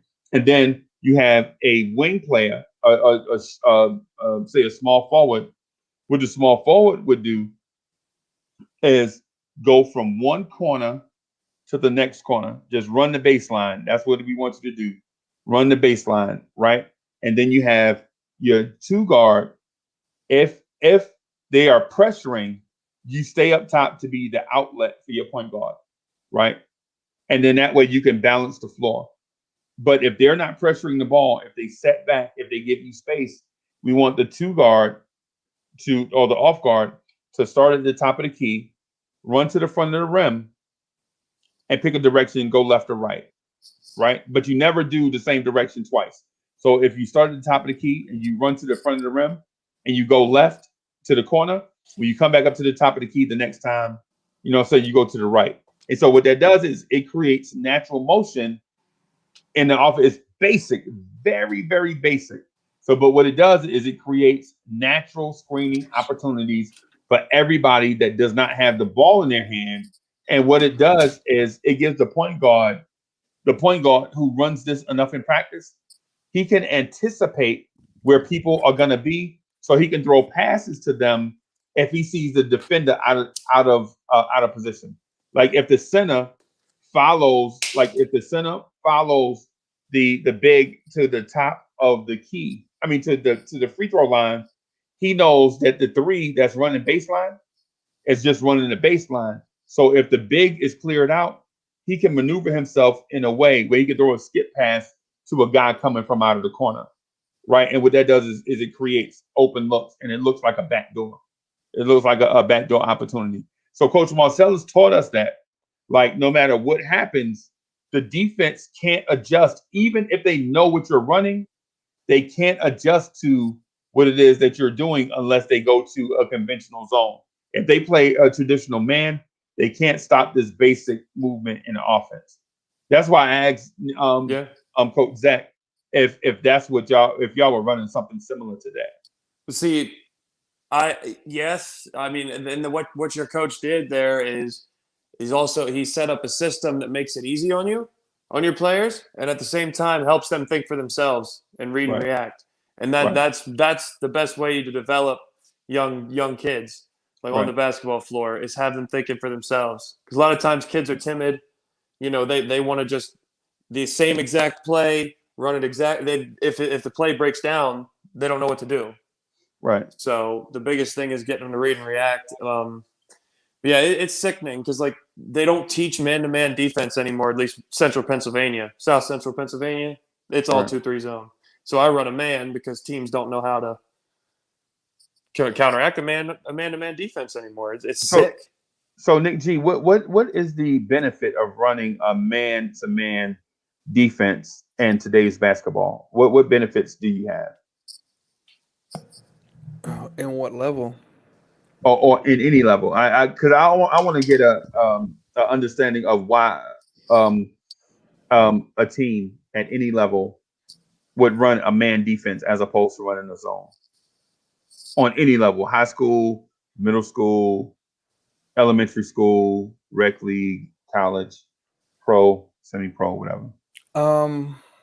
So to me, I'm not gonna be like that high level on it. To me, if I'm talking like prep or young ages, I'm trying to teach you individual defense, not quitting on a play, fighting through. That's a teaching moment. As the levels get higher, of course, it might be more situational. When you get to the NBA, college and the NBA, or even G League to this point, when you run man to man and you're saying fight through every screen, you gotta ask, because man to man is not equal, because you do switch in some situations. So then you adding nuance to man to man. Like then you have hybrid zones where you keep in contact. You keep an eye on your person. So what does hybrid? So what does hybrid mean? Hybrid means matchup zones. Well, you guard your area, but you keep an eye on players as they come in and out your area, as well as you basically screen off within that area, so you clear space for guards to grab the rebound. Think Russell Westbrook, MVP year, where guys would guard certain zones, and then they'll clear away space as soon as the shot goes up, and it's guard gets the rebound, or whoever is the normal ball handler get the rebound. So it's different. Like the defense sets up the offense in those situations. You had Flip Saunders, who had a hybrid zone where they play man to man up top. And then they played zones with the bigs, because bigs at that time you had illegal defense. Right.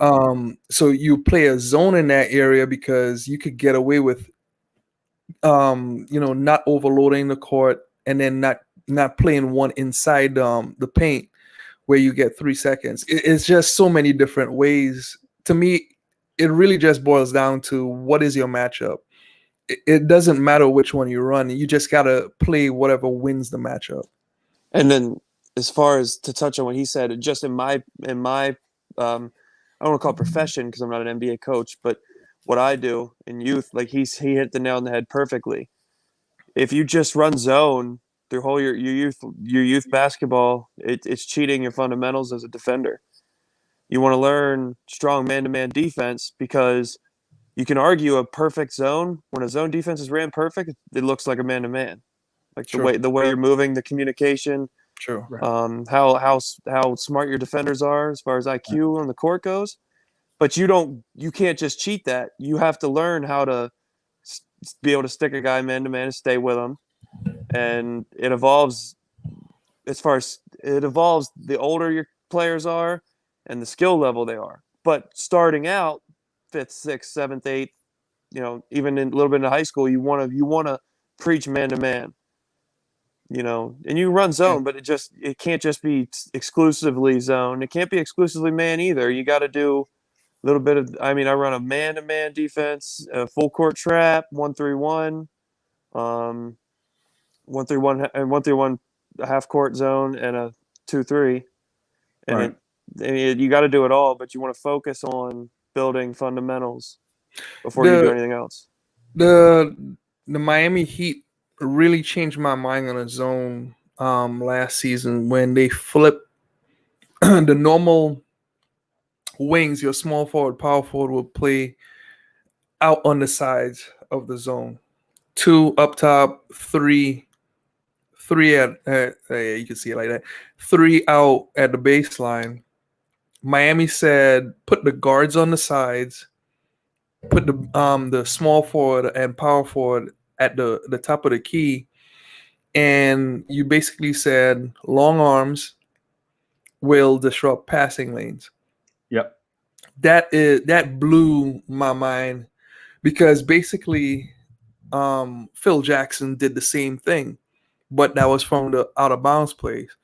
Phil Jackson had a theory that every time you played a big man at the passer, why it disrupts the viewing angles or the view of the passer, but then also too the long arms always put you in a position where you could tip up a basketball, and it's the same theory but just in game, and like it's implemented. It's like it flipped the zone basically, and like not to say that Miami doesn't have tall guards. They do have tall guards to play the wings, but let's talk about it from a Knicks standpoint, because this is a Knicks podcast, right? You have let's use Emmanuel quickly, long arms. You put him on the wings, along with who else? Let's say Austin Rivers or something like that. RJ Barrett and Julius Randle will play at the top of the key. You could put Frank Ntilikina if you want, long arms, right? Then you put Mitchell Robinson to roam the middle. Right. That for us, that would work. It keeps the right offensive balance when we go on offense, but Mitch is not a high level rebounder like other people on Miami. But our guards, like Bam Adebayo. Yeah, like he's not that high level of a rebounder. So, you're talking about one rebounder versus how many people crash in. And then you got to teach crashing the boards. So it's like all those kind of things that's got to be taught, but they set their offense up very well and from their defense. Right. And so I haven't played. I never played for a coach that believed in crashing the boards. The coaches that I play for, because there's as a casual fan, you think rebounding is rebounding, but it's not. So what happens is when I played, the guards, the reason why they call them guards, the name guard comes from guarding the other basket, right? In transition, you guard that basket. You get back as fast as you can to guard that basket. And so it's in a weird way, our coaches used to say, we're sending 3 people to the boards and the guards are going to protect the backcourt, right? You know what I'm saying? The court back there. That's what they're doing. They're guarding that court back there. So when I see when we played against other teams, what they would do is one guy sprints on a shot.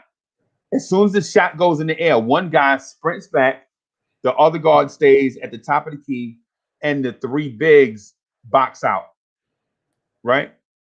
And so when it comes to the crashing the board scenario, I saw it in college. I didn't see it until later on. Crashing the boards mean everybody goes. And so you run the risk of them getting a basket in transition based on, you sending that many guys. But with the numbers that you send to the boards, you send more bodies to the boards than they have to box out. And what that does is create a situation where you might get, an offensive or defensive rebound. Right. So is that what you're talking about, Nick G, by crashing the boards? So my coach, he taught us. There were two. I had two influential coaches. I had one of them that was from an NBA camp that came to our country. They taught us that from the time the shot what goes country up. is this? What country is this? It's Trinidad. What do you know about Trinidad and Tobago? Hold on. I knew he was Trini from the time I heard his accent.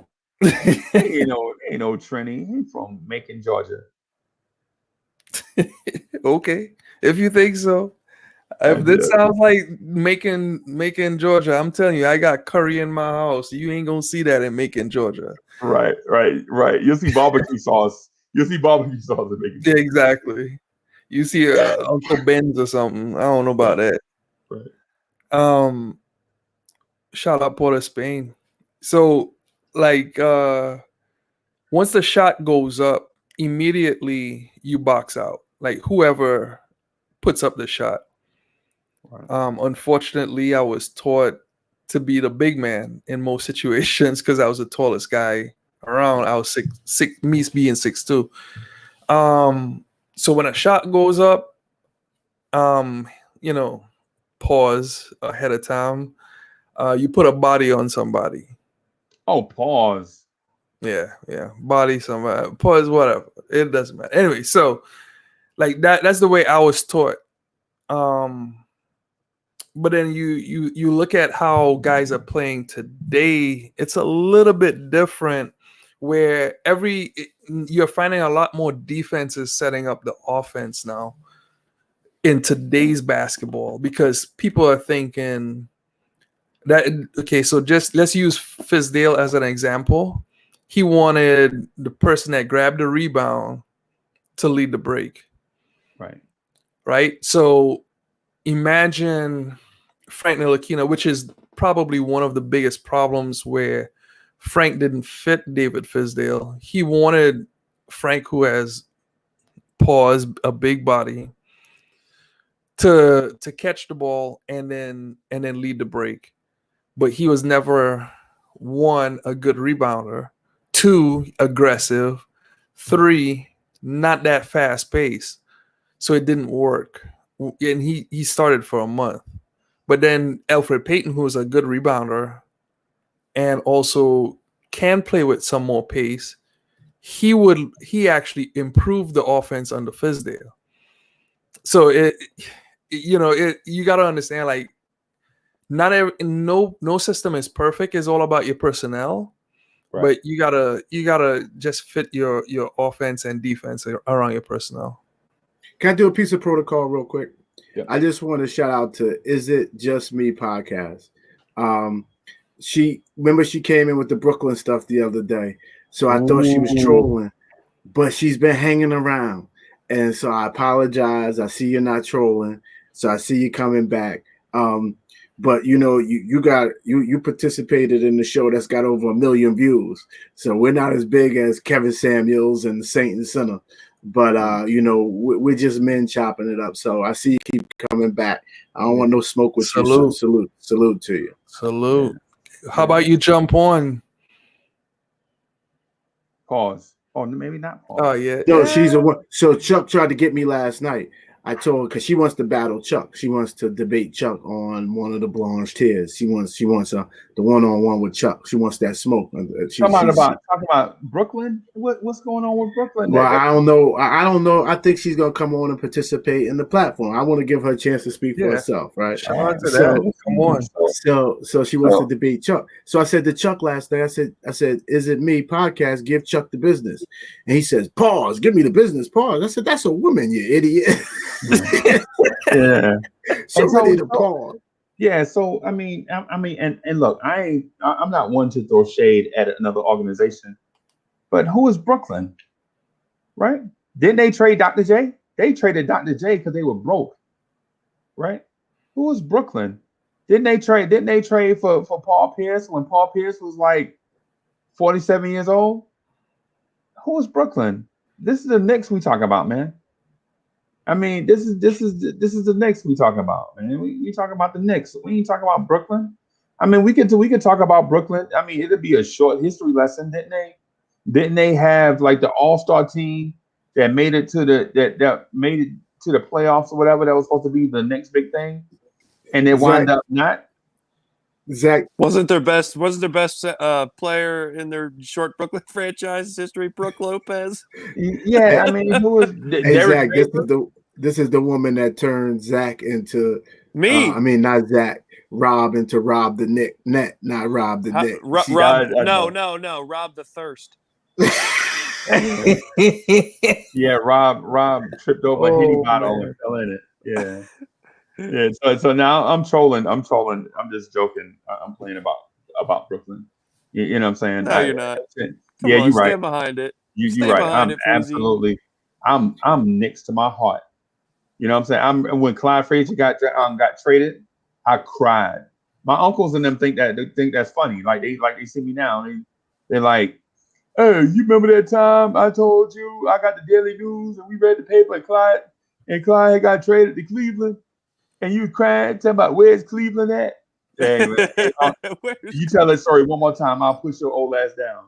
You tell that story one more time. You need a life alert. You think I'm playing?